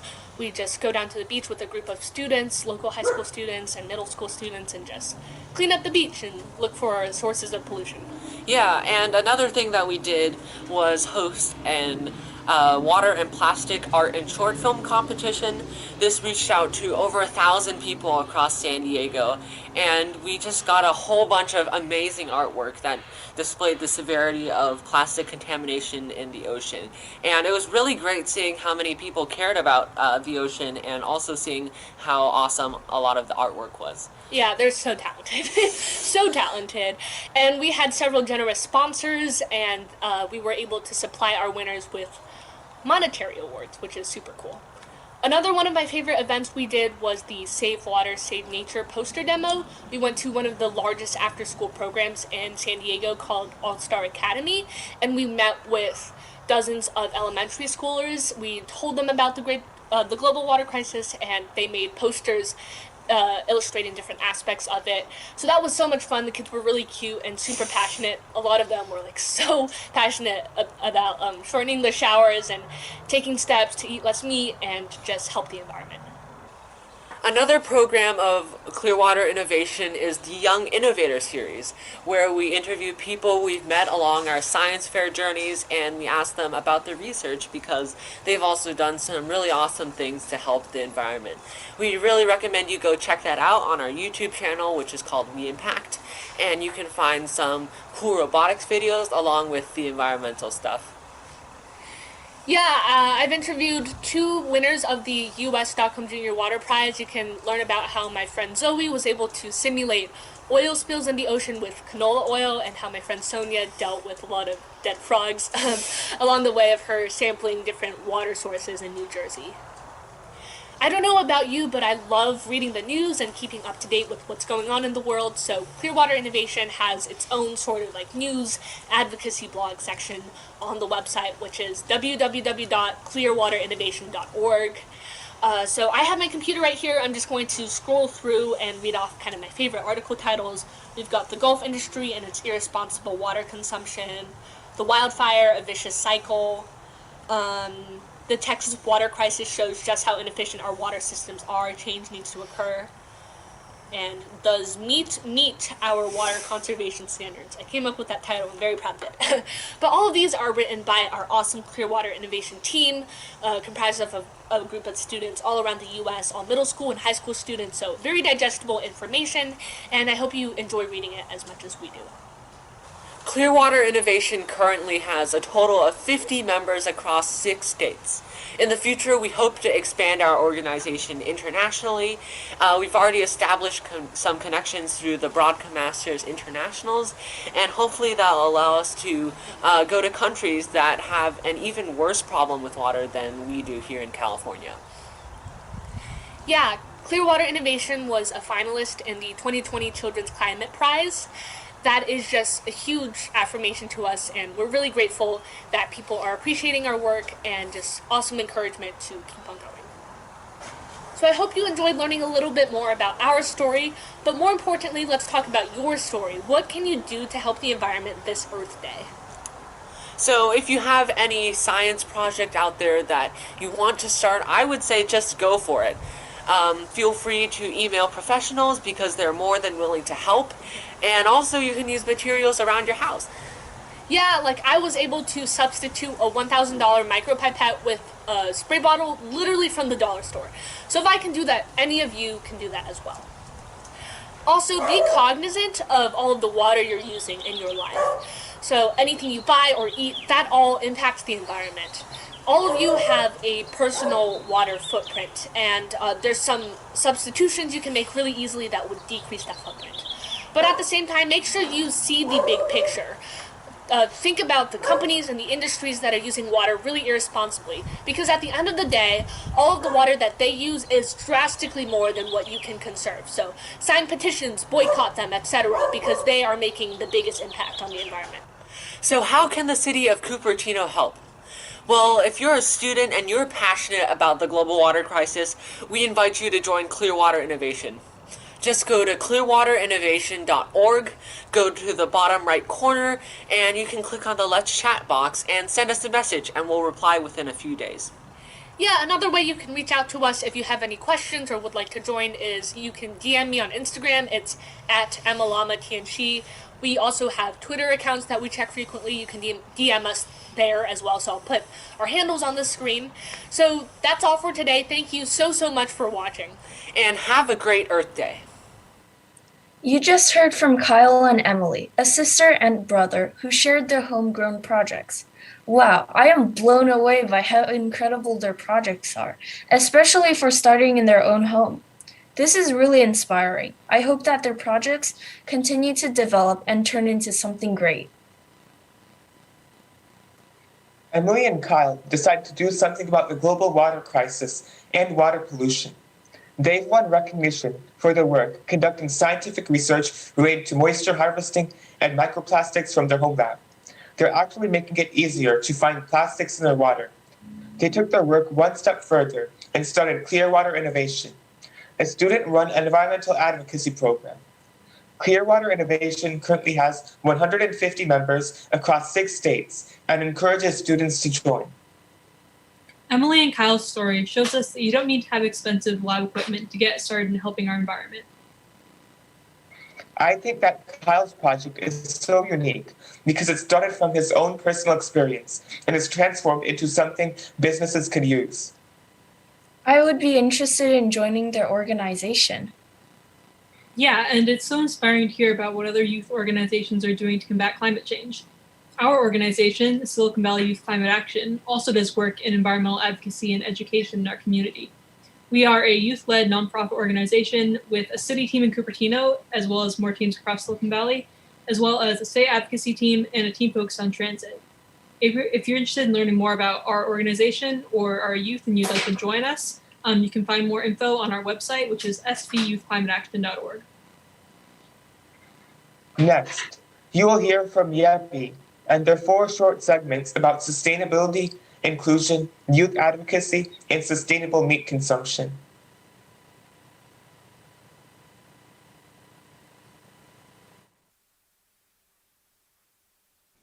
Hi everyone, welcome to the Sustainability, Inclusion, and Youth Advocacy Workshop.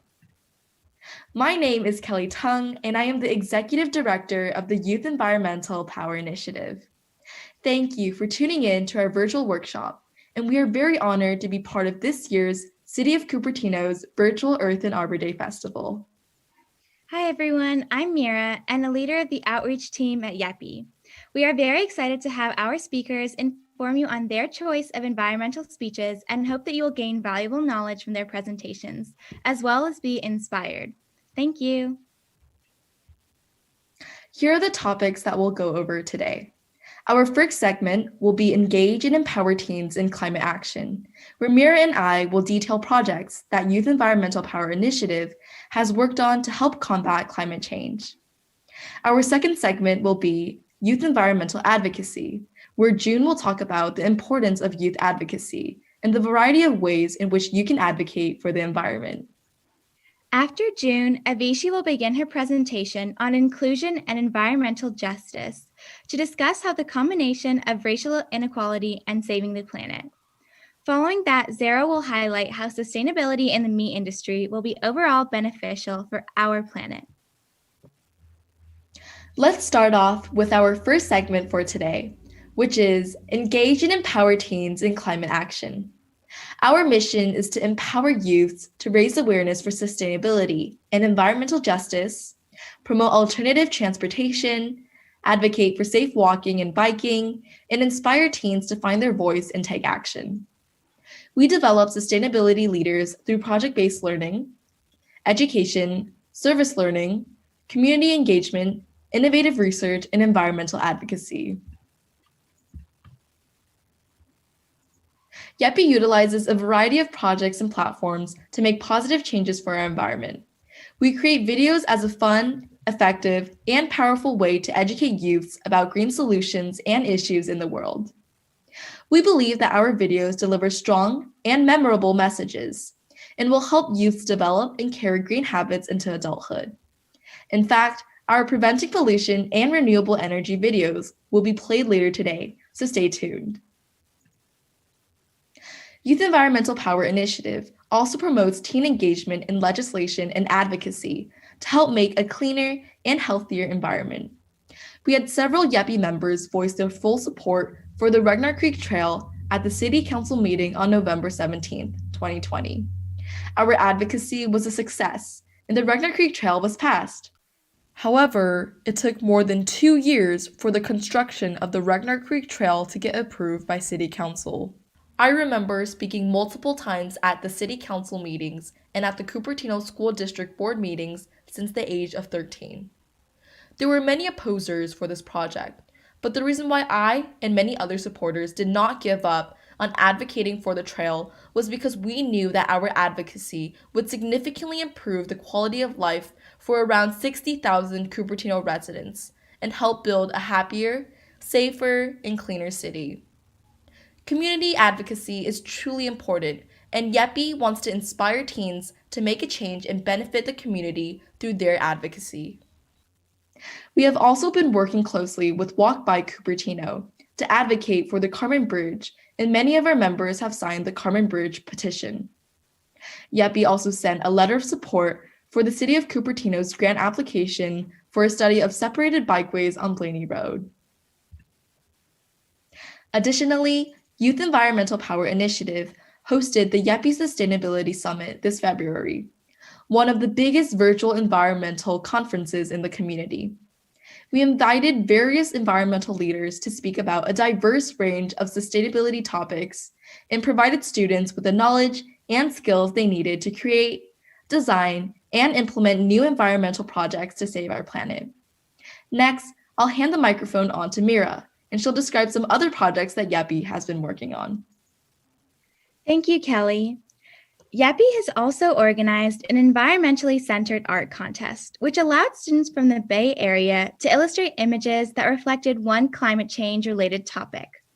And on this slide, you can see a few of these illustrations. Through this contest, our community was allowed to combine their artistic selves with their environmentally advocating selves, and to find the greenness within their lives. We have also involved the community in a different way, through a newsletter that contains information that is beneficial to the community as a whole. For instance, we have released one of these newsletters discussing topics like sustainability in the Bay Area, our home, and compared it to sustainability in the whole world.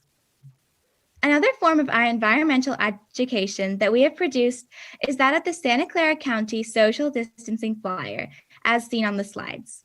We partnered with the Santa Clara County Health Department to create a flyer that resonated with teens regarding the topic of social distancing.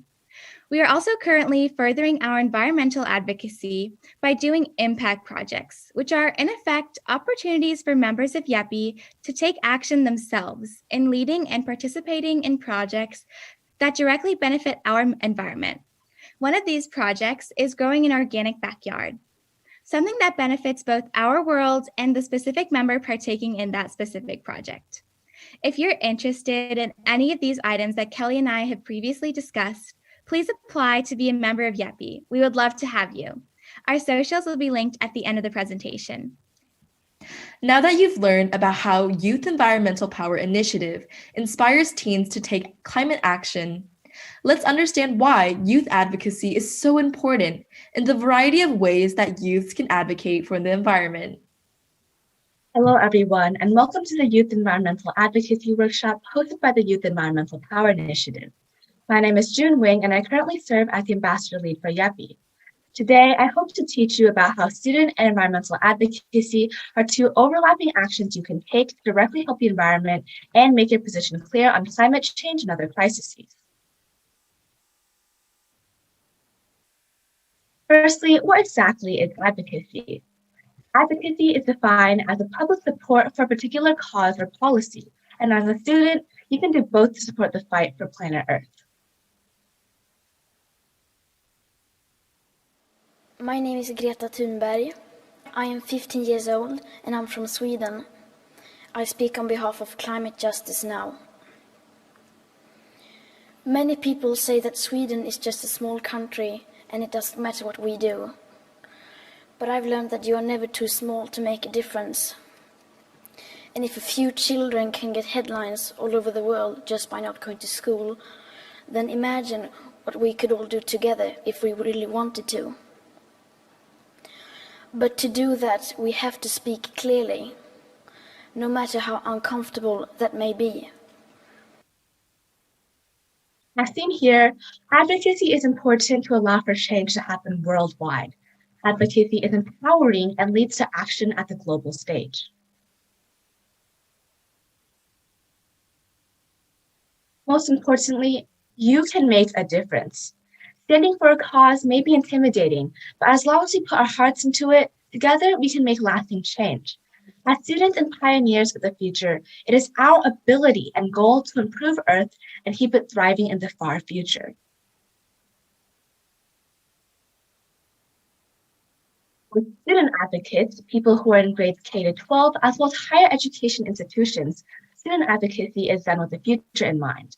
This is reflective of the future generation and ideas, with students leading the climate revolution, notable activists like Greta Thunberg and others inspiring people globally to participate in climate justice and helping to save the Earth.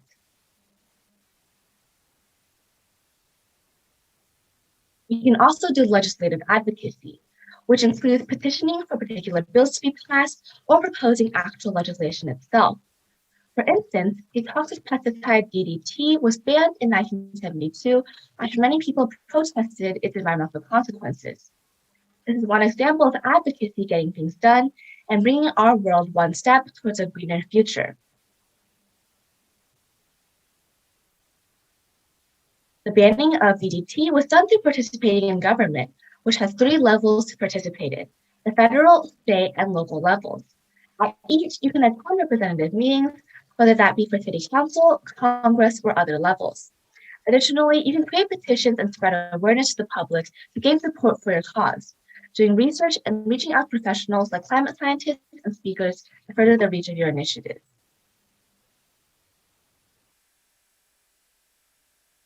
I'll go to show that advocacy works.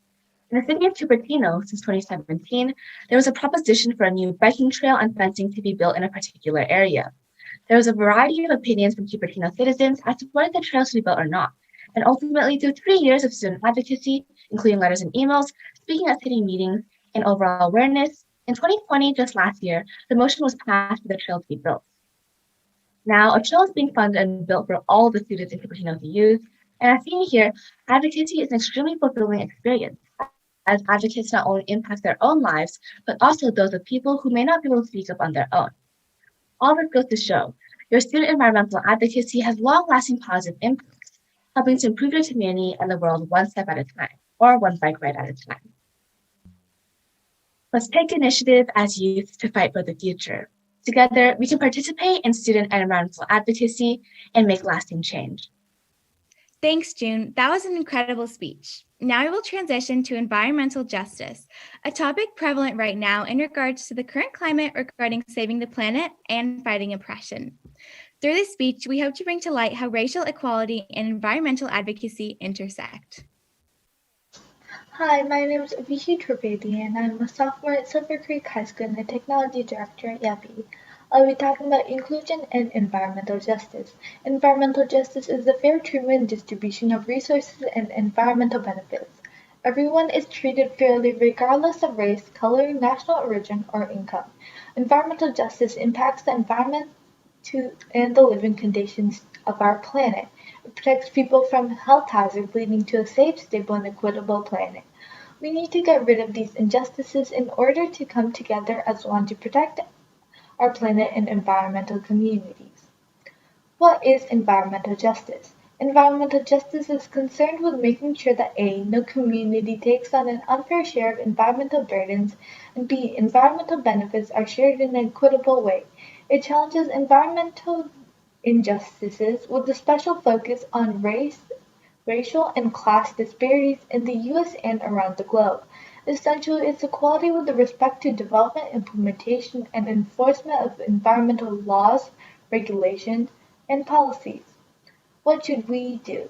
Environmental justice requires that we as individuals make personal choices to use the least amount of Earth's resources and to produce the least amount of waste as possible, and to make the conscious decision to challenge and reprioritize our lifestyle to ensure the health of the world for present and future generations. We need to change. As our planet continues to warm, forest fires burn, and plastics dump into our oceans, and natural disasters worsen, we are witnessing an increase in negative impacts. We must keep in pace with the rapid degradation of our world, challenging us to understand environmental problems like environmental degradation and climate change, and how it impacts humans. We have lifetimes of relearning to do around the notions of community, trauma, and social injustice. When we recognize who is the most at risk, we find institutional harm is interwoven with the impacts of climate catastrophes. Understanding this and fighting oppression help us create an environmentally just future for all. Contributing factors and impacts. Environmental justice requires that we incorporate racial and socioeconomic justice into the way that we fight for the protection of our planet. Exploring impacts like the way global warming harms low-income communities is critical to understanding how our fight must be won.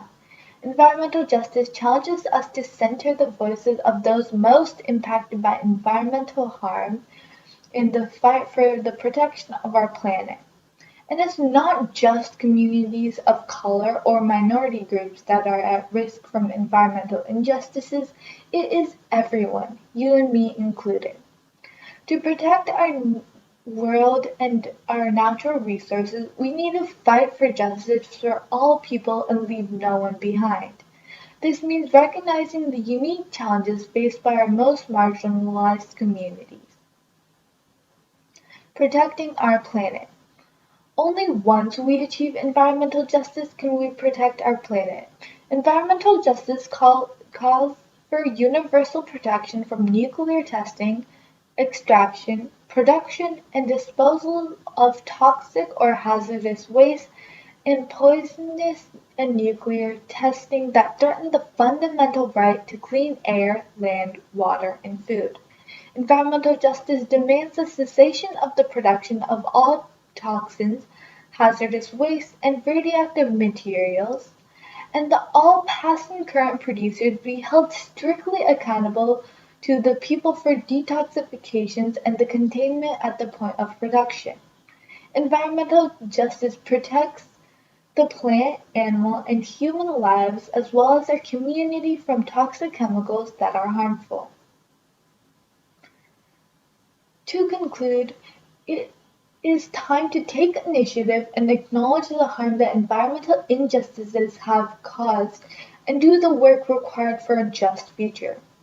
Building a more peaceful world for all requires a diverse, multicultural, people-powered force that centers the protection of our planet.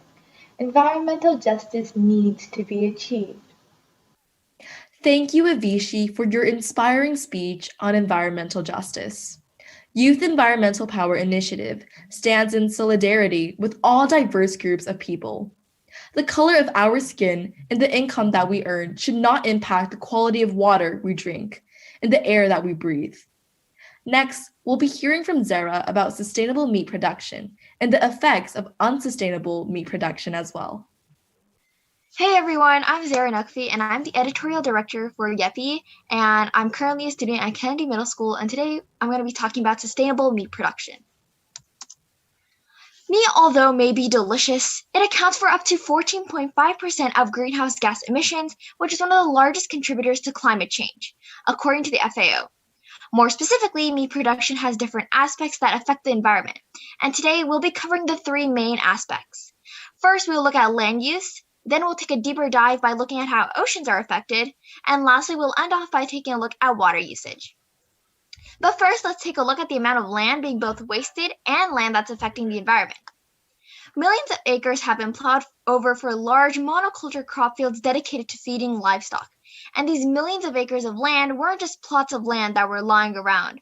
Deforestation is the way they are able to make space for these large plots of lands to grow animals. Deforestation for agriculture is a problem in South America, but the Midwest is losing its native prairies and grasslands for farming. And even South Pacific Islands are going through this problem. Samoa, one of the largest Pacific islands, is cutting down approximately 15,000 trees in 1 year. But that isn't the only problem. Crop fields are treated with toxic chemicals and doused in fertilizers, usually in higher quantities than the plants can use, and excess water runs off into surrounding waterways.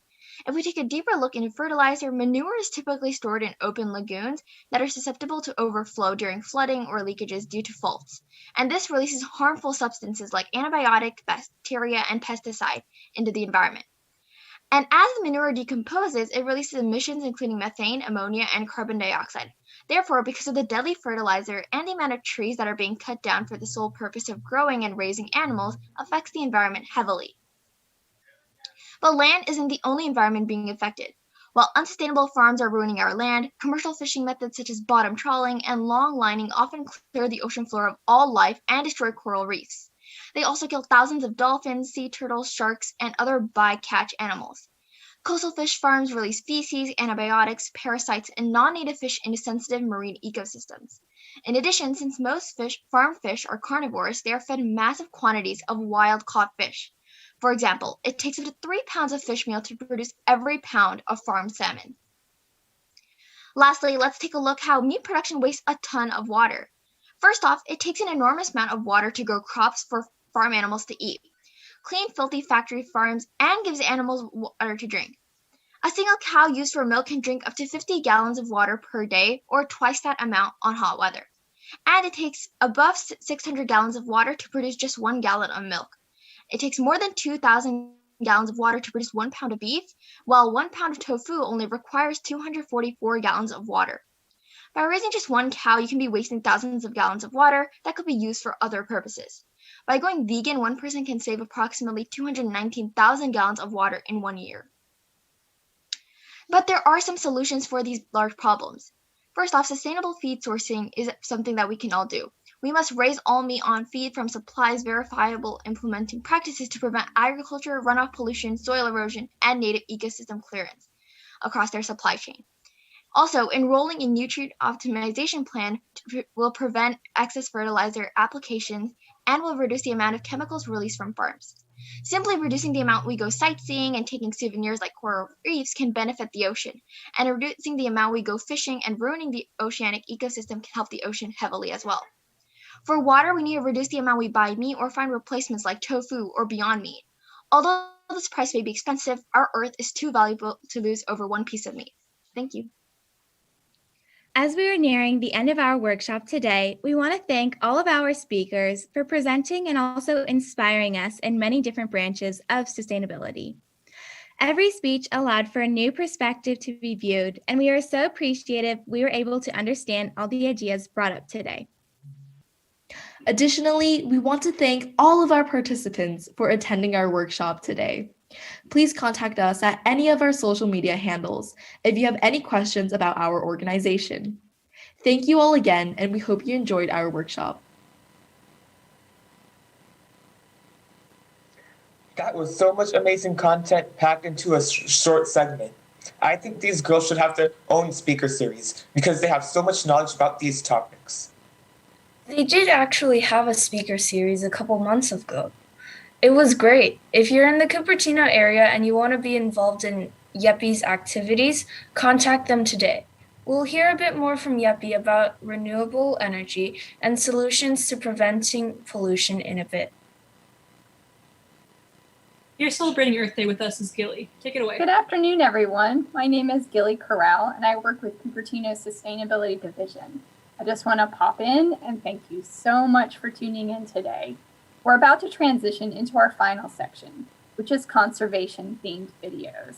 But before we do, just want to say a big thank you to all of the students from Silicon Valley Youth Climate Action for doing such an awesome job emceeing our speaker series. And also thank you so much to all of our partners for creating such wonderful video content. I am really enjoying it. I want to hear more about how I can protect and conserve my planet and our waterways. Well, that's great because up next we have one more segment about water protection. After this, we will begin to transition into discussion about air quality and energy conservation. Keith Wandry has been a park ranger at McClellan Ranch for many years. He has seen the transformation of McClellan firsthand and the effects we humans have had on the environment and our local creeks. In this next segment, Keith will walk us through how to take better care of our community and our waterways. And he will also give us tips and show us parts of the McClellan Ranch in a new light. Take it away, Pete.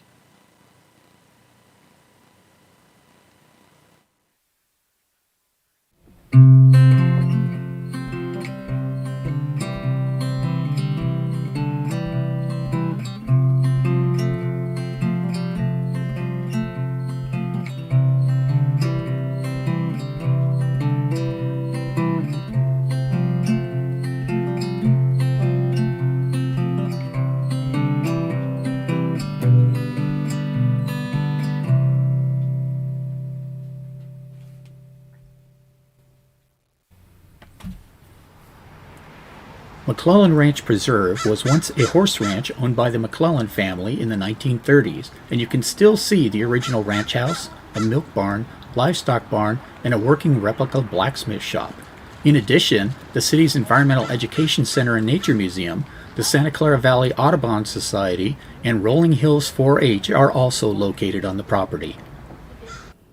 McClellan Ranch has been designated a nature preserve. A nature preserve is a protected area of importance for plants, animals, and other natural features of special interest. It is preserved and managed for purposes of conservation and to provide special opportunities for research, study, and education. Hi, my name's Keith Wandry, and I work for the City of Cupertino as a recreation coordinator and a naturalist here at McClellan Ranch Preserve. I will be your host today as we learn about the importance of stormwater pollution prevention and how it can help us protect our environment, our creeks, our bays, and our oceans.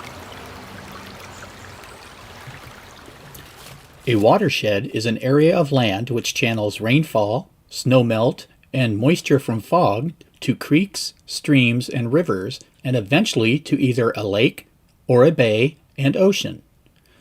The creek flowing through our preserve is Stevens Creek. The Stevens Creek watershed is all of the land where when it rains, the water flows downhill and into Stevens Creek. The Stevens Creek watershed starts in the Santa Cruz Mountains and travels nearly 20 miles through Cupertino and empties into the San Francisco Bay between Shoreline Park and Moffett Field. 100 years ago, our valley was covered by farms and orchards. When it rained, the water would be absorbed into the ground or by gravity flow down into one of the many nearby creeks. As more and more people came to the valley, orchards and farms were torn down to build roads, houses, and businesses, covering the ground with cement and asphalt. This paving prevented the stormwater from being absorbed into the ground. To prevent flooding, cities installed curbs and gutters, which used gravity to carry the water to a storm drain and dump it into the nearest creek or waterway. Today, with much of our ground covered by asphalt and cement, stormwater runs over streets, lawns, and other man-made surfaces, picking up pollutants.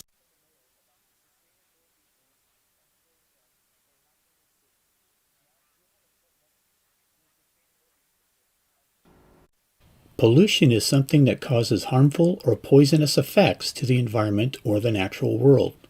What kind of things might stormwater be carrying that we should be concerned about? And what kind of things might end up polluting the creek? Let's take a look at some of the most common pollutants which come through our storm drains, how they affect things in our creeks, bays, and oceans, and what you and I can do in our daily lives to help reduce and prevent them from getting into our stormwater.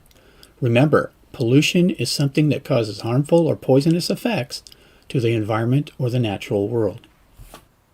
One of the biggest pollutants is trash. Many products we use are wrapped and packaged in materials which do not break down naturally and contain chemicals or plastics. Think of your lunches, everything from wrappers on cookies, chips, snacks, drinks, etc. We're finding that great quantities of these are making their way to our oceans and causing health problems for sea life, from small fishes to birds and whales. Even small pieces of plastic such as wrappers from the straw on your juice box can be mistaken for food by a bird, fish, mammal, or other creature. Not only is that bad for the creature that ate it, it's bad for all the other creatures which may rely on it as a food source. So what can we do? Well, we could use less items that are pre-packaged in wrappers. Maybe buy a big bag of cookies and put a few in a Ziploc bag or a reusable plastic container for your lunch. The container can be used over and over again and washed when dirty. Rather than a paper bag you throw out every day, maybe a reusable lunchbox with containers to put each of your daily foods in. Put your trash in the garbage. If you see some on the ground, don't say, "Not mine," and walk away. Maybe someone accidentally dropped it or it got blown by the wind. Be responsible and pick it up and throw it away.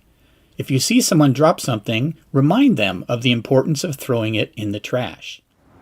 Listen or watch the weather forecast, and when rain is predicted, you can make a quick check of the curbs and remove any trash before the rains come and wash it into the storm drain and creek. Taking just a few moments each day, we can all make a difference.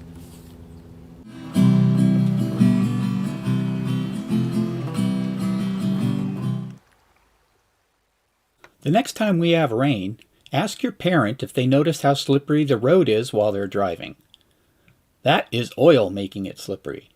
Oil is used to lubricate moving parts in gasoline-powered automobiles. As the cars get older, parts wear down and oil leaks from the cars and onto the ground, where it stays until the next rain. Of course, the stormwater washes the oil from the road and down into the creek. Oil is very toxic and bad for the environment. A single gallon of oil can pollute up to 1 million gallons of water in our oceans and have long-term damaging effects on the life that exists there. What do you think we can do to reduce the amount of oil that gets on our roadways? Take a few moments to think about it.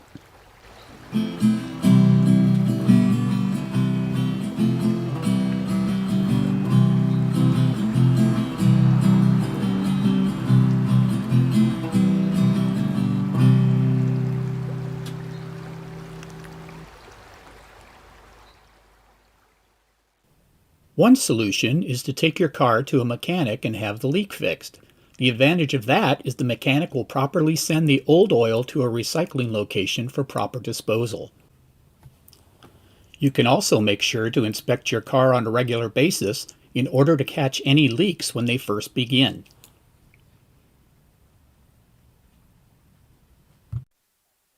Depending on the age of your car and how many problems it's having, it may be cheaper to go out and buy a newer car.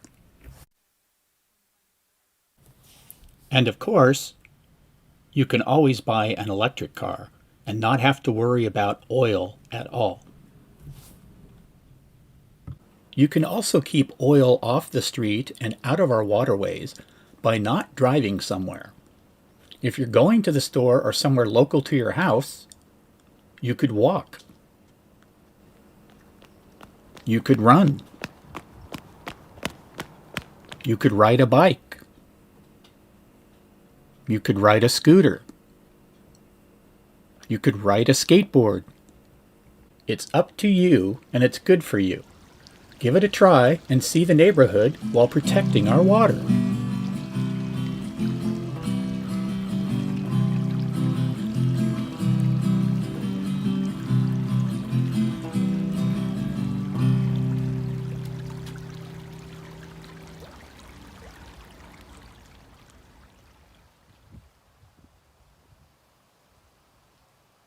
The next form of pollution we'll be talking about is soap from washing your car in the driveway.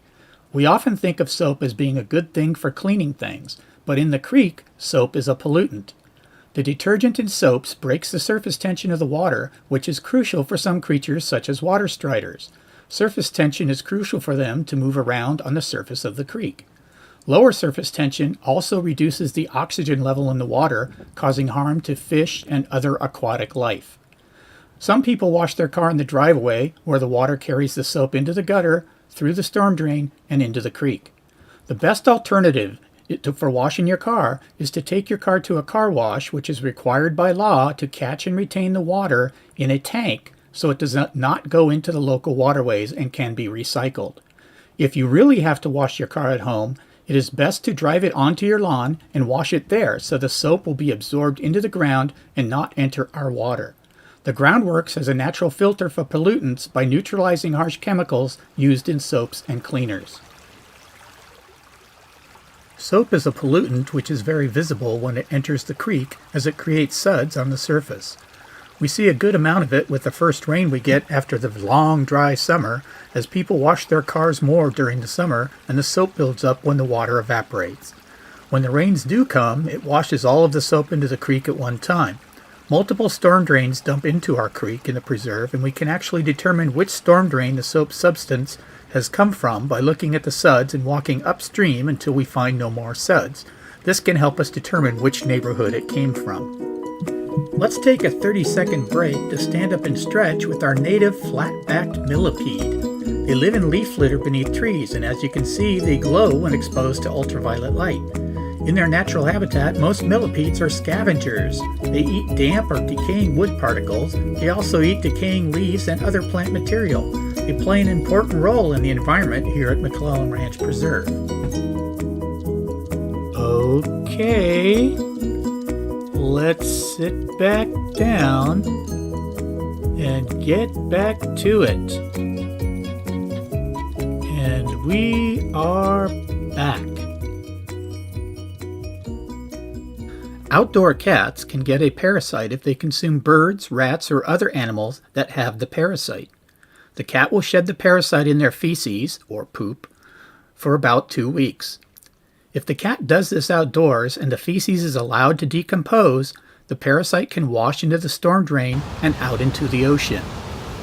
Scientists have found this parasite in Monterey Bay, and it is killing sea otters and affecting seals, dolphins, and some species of whales. People can help by keeping their cats indoors, properly disposing of waste, and preventing their pets from killing potentially infected birds and rodents. Pesticides are used to kill things that bother us in some way. They are poison. Most use toxic chemicals. They are not only poisonous to what it says on their label, they are poisonous to most other living things. If you go to a place which sells them, there are rows and rows of them for every type of pest. Most pesticides are indiscriminate. They will kill bugs that are considered pests and also what we consider good pests, such as bees and ladybugs. All of their labels have "keep out of reach of children" written on them. Pesticides are used primarily in agriculture, but are also sold for use at your home. If used incorrectly, spilled, or disposed of improperly, they can easily find their way into our storm drains and into our creeks and waterways and cause lots of damage to our environment. An example of their use is for killing aphids on rose bushes. If you spray a pesticide on the rose, it will kill the aphids, but when it rains, that pesticide may wash off and go into the storm drain. Instead of using pesticides, you can use many organic, environmentally friendly methods to resolve your pest problems. You could hand-pick the worms off your plants. You could pick up the snails that you find in your yard.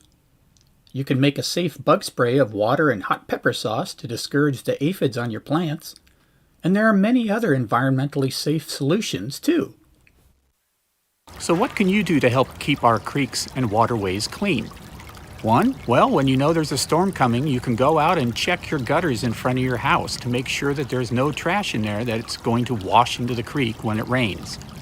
Two, you can have your car checked and maintained to make sure that it doesn't have any oil leaks, and if you do get them, have them repaired. Three, don't use any pesticides that are toxic.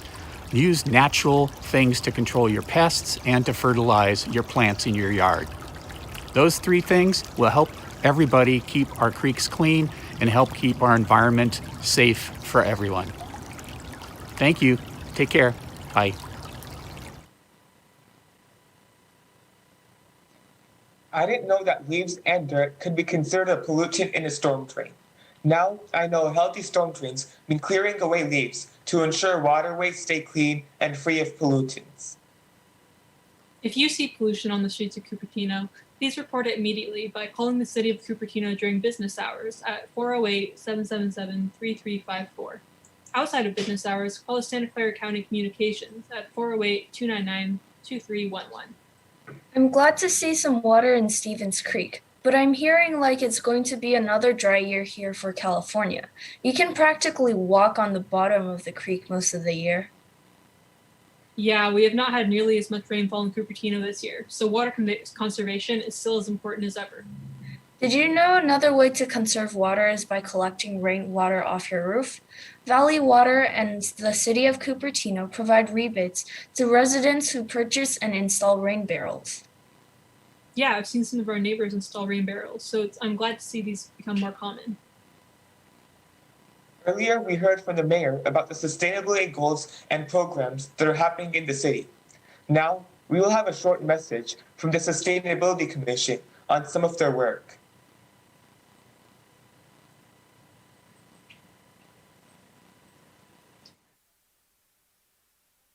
Hello, Cupertino residents, and welcome. Thank you for being here today. Your participation means we have something in common. That means that we both care about our Earth. My name is Mira Ramanathan. You may have seen me in the past Earth Day and Arbor Day festivals that are held around the city. I joined the city's Sustainability Commission in 2016 and have attended the Earth and Arbor Day Festival every year since then. So probably 2017 was when the first Earth Day that I got to table, and it has been absolutely wonderful. I'm very passionate about leaving the Earth clean for future generations. Cupertino is my home and has been for many years, and we all want this area to continue to prosper. Together, we must be proactive with sustainable practices that ensure people that live, work, play, and love in Cupertino can follow their dreams while protecting our precious natural spaces.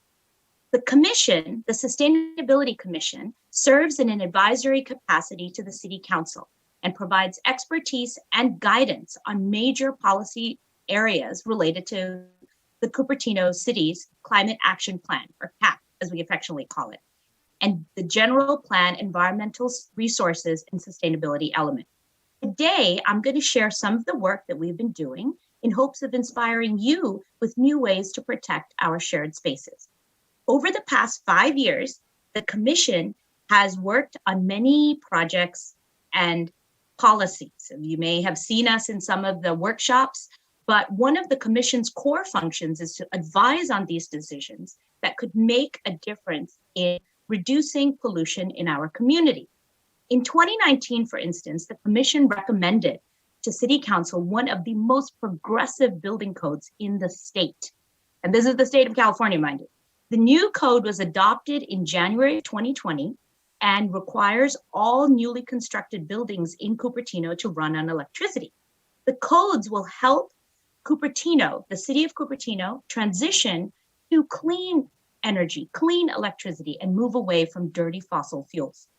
The Commission hosts an annual sustainability speaker series also to engage our community in conversations on important environmental topics. We have hosted representatives from Stanford University and Silicon Valley Clean Energy to talk about electrification of buildings, and even had NASA Ames personnel here talk about electrification of buildings and about NASA's sustainability base.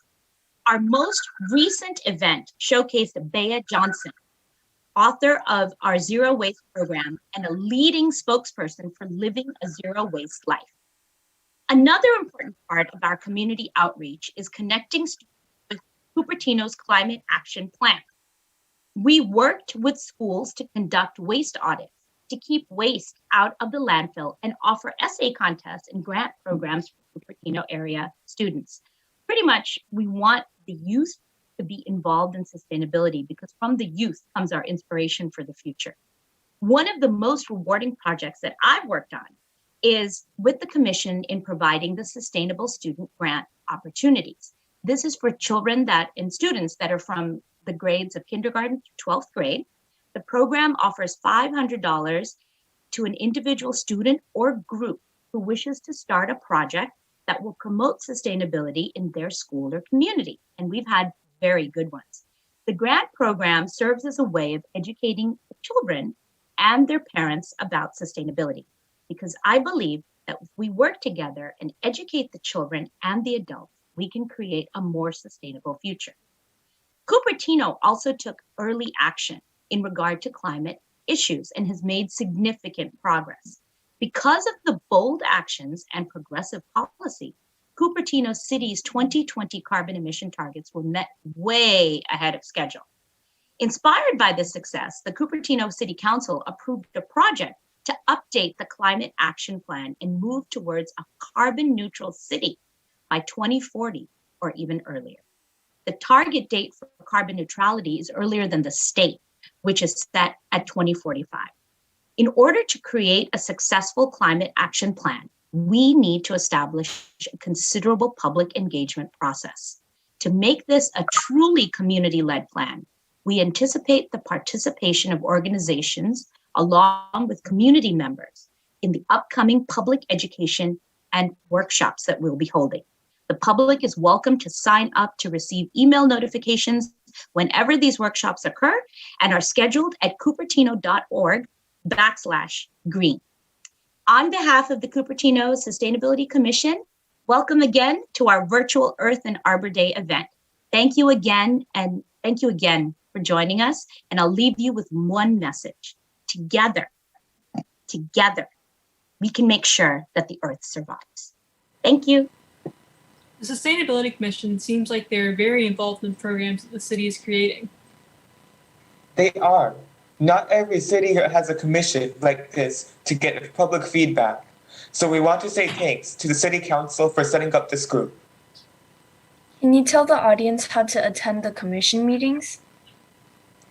Since the start of the pandemic, they have been meeting over Zoom. Meetings are held on the third Thursday once every 3 months. There are often special meetings scheduled more frequently, so check for upcoming meetings on the City of Cupertino city calendar. Awesome. I would love to check it out. I've been to Sustainability Commission meetings in the past, and I really love having the opportunity to give feedback about sustainability in our city, especially as the city updates our climate action plan this year. Next, we will have a short video from Youth Environmental Power Initiative about their solutions for preventing air pollution. Roll it, Pete.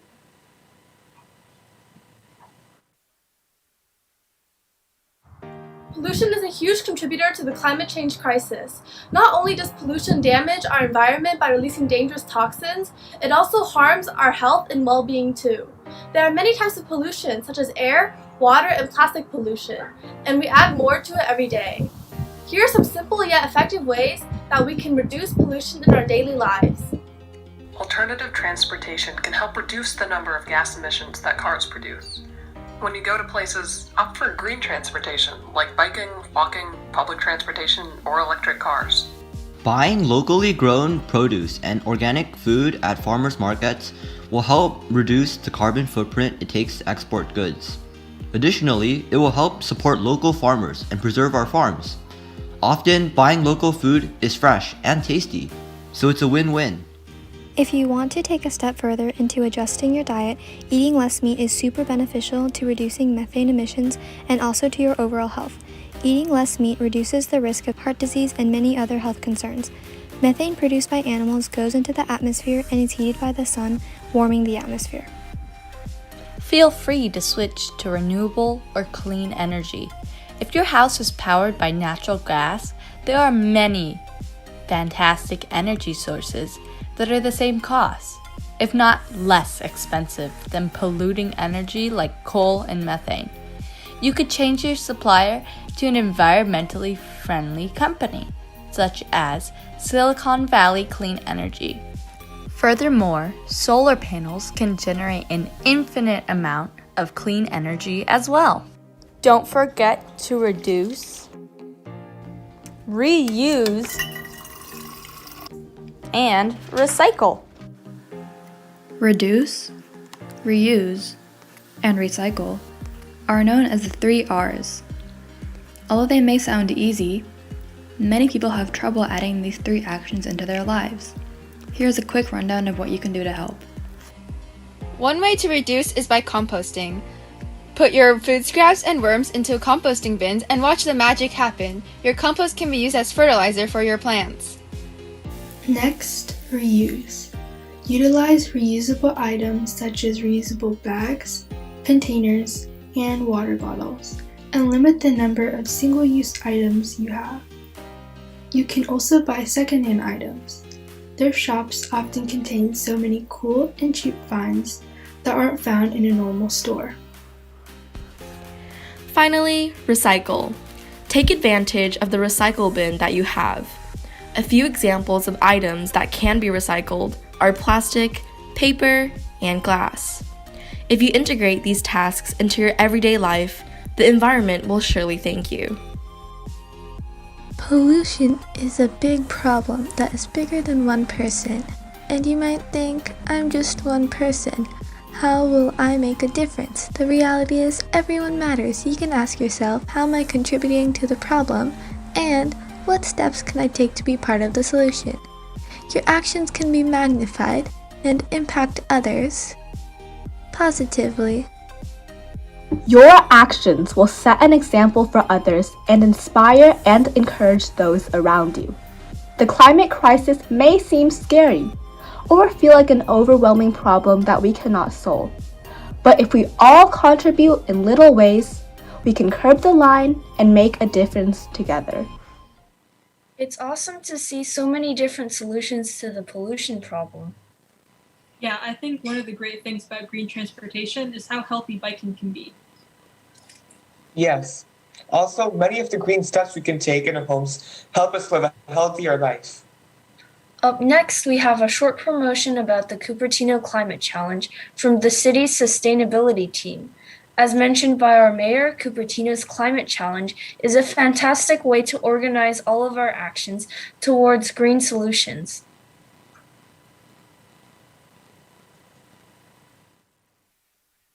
We all love our city and how beautiful it is. But did you know that 40% of our greenhouse gas emissions come from basic activities we do every day? Your actions matter. The Cupertino Climate Challenge makes it easy for you to take meaningful action to lower your impact. Those actions have additional benefits such as improving our health and creating local jobs. Your household can save thousands of dollars by doing the right thing. Cupertino residents can get step-by-step instructions by joining today. Go to cupertinoclimatechallenge.org to get started. That was some great aerial footage of our city. Whenever they say one person can make a difference, imagine every home in our city acting together. It seems like they had a lot of solutions that we can learn about all in one place. I think us at Silicon Valley Youth Climate Action should create our own team on this platform. We can win the challenge and help our communities. We challenge you as Cupertino residents to join us and reduce your impact on climate change, save money, and create a healthier environment. It's super easy to sign up. We have 60 households signed up already. Our goal is to have 250 households by December, so don't delay. Biking is an essential form of transportation and does not require the use of dirty fuels. This makes biking one of the most sustainable and environmentally friendly ways to get around. We want to thank all the residents who participated in the Safe Routes to School Bike Challenge this Earth Month. We're happy to announce the winners of the Bike Challenge. Congratulations to Justin Zhao, Bill Zhao, Jessica Zhao, Alex Freffel, and Mamada Desai, who all successfully used biking as their form of commuting and helped our Earth by using a clean form of energy, which is human-powered energy. You know there are other forms of clean energy? Members of Cupertino's Youth Environmental Power Initiative break down renewable energy in this short clip.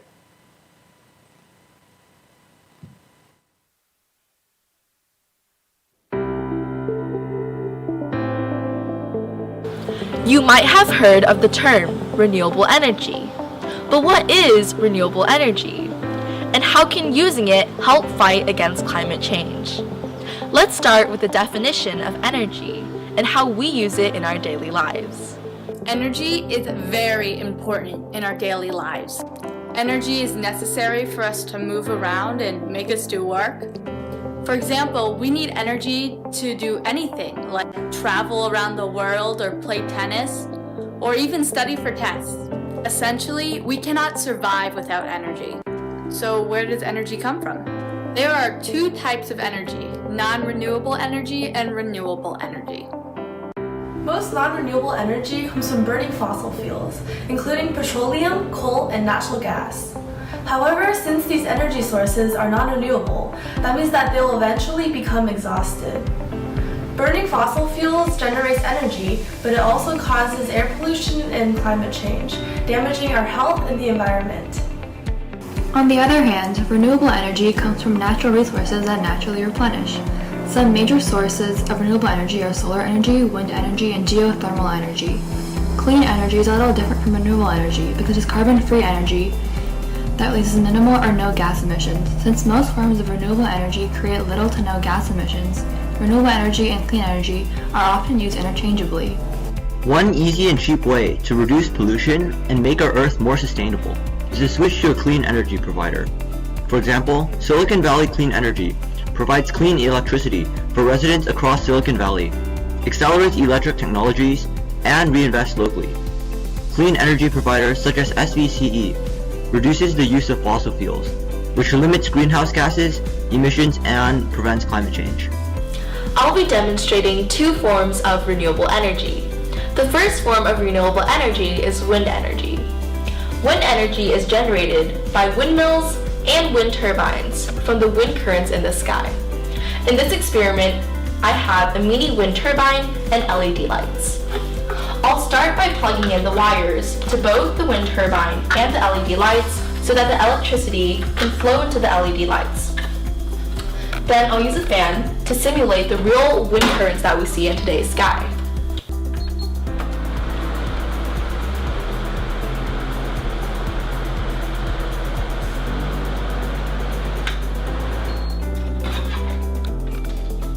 As you can see, the wind energy generated by the mini wind turbine was converted into electricity and made the LED lights light up.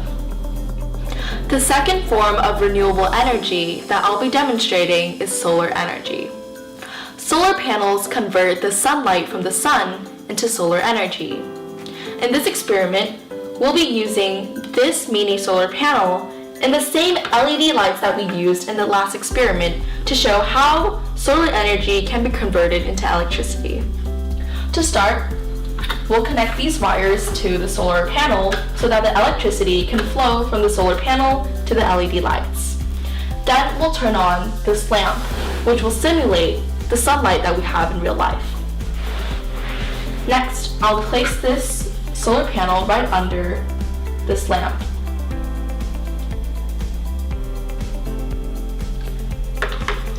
As you can see, the LED lights lit up. The planet needs your help. Your choice of energy can help make our environment cleaner, healthier, and more sustainable. So switch to renewable and clean energy today.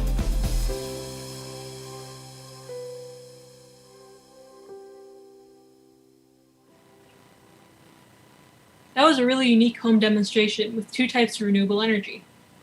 Luckily, in Cupertino, residents are part of Silicon Valley Clean Energy, our community choice power. Silicon Valley Clean Energy is a community choice aggregate which sources renewable and carbon-free electricity for the major of Silicon Valley communities.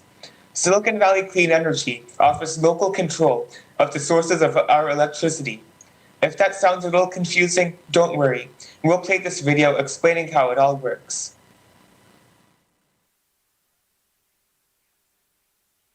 Silicon Valley is known across the world as a hub for innovation. Our region is also a leader in the fight against climate change. Our local communities founded Silicon Valley Clean Energy to provide clean electricity at competitive prices.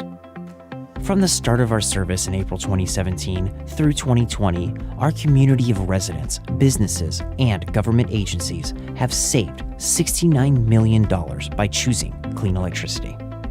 Through offering carbon-free and renewable electricity, Silicon Valley Clean Energy helps reduce our dependence on fossil fuels, which pollute our air and contribute to planet-warming emissions. By offering clean electricity to more than 96% of homes and businesses in our region, we've helped reduce greenhouse gas emissions by 24% compared to 2015 levels. However, fossil fuels like natural gas, gasoline, and diesel are still used widely in buildings and cars in our community. Your power can make a difference. There are many ways that you can use clean electricity in the home and on the road. Let's take a tour of the Future Fit home to see clean energy in action. Change starts with clean electricity, and there are many options for the future fit home. Green Start is Silicon Valley Clean Energy's competitively priced clean electricity offer, which is generated from renewable and carbon-free sources. Customers also have the option to upgrade to Green Prime, Silicon Valley Clean Energy's 100% renewable energy offer, for a small premium. What about generating your own electricity?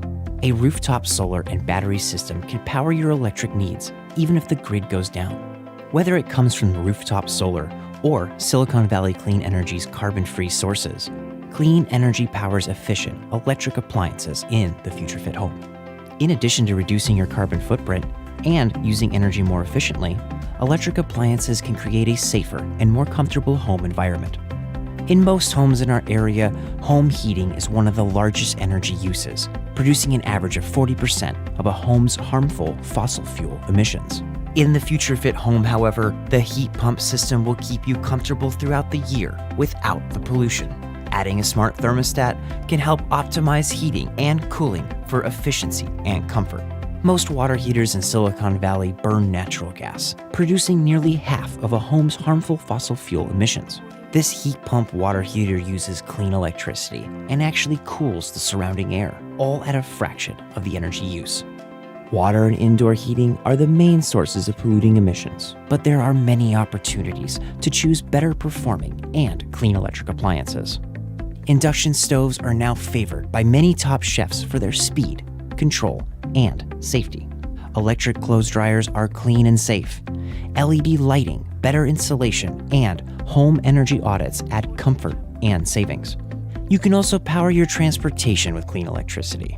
Switching from gas to an electric vehicle is one of the most impactful actions you can take to reduce emissions in our community. Electric vehicles can be cheaper and easier to maintain while offering an enhanced driving experience. You won't have to sacrifice convenience with the improved range of electric vehicles and the option to charge them at home or at one of the growing number of public charging stations in our community. With more than 60 models and growing, there has never been more options to drive electric. Going all electric can lower your carbon footprint while adding convenience, safety, and comfort. The Silicon Valley Clean Energy eHub offers an extensive array of online tools and resources to help you go all electric. You'll find rebates and other incentives for additional savings. Make a difference and use your clean energy to power your home, car, and appliances. As a customer, you're also part of our mission to strengthen Silicon Valley and make it a better place to live and work. In partnership with local governments and community leaders, Silicon Valley Clean Energy returns net revenues to our region through clean energy programs and competitive rates. We partner with our local innovation ecosystem to fund pilot projects that address barriers to fighting climate change in Silicon Valley and beyond. Additionally, our education initiatives empower youth leaders and provide funding and scholarships for their climate projects. Our resilience programs help keep the lights on across Silicon Valley. Our solar and battery incentives and regional planning initiatives help protect our community's access to reliable, clean energy. To accelerate our clean energy future, our communities are also expanding the network of electric vehicle chargers locally and investing in new renewable energy resources throughout California. You have the power to help change the world. Explore how clean energy can benefit your home, community, and the planet. Find resources to help you make the switch to a cleaner, safer, and healthier home at svcleanenergy.org/ehub. It's impressive that through SVCE, 96% of homes and businesses are offered clean electricity. We saw there are so many opportunities available to further incorporate clean electricity options within our homes. Yeah, solar panels are a great way to create future fit homes and are more effective and cost efficient than ever before. Cupertino has been pursuing electric vehicle opportunities to further speed the transition from dirty fuels to clean electricity. There are many other ways to electrify our homes for a cleaner lifestyle. SVC has some terrific programs and rebates to help residents upgrade their homes and become more energy efficient. One tool I've seen my parents using is their eHub appliance wizard that compares hundreds of different appliances all in one place. Cupertino has been joining with other California cities and limiting natural gas lines to be built. This is in response to evidence that gas is a huge challenge for climate and public health, and we shouldn't be installing any new gas lines that could be obsolete in a few years. When our city council changed the building code for new construction projects last year, they asked that we educate the community about the new modern way of cooking in an all-electric and climate-friendly kitchen. I remember when we had a presentation to the City Council advocating for an all-electric reach code. Now we're ready to wrap up our day with a look at an all-electric and carbon-free kitchen. Here to show us the basics and cook up a Mother's Day feast is professional chef Rochelle Bocher and our very own Meera Ramanathan. Let's watch the video.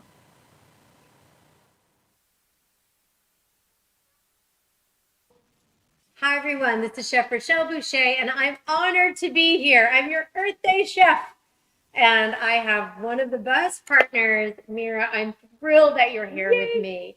We are distanced, we are safe, we are sanitized. We're going to stay apart, but our hearts are together.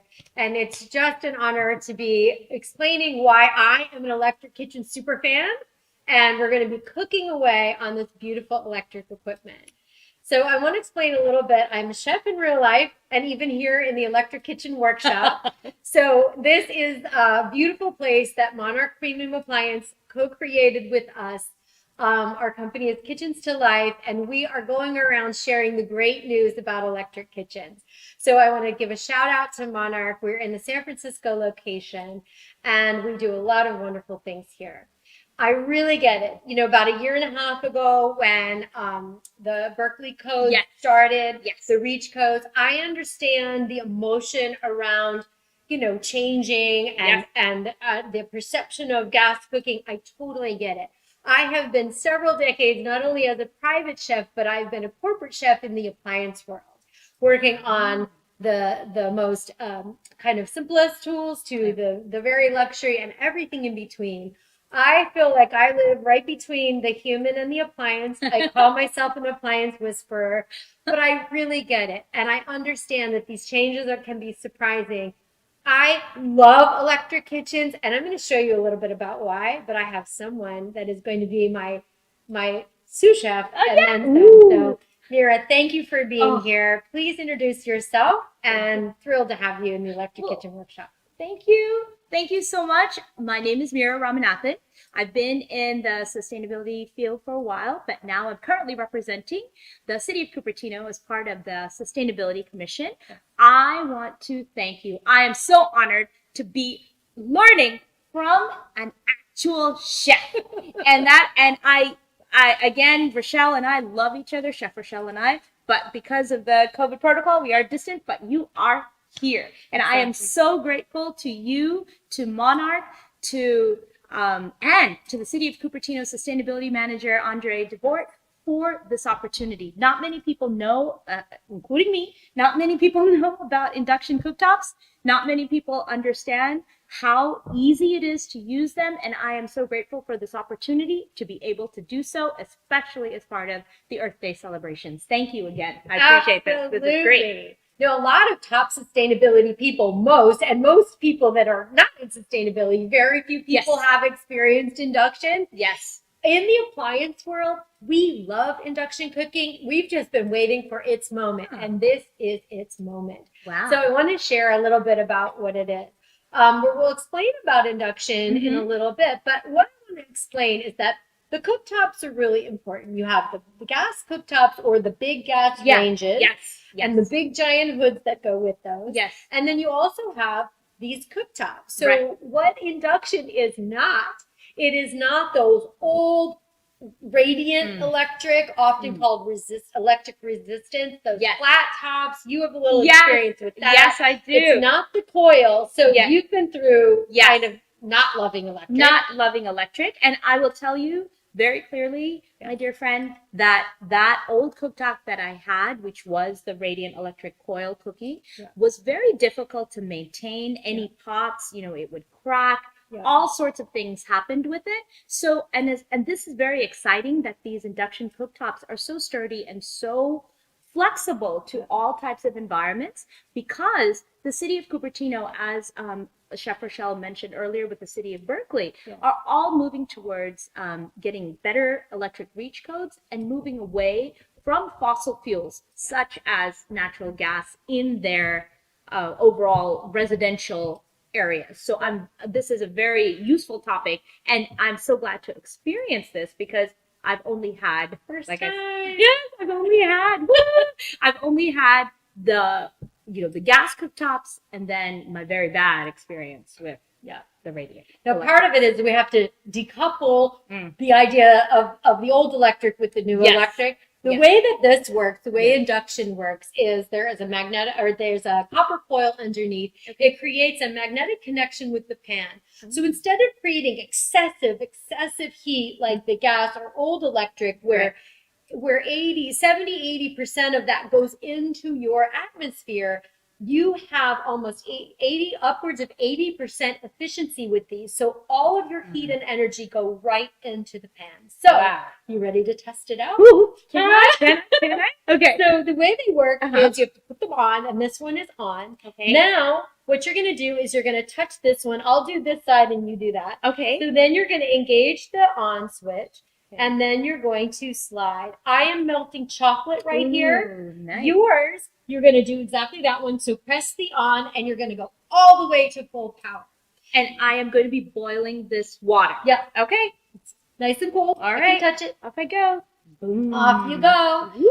So many myths around induction. We're going to talk about ventilation. We're going to talk about cookware. But right now, people say, oh, gas is so much more powerful. It has more cooking control. Gas is not more powerful. I have worked on 19,500 BTUs, 22.5, all of these BTUs. Yeah. And they don't even come close to the innocent looking induction cooktop that's sitting right next door. Oh, wow. So when you are boiling water, it can happen 2 times faster. Are you seeing some action? Yeah, I'm pretty thrilled with this. This is pretty cool. I just turned this on. You just turned it on. I just turned this on, and it's almost starting. It's like not violently boiling, but it's starting there. Yeah. So much more powerful. That translates into incredible cooking. Wow. And much more controllable. This is a super low temperature. Yeah. And I can keep that infinitely. Do you know how high the temperatures go with each of the numbers? Because it goes from 1 or 0 rather to 2. Yeah. So many cooktops will either have a temperature number attached to it, or you can very quickly, depending on the brand, you can figure out what those are. Okay. To me, when I work on gas now, I feel like I'm working blind. Oh, wow. I know the time. Look, it's already Isn't that cool? Oh my gosh, it's violent. Now, watch this. You have ventilation, right? Now, in this is an elegant cooktop. The ventilation is built right in. It's very special. It's really incredible. Now, we're going to talk about ventilation a little more when we do wok cooking. Yes, and I have a lot of questions for you about this, because this is the coolest. This is very cool. This is very cool. Now, watch this. Turn it off, and you're going to see something else really cool. So when you turn it off, and just keep your finger there for just a second. Oh. And what happens? Oh, my gosh. Look at the steam going. Fun. And then water off. Dude, weird. This is very, very. It's amazing. And the noise level, I know you may not be able to hear it out there, but the noise level of this ventilation is so low compared to, even though the flow of air is so high. Wonderful. Compared to a normal exhaust fan that we work with under, that's over a gas stove. It's incredible. Thank you. This is too cool. Thank you. All right. Thank you. So, good first experience? Yes. Okay. I'm excited. So, we'll cook some crepes. You guys ready? Stay tuned. Thank you. We are celebrating not only Earth Day, but we are preemptively celebrating Mother's Day. And you have a great insight onto that. Thanks. But when we were talking about our topic, we wanted to be fresh and sustainable. We've got some really wonderful produce and vegetables and everything local, but it was also about celebrating Mother Earth and moms, which you are. So tell us a little bit about why this topic resonated with you. I was so impressed with Chef Rochelle's menu because I love what we're going to make. But B, that it's for Mother's Day. And who is our mother but Mother Earth? Yeah. So the concept is so tied in that we're doing this on Earth Day for Earth Day to celebrate Mother Earth on Mother's Day. Absolutely. Thank And you. it's a do ahead menu. Yeah. If there is a year that the moms have needed to not be forgotten, Yes. it's this year. So Yes. you can do, we're going to do a menu of crepes, sweet and savory crepes. Yep. They can be filled with all kinds of wonderful things, very sustainable because you can use things up. And you can make them way in advance, which is great. So no excuses. Yeah. And then we're also going to do, I won't make it, but we have a fruit skewer bouquet. And that kind of concept and recipe is going to be available for you guys to look up. So we're ready to make crepes. Again, a Mother's Day thing. What I like about this is you can make all these crepes way in advance.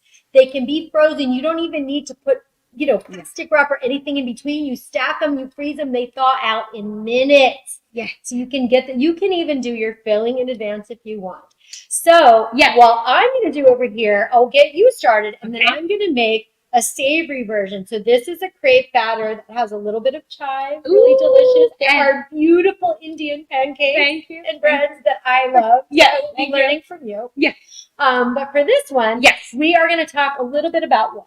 Okay. There are one big sort of myth is that you have to change out all your cookware.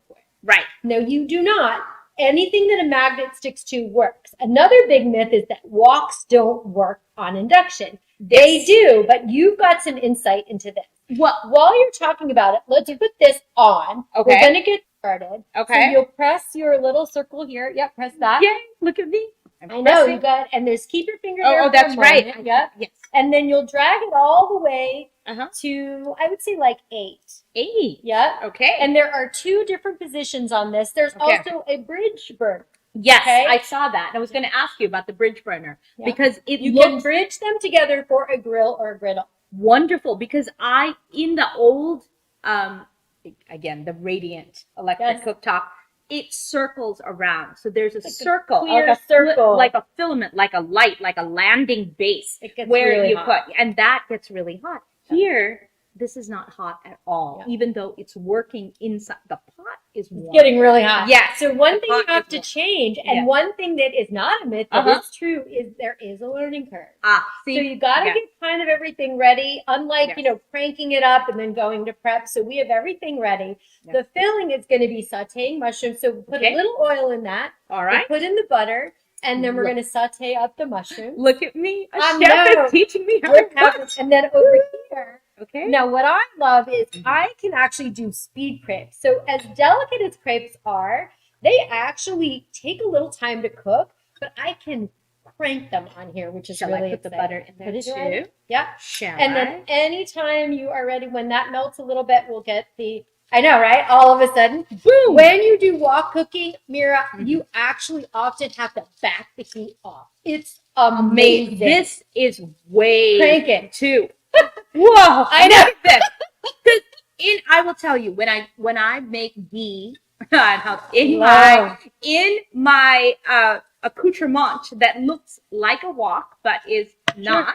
I will tell you, and it's heavy bottom, like it's one of these copper bottom pots. Sure. And so when I make ghee, I usually put butter, and it takes a while in gas cooking because the gas in and of itself has to come in and Throw like the start mushrooms in eating. there? And I will throw my mushrooms in there. So it takes a while to get the butter kind of melted. Yes, it does. So I'm going to. I will be learning this. I've I've got to add a lot more to my repertoire.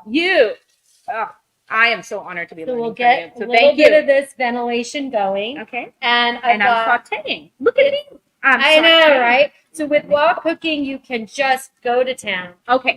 So same thing when you're doing Indian cooking, you start with this really high saute. Yes. And get everything smelling great. Yes. Ventilation. So you still need ventilation. This cooktop is pretty amazing. This It's is got the cool. built-in. Yes, this is You very can cool. go with above ventilation. The difference when you have a big giant gas range is you need those big, almost restaurant sets. Yes. Yes, When you do. you have induction, you can do the beautiful, sleek cooktops. They will give you even more clean air because you are thinking about not only you don't have as much particulate. When this is spattering off, it's not turning into particulate from the extra heat. Correct. Yep. Yes, correct. So actually, even if I'm frying, then it would just directly be, and you can actually see the air being sucked in. I know this is like a visual that I cannot even describe. It's so fun. It is when I have indoor air quality, just briefly, is such a huge part of this. Yes, it is. They did an amazing study. The Rocky Mountain Institute just put out a really incredible report that there's a 42% increase in the kids having asthma if it's a gas cooktop or range in the home. And I can understand why. I can completely understand why, because the ventilation in and of itself that's above the cooktop doesn't necessarily grab all of the items in the cooktop. It's not for the power of the ventilation, and it's not because of the airflow, but it's just you don't know where the air is going. And think about it, when you have gas, you have noxious fumes. There is none of that noxious, especially if you're not cooking well or if it's burning, it becomes a lot more noxious. So if you want, you can throw in the shallot, the garlic, and you'll see how fast I can do this. The other thing you'll notice is no matter how high and cranking that is, look how cool your handles stay. I know, and I can hold it. In Indian cooking or in a gas cooking, generally I have these clamps that I have to hold on, the metal clamps. So the metal clamps, because I am not allowed to touch this, or I have to use some kind of Rubbermaid or plastic type of those silicone holders. The silicone holders. Yes. So that's the only way. And here I'm holding this. And I don't even have to hold it. It's not because it's sliding. I'm not holding it because it's sliding. I'm just holding it because I'm so used to doing it this way. And I need to hold on to the pot while I cook. And full disclosure, we are both about 1.5 meters tall. Yes. Right? I say it like that because it sounds taller. But we are not getting hot from this cooking. No. It's amazing. Not at all. And I don't have the smell. My hair is one that also grabs cooking smells very quickly. And so everybody knows what I'm cooking because I go out into the, yes, I smell like it. No, I am not. Actually, I cannot smell my cooking. The cooking is not coming. It's here. I can smell it, but it's just a good smell. Exactly. So thank you. This is so you can amazing. turn that right off and just toss the greens in. So this can use any type of vegetables. You can throw in anything you want. Perfect. This is really sustainable because you can use the leftover bits and ends like you do if you're making soup or crisps. This is lovely. It's a lot of fun. I really love the concept of spinach and mushrooms. Yeah, and is this mirroring? This is mirroring some of the dishes that you make. Yes, of course. It mirrors everything, and even this wok atmosphere. Isn't that fun? Yes, it is. And like I said, you never have to. It's not sliding. It's not a question of discomfort while I'm cooking. It's just I'm used to cooking. You're used to holding things. Control. Yes, it gives me control, especially for saucepans and stuff, because I can hold the edges and move it around when I'm making anything. So this is lovely. Isn't it fun? Yes, it is fun. Now, a couple things that you'll notice. We'll talk a little bit about, so we talked about particulate. Yes. Anything, all the grease and everything, it's not getting burned up from that extra heat. Correct. And then anything that lands down here, it's landing on a cold surface.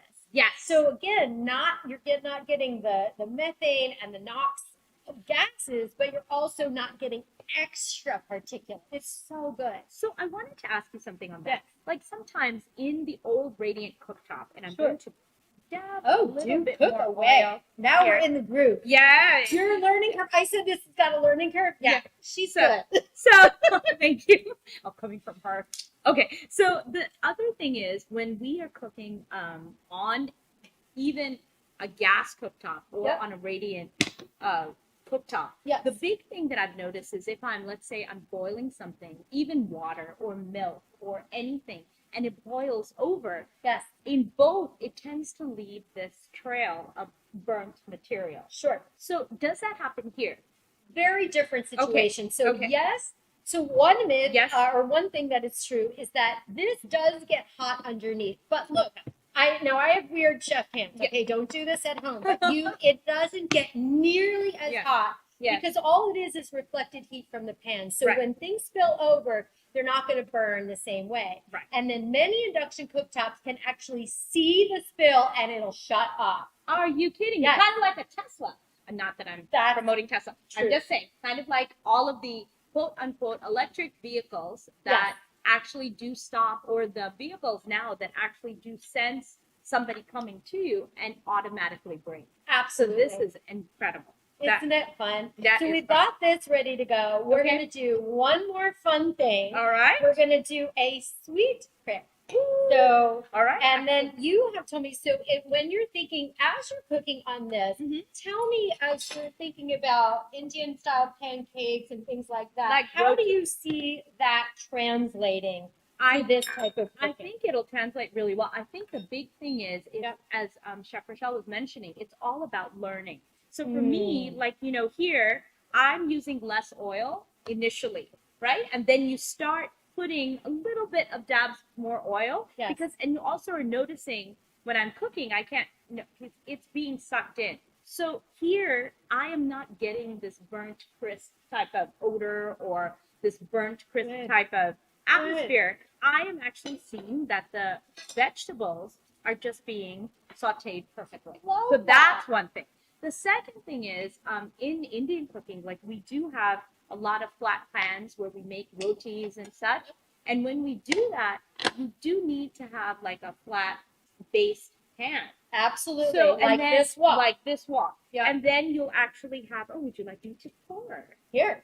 Scoop a little bit onto here. All right. A little bit more on the half, and we are going to plate it up. So you're seeing that it translates, but you have to think about the shape of your cookware. Yes. Things like that. And the interesting part is that when I moved from I originally learned how to cook with natural gas. Then I moved, when we moved over to California, I did have that radiant heat panel, electric cooktop.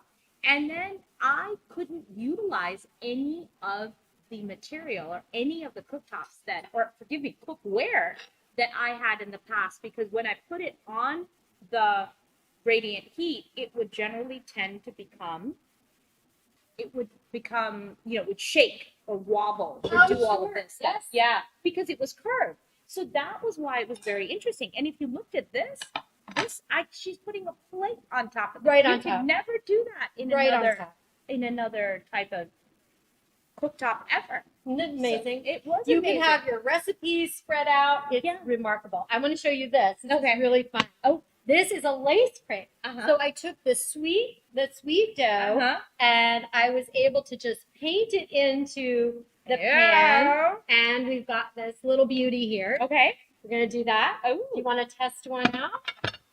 Oh, can I make one? Yes. Oh, are you kidding? I share, sister. So we'll get a tiny bit of heat. Don't need much. And then a little bit of butter. All right. And then you just kind of paint and squeeze this in and create like a little back and forth. So there's no right or wrong. Notice on this also, she is a chef and she has kept the paper of the butter here. And it's okay because on this cooktop, it will not have a problem. At home, I will always remove all of the wrapping before I put the butter on there. You've learned that. Here you go. Sorry. Don't worry. It's so easy to clean this cooktop. I am not even And now I'm going to make my lace. Nice. Nice. You are so good at this. At me. Oh, no, because I have a good teacher. If I'm at home, this is not going to happen the way this is. It's pretty fun and easy. And then just kind of, all you have to do when you do the lace crepe is just connect all the dots. So string a few of those together. It gives it more structure. Oh, wow. Yeah, so just make sure. Yeah, that's all you need to do. Oh, perfect. May I have the oil? Yes, you may. Cool. And I shall give this to you. Yeah. And again, so let that crank go all the way up to 9 because we're standing right here. Okay. And then the last thing I'll do for Mother's Day. So again, you can do these way ahead. And then the last thing I'll do is I'll do a little fried egg. We'll get it nice and crispy. And look how fast that happened. That is awesome. Salt, please. And it is not even, now I am highly superstitious. Oh, yes. So I tend to, if I spill salt, I have to put it over my shoulder 3 times and all this stuff. Here, and you're not, bye thing, I have to give it to you this way. There we go. Just for timing's sake. Okay, and you're not supposed to keep. Okay, there we go. I'll put it back. There we go. You got it. So I'm just gonna get this guy going, and then I will give you this great flipper. Okay. And So all the other thing I wanted to talk to you about was Yeah. that it's not with this type of cooking material. Are you a fan of, how should I say this?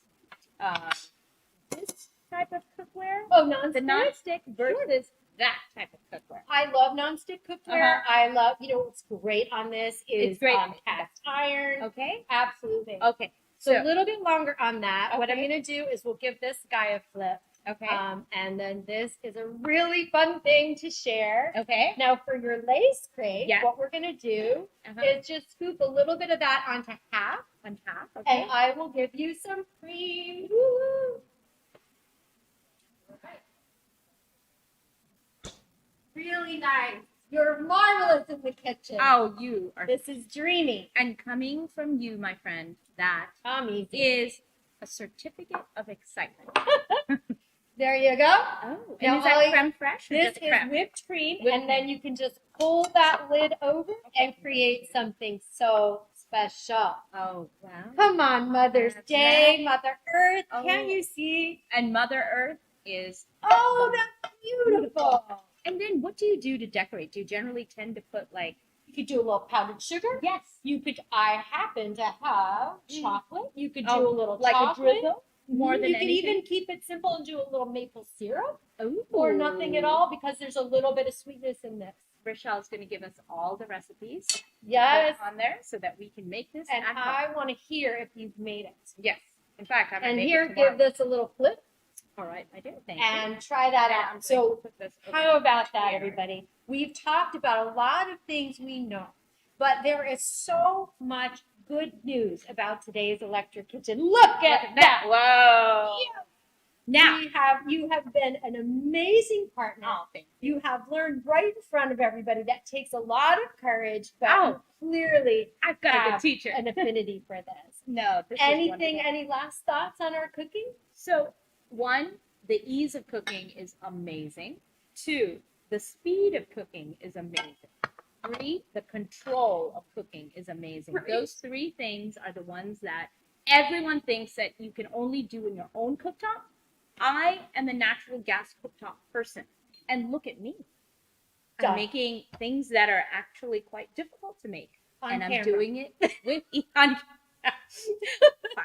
She's Right. being very kind. But it's very difficult to make, and I'm doing it with ease. So thank you, Chef Rochelle. You are Greener, awesome. cleaner, and absolutely gorgeous. Here, pick this up. We'll show it off. All right. Thank you. It's been an honor. We've stayed distance, but our hearts are connected. Always.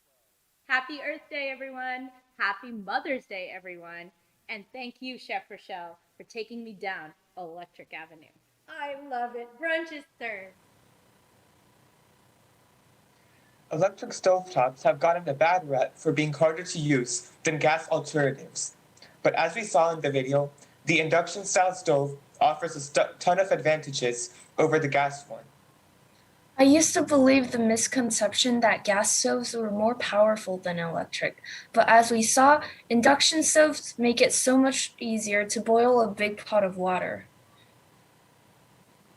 And I'm a fan of how easy electric ventilation can track airflow, and I'm especially a big fan of how quiet the system can be. Thank you for attending Cupertino's speaker series in honor of Earth and Arbor Day. We'd like to acknowledge all our sponsors, Pete and the video team staff, and the volunteers who helped make this virtual series possible. We hope you've been able to take away several ways to get involved in your communities and help restore the Earth. We appreciate you taking time out of your day today to attend the speaker series. We hope you have a great rest of your Earth Month. And if you're just tuning in and missed out on any of the segments, all the videos to play today will be available on demand if you visit Cupertino's YouTube channel or visit the city's sustainability web pages. Thank you.